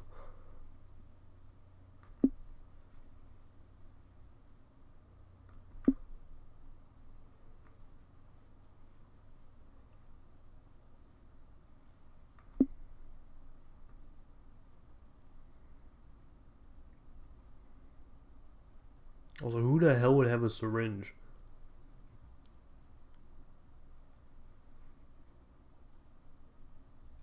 I mean, that seems like a doctorly thing, which is looking like a wolfie.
God, it goes so hard with cake in the background.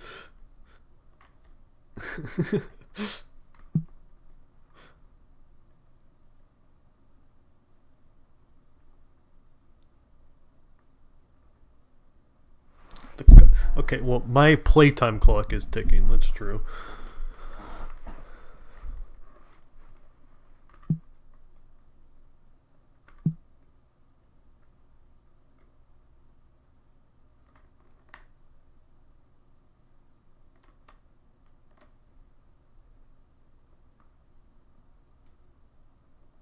Where the fuck did this dagger come from, too?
Yeah, what is going on here? Also, I really don't get how Sammy died.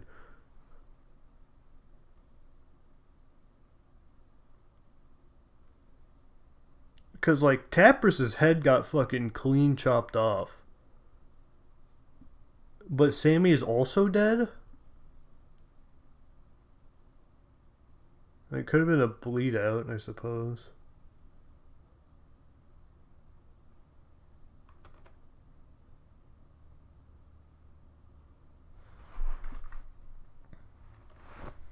And who...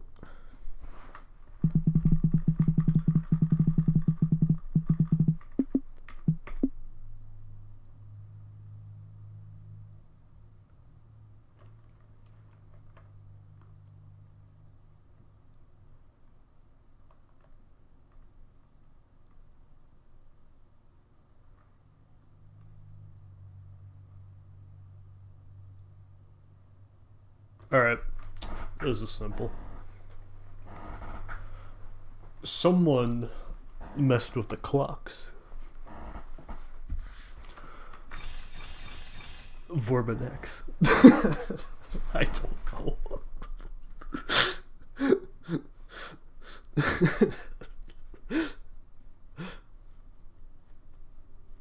Yeah, maybe Sammy just saw it as like a divine sign of the god, like, yes, Cronus is now waiting for me.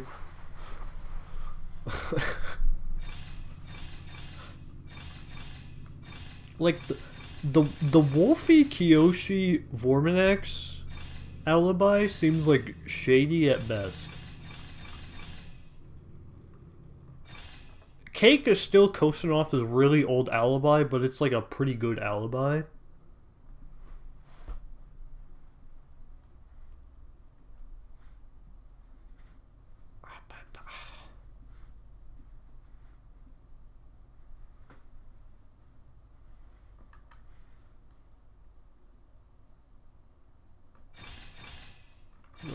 And then, like, the obvious ones are one of these, and then there's me.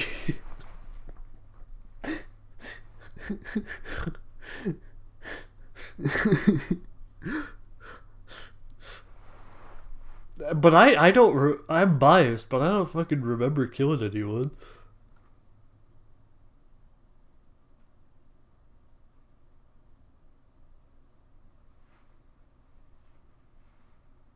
Like, they've just kind of been brushing me off because I'm just the outsider who showed up. Like, it is supposedly entirely possible that I did it, right? Like, is there ever anything of me being innocent? Like, I never have a good alibi other than I'm a fucking idiot, right?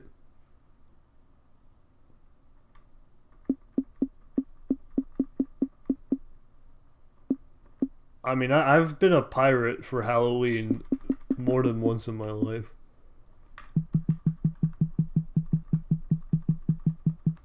But I don't remember killing this many people.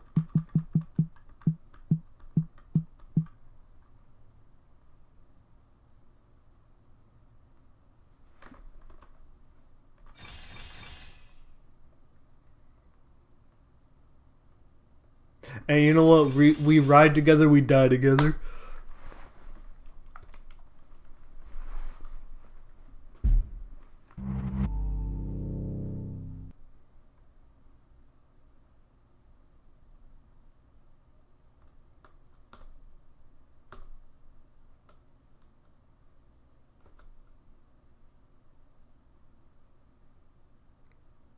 Oh my god.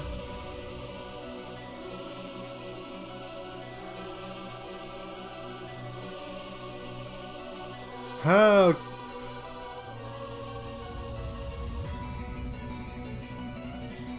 Wearing blood as an unfashionable necklace.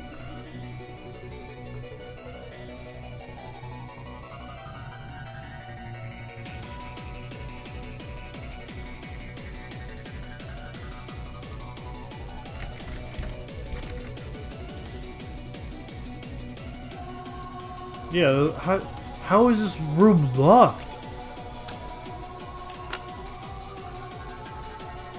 Who's got the master key, bro? Kid's here too now, huh? Not like Vorminax to be the last. Feels like it would hurt his pride. Well, not to me.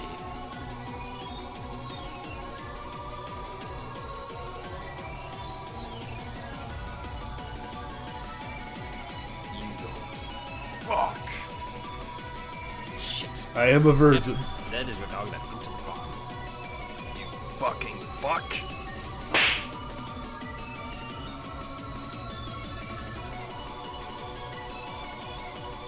Calm down. This looks bad, but we shouldn't jump to conclusions. We've seen plenty of times how easy it is to be misled. No shit. You don't get it. Fuck. This is my fault. I could have stopped this. Fuck. Yoshi, take a few seconds to calm down and collect your thoughts. After you're done, elaborate on what you just said. Alright, I'm calm. Somewhat. Last night, really late, not sure about the exact time. Might have been after midnight. Anyway, someone knocks on Vorminax's door. After a bit, I find out it's Kid who knocked, because he tells Vorminax he wants to talk to him. Huh? Bullshit. It was clearly your voice. It's totally different from the rest of us. Anyway, so Vorminax opens the door, then they leave the room and walk over to Kid's room, unlock the door, and go in. There was some more talking there, but it was too quiet to make out from that far away. Fuck, man. If only I hadn't listened to this garbage about how Kid couldn't be the killer. I should have gone out and stopped this. Anyway, this is clear fucking proof, right? Not really, but also I don't have much going for me. You make a compelling argument, but let's refrain from hasty actions for now. Is it really that hasty? The main reason we didn't suspect Kid until now is because there's always been a much more likely suspect.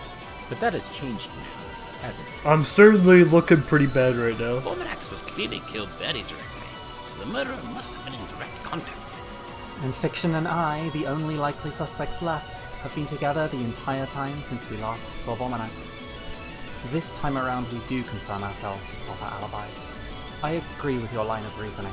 I just propose less punching until we've reached a consensus. Yeah, I am certainly the most, guilty looking right here. Isn't there a consensus already? I trust Kyoshi's hearing more than I trust Kid's word. And I was with him when the time bomb and Kurat's murder would have had to be set, so he can't be the traitor either. I was the prime suspect at the beginning of the first murder, so I can appreciate thinking things over for a bit longer. But this situation is different. It's not that it just looks like Kid did it because of the corpse in his room, it's that nobody else could have done it. Right? We were up all night. Again. Again, as I definitely didn't do it. I said that yesterday too, but it wasn't fine then. Just that this time Vormanax was killed directly by the fucker. Unless, perhaps, it was a suicide. But how did he get into the room still? Ha! Good one. That guy wouldn't sacrifice the entire city before himself. I agree that there doesn't seem to be a good reason to believe a suicide. Besides, Kid is denying what Kiyoshi is saying. If Vormanax really killed himself in Kid's room for some reason, why would Kid lie about it if he isn't the murderer? I know this looks really bad.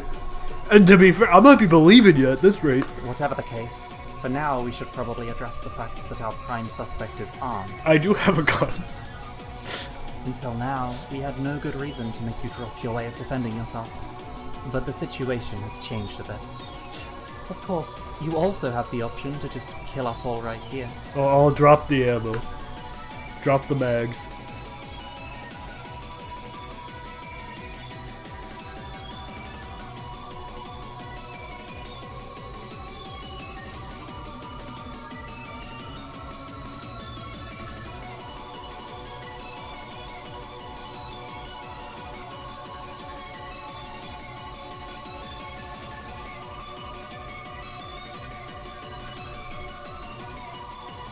No, fuck that. I'm solving the murder.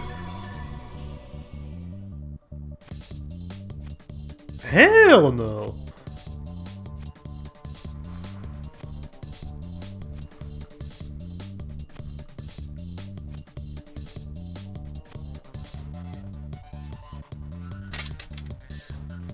Thank you, Kid. Unfortunately, this barely amounts to evidence of your innocence, as the perpetrator's previous actions strongly indicate they would rather win by outwitting us than by killing us outright. Yeah. One might argue that the murderer would want to keep a safety measure in case things go south, and that, because of that, your action makes you less suspicious. However, that seems exactly like a line of reasoning a killer trying to taunt us would make use of. Anyhow, does anyone mind if I pick up this gun? How the fuck does Vormanax's body get in my room? Who has the master key? Does a master key exist? Did someone just make a copy? I trust you, I guess.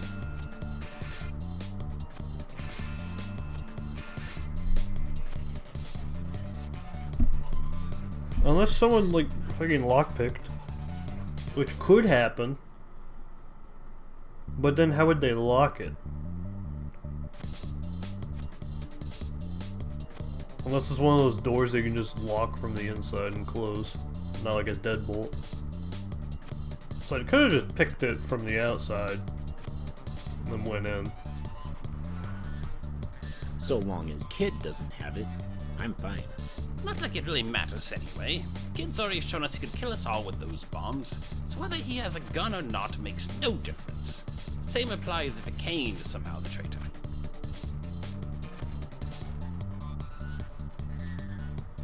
True. You couldn't have gotten your hands on them. You're really grasping at straws, huh? The murderer is more than likely PD Player's henchman. He could have given you the bombs at any time, even before you came here. Okay, I hate Z3.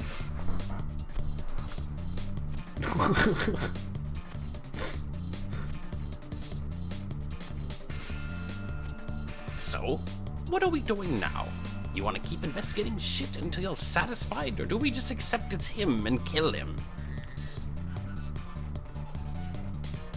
Everyone hates Z3. Okay, not.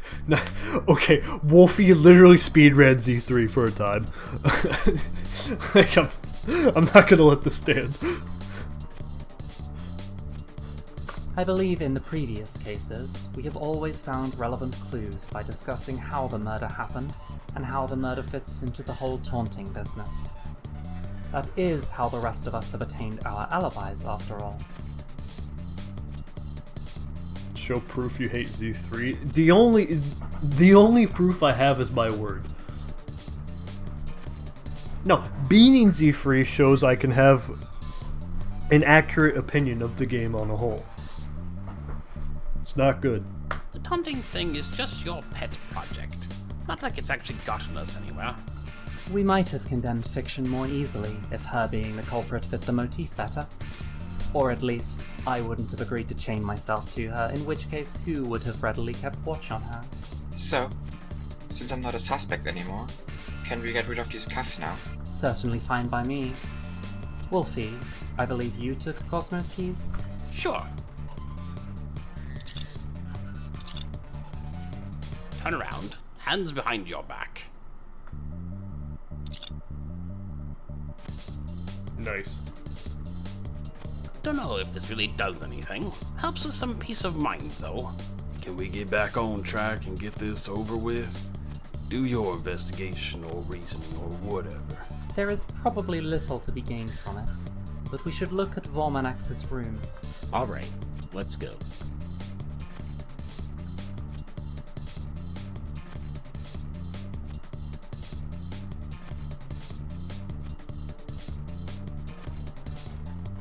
I mean, yeah, I told you they immediately went to Kid's room after he opened the door. This was expected, but there was little reason not to make sure. Next in line would be discussing how the murder happened. I told you that. Kid came over to him, asked to talk to him, and then they went back to Kid's room. Then he killed him there somehow.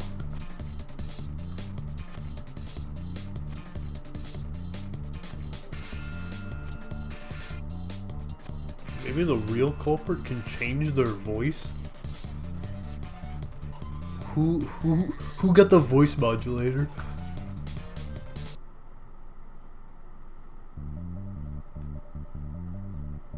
Let me recapitulate exactly what you heard. Someone came up to Vormanax's door, knocked, and then you heard Kid ask to talk to him. Yeah.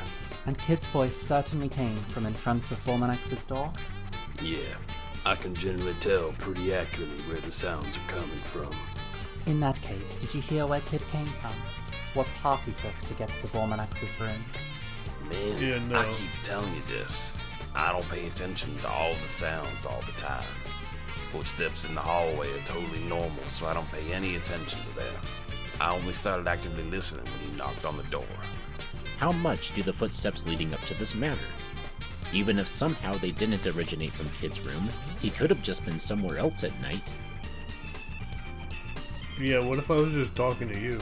I'm not suggesting the path of the footsteps would immediately lead us to the culprit, but you can never be in possession of too much information. Moving on, there was knocking on Vormanax's door, and then Kid, from in front of the door, said he wanted to talk to Vormanax. Kid, you deny this point, correct? Yes. Yes.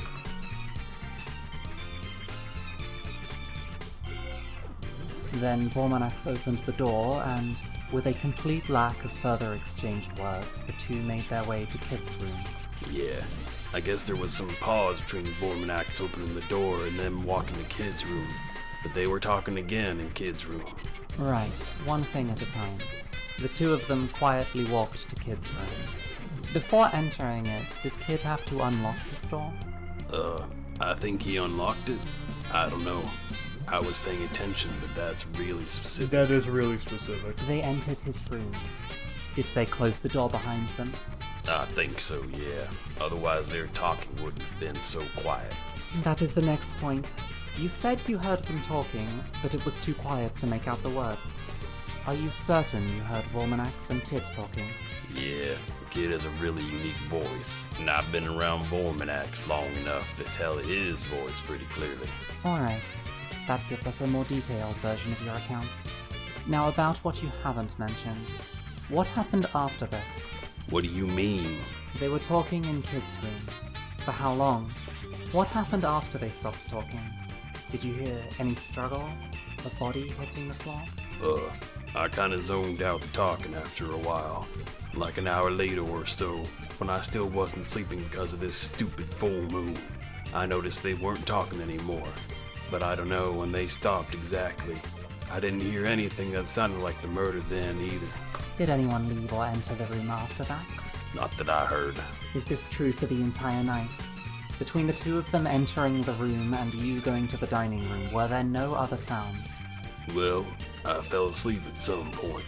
I don't know the exact time, but usually I fall asleep at like 3 or 4 on a full moon. It was probably the same last night. Would you have woken up if there were any sounds after that?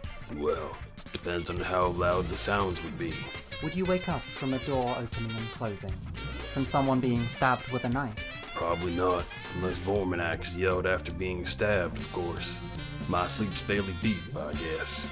I probably would have woken up from an active fight, though. Kid, you have repeatedly claimed that you were asleep at the time Kiyoshi heard you talk to Vorminax.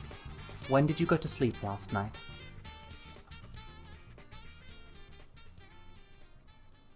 You were in Cake's room yesterday evening. Cake, can you confirm this? Yes. He said he wanted to talk about something. He ended up mentioning something feeling off about the situation. He talked about how we might still be missing something, and that we might not be as safe as yesterday's conclusion led us to believe. In hindsight, it almost feels like he was announcing the murder. That would somewhat fit the motif you were talking about, no? So it would. In general, the image seems to depict Kid, but I will get to that aspect later. Kid, do you confirm what Cake just said? Absolutely. Moving on, after leaving Cake's room, you immediately went to your room? Yes! Between the time of leaving Cake's room and falling asleep, have you seen anyone else? No. You got to your room and fell asleep. Did you wake up at night at all? Please explain what happened in the time between you waking up and entering the dining room. I woke up. Vorminax.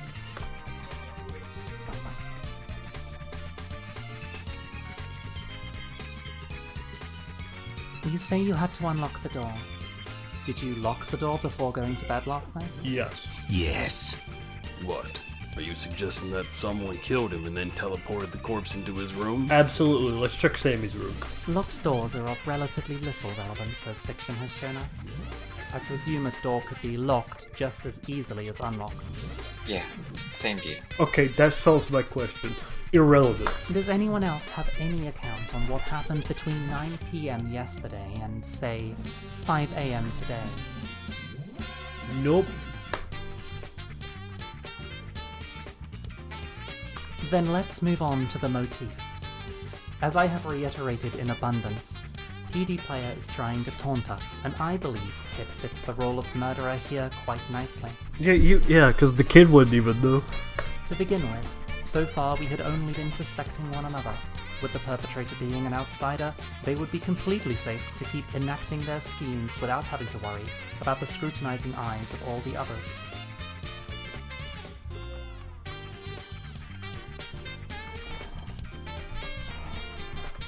After all, until today, Kiyoshi had been the only one to suspect Kid at all. Everyone else kept backing him up, that includes myself, of course. Because we saw him as a neutral party, some of us have been going the extra mile to help him set up anything he needed. It would have been easy for him to mess with Fiction's tools, or tell Tapras to go to the karaoke room. He was the most trustworthy person around, after all. Besides the ease of deception that comes with being an outsider, it has another certain effect. Don't you think it would greatly amuse PD player to see us openly distrust each other, all while actively helping out the true murderer? Then we get to this murder. I've mentioned this yesterday when I falsely accused Fiction, but I think it would make for a great taunt for the murderer to almost openly reveal themselves. In this case, by having a corpse in their room, in addition to having an ear witness, and then still somehow manage to get out of it. So far we are strongly suspecting Kid, but if he comes up with some great arguments, maybe he can manage to sway us. Imagine that beyond that all, he is actually the true perp, stringing us along through all of this. Let me tell you, I don't have good arguments. This is strengthened further by Kid's remarks about how we had been missing something, and how we may not have been as safe as we believe. Announcing a murder before carrying it out in a situation where everyone should be highly alert would truly fit the image rather well. Alright, so the only people here that like have actual like goated alibis is a Kane, Fiction, and ours, me.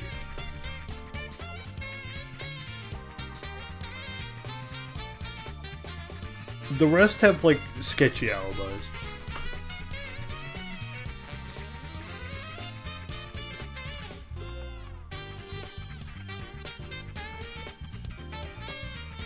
I don't think it's particularly likely that it was just to make you seem more suspicious, even if you are not the murderer. If the goal was to simply kill you, they could have done it with Dina's bomb. If the goal was to pit us against you, then there would have been easier ways to do so, especially since the motif is weak evidence against you at best. It only serves to round up everything that speaks against you otherwise. Of course, it is also entirely possible that the point of this murder was to make the outsider seem like the true culprit, in a way of showing us that they can even shatter the strongest belief we've held up so far. But I personally find that to fit the mosaic less nicely. Now that we've established the general frame of reference, let's turn to this murder specifically. Oh god, we're still not done. Suspecting anyone besides Kid would have us revisit the previous cases, but let's suspend that minor inconvenience for now. As Kiyoshi claims to have heard Kid yesterday, the most obvious alternative suspect would be him, as Kiyoshi lying would simply negate a great deal of evidence against you. We can also think of unlikely hypotheticals like sleep-talking, Kiyoshi mishearing, or similar, but there would need to be strong further evidence for those. Kid, since you are the most involved in this, you should have the first chance to come up with a possible way someone besides you could have committed the murder. Great point.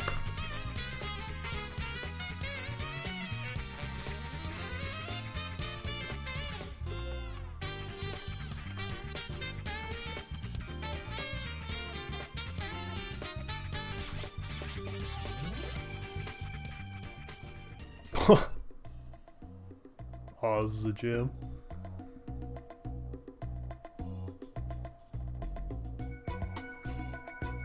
Yeah.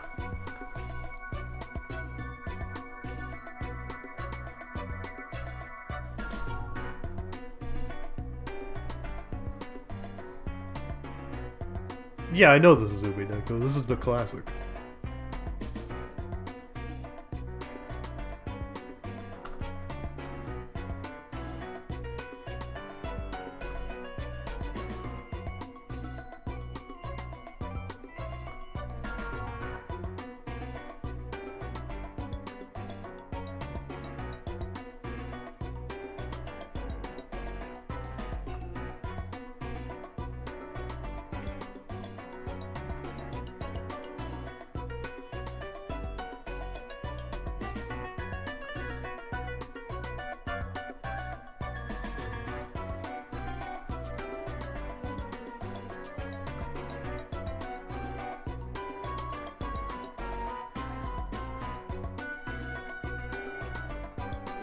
It's gotta be cake!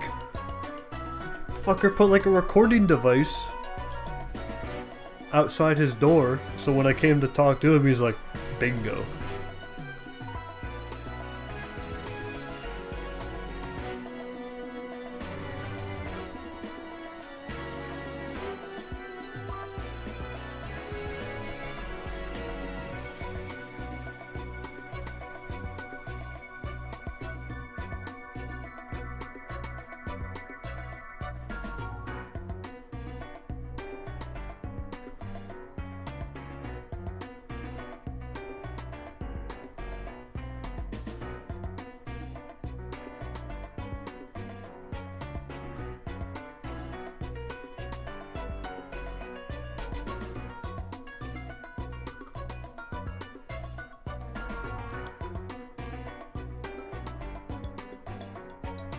It's gotta be cake.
Yeah. Mm-hmm.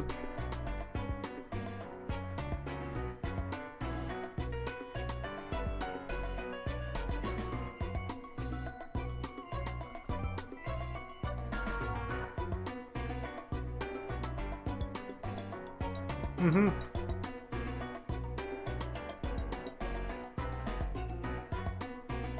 But it seems too simple.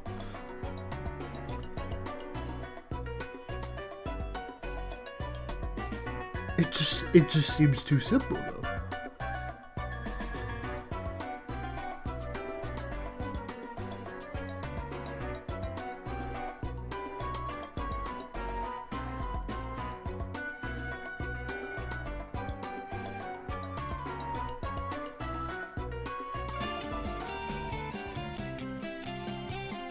Sure, let's start from the beginning.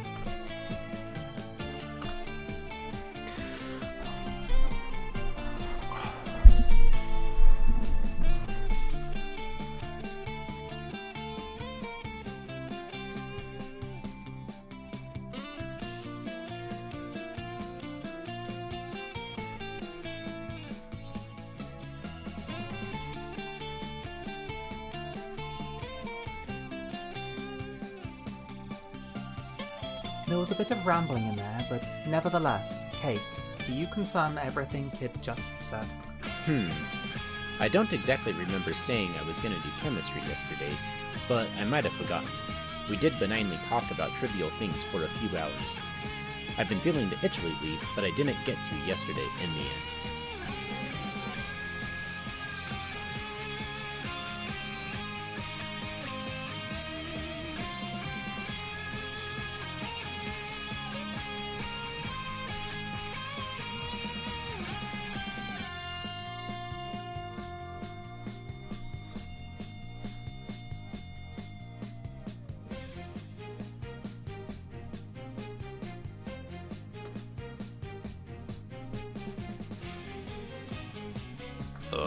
It was something like, I don't suppose you have time to talk. So, I don't suppose you could talk. Oh yeah, that. Are you confessing?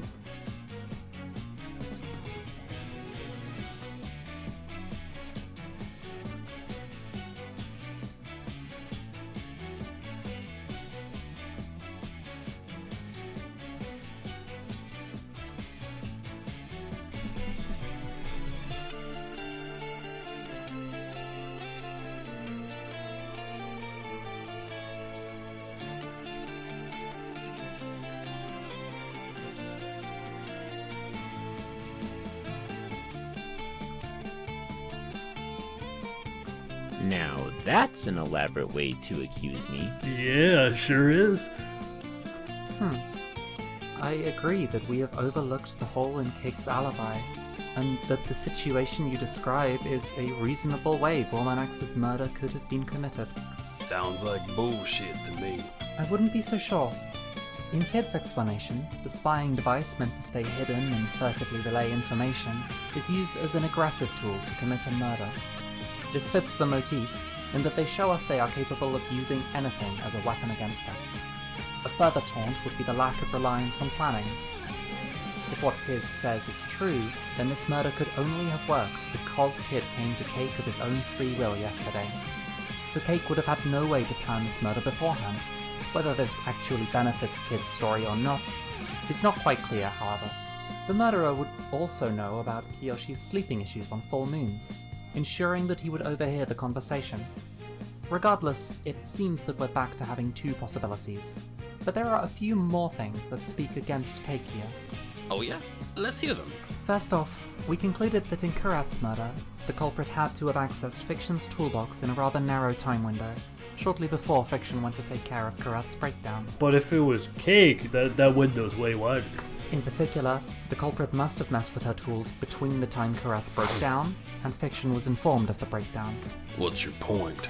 Oh, Cake's the one who told me about Kurath breaking down. If he was the first to see her, he had the time to go to my room, mess with my stuff, and to then tell me about it, making sure I only get there after he was done. I suppose it's true that makes me look a little suspicious. Moving on, in the case regarding Sammy, Tapras, Cosmo, and Yasmat, we conjectured that the traitor simply told Sammy, Tapras, and Yasmat to go to their respective places. Earlier, we said that the kid could have easily done that, as everyone believed him as an outsider. But at that point in time, Cake had already acquired his pseudo-alibi, so he would have been just as trustworthy. For what it's worth, I did genuinely believe that my alibi proved my innocence. It's not like I realized the flaw in my alibi and chose not to point it out to protect myself. Talking about alibis, there is another point. The traitor's goal would be to create as much suspicion among each other while staying safe themselves. As such, the fewer people have alibis, the more people there are to suspect. Which means that on the one hand, we have fewer people we feel we can trust, and on the other hand, suspicion was more spread out, making the culprits stand out less. Because of that, it was in the culprit's interest to kill people with alibis. Of course, the friendly fire case could not target those with alibis, as none of us in their right mind would try to kill someone they believed not to be the murderer. The second murder, however, showcased how the traitor could have killed us all if they wanted to, so it should have been easy to take out all the alibi carriers at that time. On the second day, Cracker, Alex, and Cake had alibis, 2 of which were indeed killed, but somehow Cake was apparently not on the hit list. Well, the more I hear of this, the more I feel like I'm being framed rather elaborately. It is pretty cool. Admittedly, this only serves to counteract the things pointing at Kid being the culprits. Personal tendencies aside, I would say that you two are on about equal footing now. How about we just kill them? It's gonna stop the murders and just one more victim. And half the time that victim's just Kid. So really, this is really like 3/4 of a victim. Kinda based. Yo, hold on. I'm not a big fan of killing off our own council members. Kinda based, Wolfie. I don't know. It might be the best solution, though. Let's not be rash, okay? If what Kid is saying is true, then I should have a listening device on me all the time, right? You guys can search me. I don't have anything. Not Kid, though. I don't want him to play something on me. I'm literally handcuffed.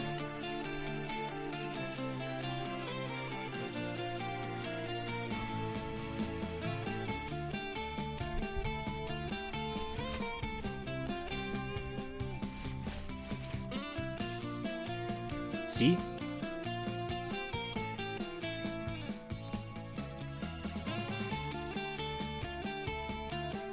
You want to see my room? Sure, let's go there. You didn't find anything there last time you went through it, though.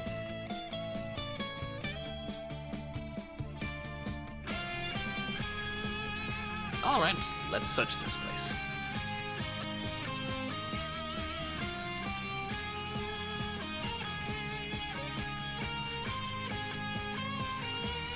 Happy now? Spill the acid.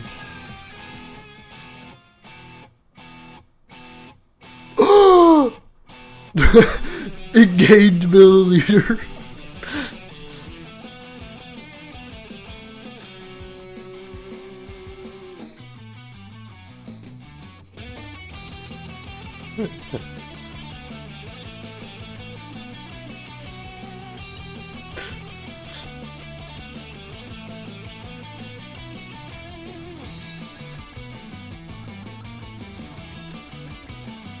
Oh. Cake, do you confirm that the acid tank was at 7,500 milliliters when Kid came over to your room yesterday? No. As I said, I haven't been doing any chemistry lately. It's been like that for some days now. So you confirm that for the last couple days there have been 7,510 milliliters of acid in the tank? Yeah? That's what I just said.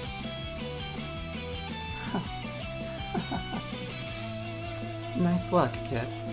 It hasn't been long since you've come here, but it seems you have a decent handle on our personalities. It may not have been the grand theatre enacted by the culprits, but your performance here was still a sight to behold. Using me as a tool to set up your ploy, splendid. Huh? What do you mean?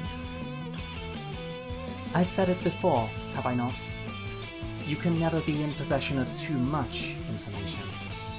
If you did not expect me to have records on how much of that acid you had on which days, you've greatly underestimated how much I value said information. We do like info. You're saying he's lying about having had this much acid for a while. I can get my records if you want. Cake doesn't block the door to his room, so collecting them was rather easy. Not that I always had to do it in secret.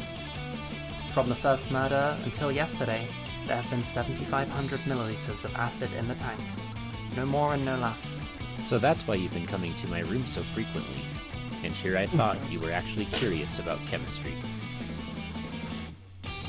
No, I wouldn't say that. I've been looking for chemical information to use for my company.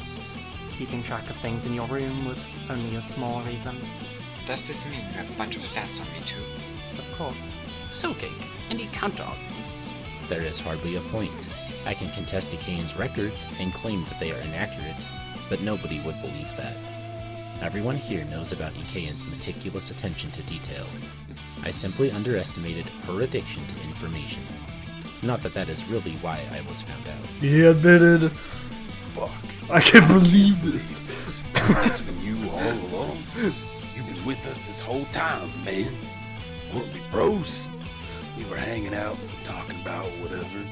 You always explained those hard things I didn't get, and I'd show you up in sports and all. Man, you seem like you were having fun. And now this? You kill half your friends and pretend you're the nice guy we can talk to? You're fucking sick. It seems a little late to flip out about this. You figured out that there was a traitor among you within an hour of finding the corpse. It should have settled in by now that one of your so-called friends was just playing you. So you were really just pretending this whole year? You're the worst.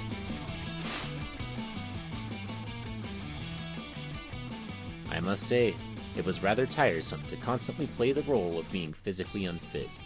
Surely you don't think PD Player would let a couch potato do this job for him. Oh god, I'm gonna have to fight applause. So, you wanna put up a fight? You think you can win against all of us? Do I think that? Maybe, but there's no point. Killing you here is not part of my job description. I figured I might as well chat with you guys before I kill myself. But it doesn't sound pleasant, so I dodged. You wanna chat? Okay, let's chat. Where is PD Player hiding, and what are his plans? I shouldn't have to say this, but I won't reveal any sensitive information. If that's all you want to know, I can bid farewell to my life right now. Okay, hold on. What's your favorite meal? I presume you're carrying a suicide capsule in your mouth? Perhaps. If you move to restrain me or similar, I will set off whichever mechanism I have in place. Damn! I would have really liked to torture you, at least for a little while. Then I suppose this really is the end. But will you humor us with a few explanations? I may be able to, depending on what you want to know. Well, first off, how close were we with the speculation about this being about taunting us? Yeah, give us your best pop-off. Sammy noticed that on day 2. A pity, really. She was entirely correct, and your conclusions about later murders were largely on point as well. I hadn't intended for you to notice quite so soon, but Sammy was sharper than she let on. It's a shame, really, because it meant she was a greater threat than anyone else here, so I had to kill her. Ha! Killing her was a shame. Now that's the funniest thing I've heard in a while. You mercilessly murdered That would her, upset me, but to be killing fair. Sammy upset you? What? You had a thing for her? Laughable. Killing her was a shame because she was such an easy target. Sammy's obsession with her hocus pocus made her by far the easiest person to manipulate, so choosing her as a target was truly boring. It was necessary, as she was the only threatening presence. Ikaen was really rather helpful for me, discovering alternate possibilities, allowing me to carry out my puppet show for much longer than if he hadn't been around. Earlier you mentioned that underestimating my liking of information is not what spoiled your plan. What were you referring to? In my year as a council member, I greatly studied the behaviors of you all, so that I could plan out my murders accordingly and make decisions on the fly. I knew how each of you would act and what sort of stimuli. It's no coincidence that Cosmo was so fierce about accusing Yaz. I have been working on creating a bridge between them for a year, after all. What I did is hardly worth mentioning, distracting Yaz when she wanted to help out Cosmo, leading Cosmo into unflattering situations for Yaz, subtly suggesting that Yaz behaved strangely sometimes. This would hardly sway anyone, but with how aggressively Cosmo convinced herself of anything she came to believe, there was hardly any work to be done. Placing the syringe in Yaz's room all but ensured that Cosmo would not leave the hole she'd dug. That was a bit of a tangent, but what I was getting at is that among everyone here, there was a single person I didn't have enough time to observe. Kid's an outsider who doesn't have much to do with what is happening here. The way he acted when accused by Kiyoshi suggested that he had only limited commitment to helping us out. Because of that, I figured Kid would choose to abandon us to save his own skin as soon as everyone was convinced of him being guilty. Him threatening us in order to make his escape would have solidified any suspicion in him. As a result, with the outsider being the true culprit, it would have greatly strengthened the trust of you in each other as well as in me. From there, not only would I have concluded the play in a victorious manner, but I also would have improved my ability to gain intel. Perhaps I shot for the stars with the decision to try to frame Kid, when I could have easily made you believe any one council member was the traitor. There is little point in mulling over this, however. PD player would not have allowed me to go for anything but ultimate victory, so choosing anyone but Kid as the scapegoat would have simply been a guaranteed failure. Not sure how long we want to let him keep talking. He might be planning something and stalling for time. I'm just sick of hearing his voice. Based. You want to kill yourself now? I can do it for you if you prefer. Personally, I am satisfied. Does anyone else have any questions for him? What's your preferred breakfast? Can I punch him in the face first? I am trained in receiving pain, but I am not particularly fond of it. If I see you approach again, you will be hitting my corpse. Good enough for me? Time for your final words, then. Final words. I never expected to have the chance to say those, so I will only tell you that I am rather disappointed in how easy it was to manipulate all of you. You literally failed, though. One would expect that the people calling themselves the saviors of the city would put up a bit more of a fight. There was little need for me to intervene. You've never stood a chance against PD player in the first place. But you lost.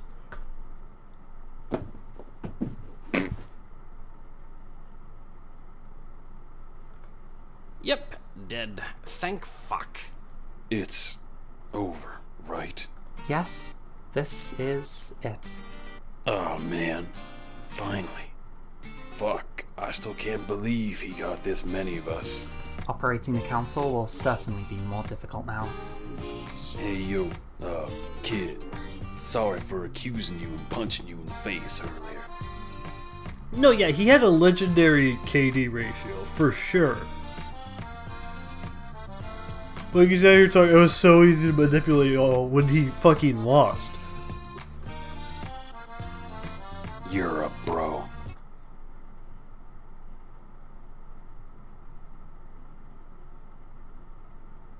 No! Greetings, Council. I believe this is the first time we have spoken. PD player. Why hello, Wolfie X. I hope you enjoyed our little game just as much as I have. You're sick. You'll regret this. Oh my, it seems that you were not too fond of our friendly bout. How truly unfortunate. I thought it quite entertaining. I am rather pleased with the outcome, you see. You overcame my pawn at last. After putting aside your precious pride and relying on outside aid, you have shown me a marvelous display of the interplay between admirable determination and hopeless incompetence. I truly appreciate your ability to deliver such high-class entertainment.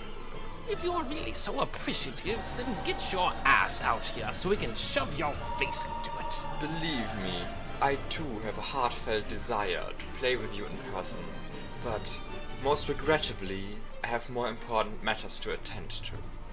It has been a pleasure, and I look forward to our next game. So long, council members. You just gonna leave like this? Rats. It makes sense that PD Player would have access to Cake's equipment, and perhaps even our own PCs. I doubt that there was sensitive data stored on his computer, but frying it like this still seems like the safest option for him. With that, your role ends here, kid.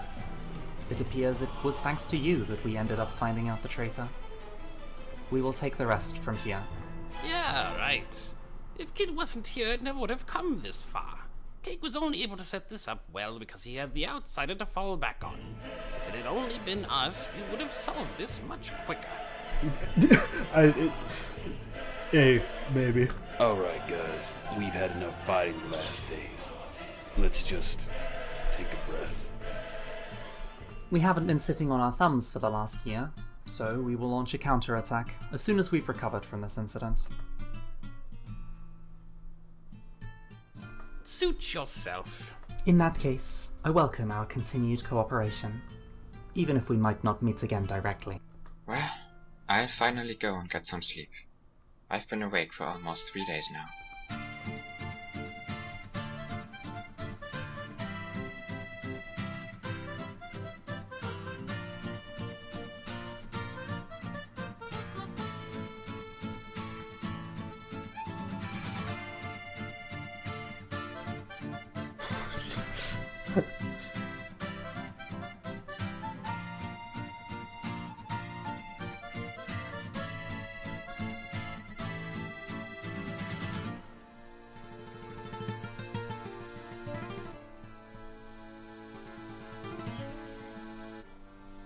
Hey, Dip, you're sure you're not forgetting about something?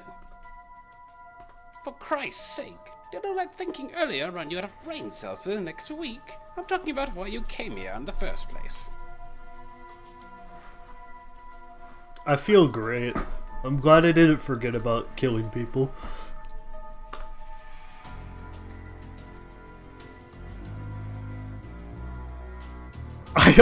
I only accused Cosmo and myself. That's really funny. Not as much. Well, if all you want to know is the exit location, then that's easy. It's over at the big tower in the southwest corner of the city.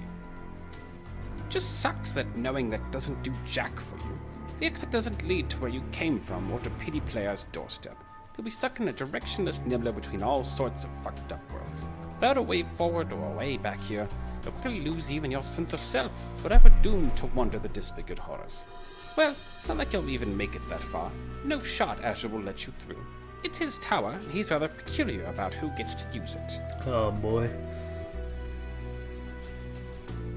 Hold your horses and think a little bit for once. You think we just set up a bunch of signs pointing at PD Player's hideout? PD Player's got more control of that domain than us, so we had to be really subtle about it. We have our own attack plan, and only us council members and a couple of people we work with know how to navigate that place. Unfortunately, thanks to someone's intrusion, this whole situation got out of hand and set us back. We're not ready to roll out our own offensive yet, but if we wait any longer, PD Player's influence will grow too large and we risk him dismantling our network. After all, I'm sure he already knows about it, thanks to Cake. This is where you come in. You hardly live up to what we wanted to roll out, but you'll just have to do. Hey, I'm enough. Ha! Cut the crap. Like you're important enough to commit our personal time to. You'll be working with one of our collaborators. He's already been taking good care of you. It's the mole, the guy who's been helping you. Oh. Didn't click yet that we're in charge of this city. Shouldn't have expected you to connect the dots. He'll also put in a word for you with Azure. We've got a bit of a two-way relationship after all. Well, he still probably won't just let you through, but at least he'll consider it. Ha! Don't get the wrong idea, asshole. I haven't warmed up to you. I'm just doing what's best for this city. You're a tool we're using to accomplish a goal. Don't let it get to your head. Good luck. Don't ruin our plan.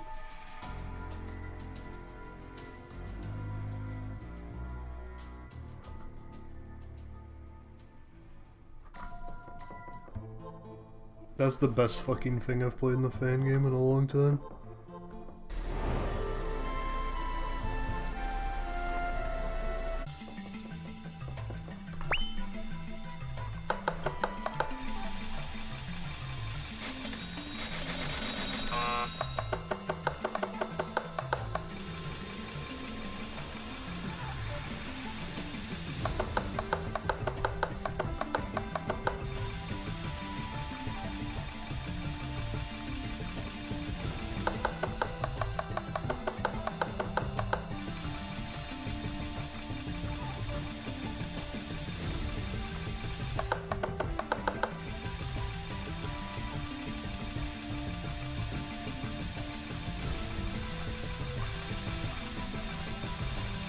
The auto speed is fucking crazy now, dude.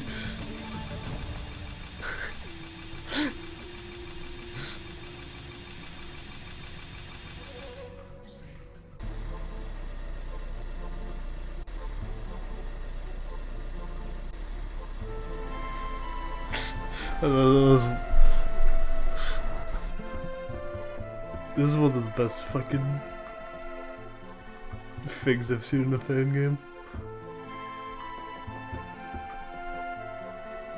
Yeah, I gotta do extra chapter and bad ending. Not tonight though. I'm tired.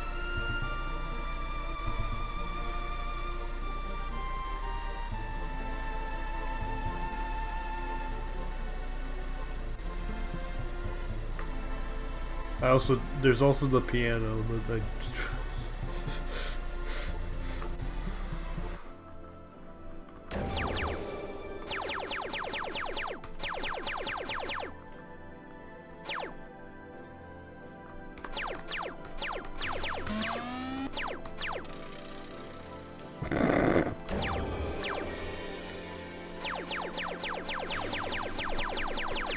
No!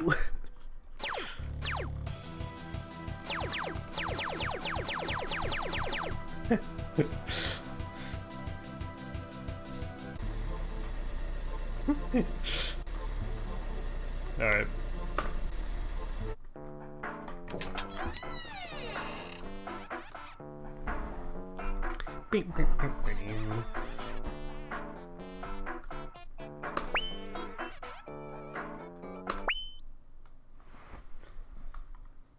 Alright.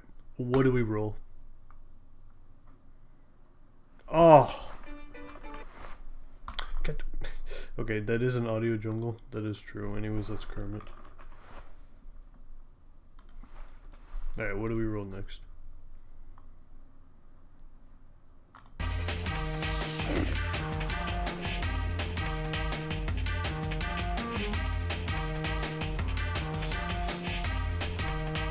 I'm pretty sure this is like fucking, you want Sharon's games? Send me Yoda.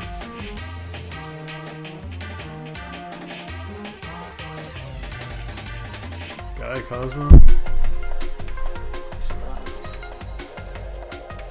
That was his neurosis. Right.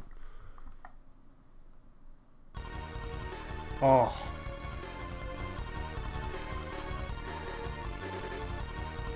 It was like some really shitty boss. I don't feel like thinking. Agent. I was right on the fucking money.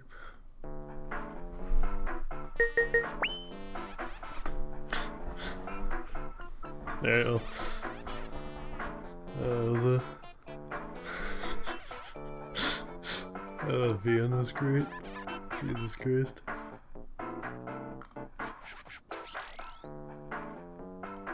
Anyways, I'm gonna go to bed. Good night.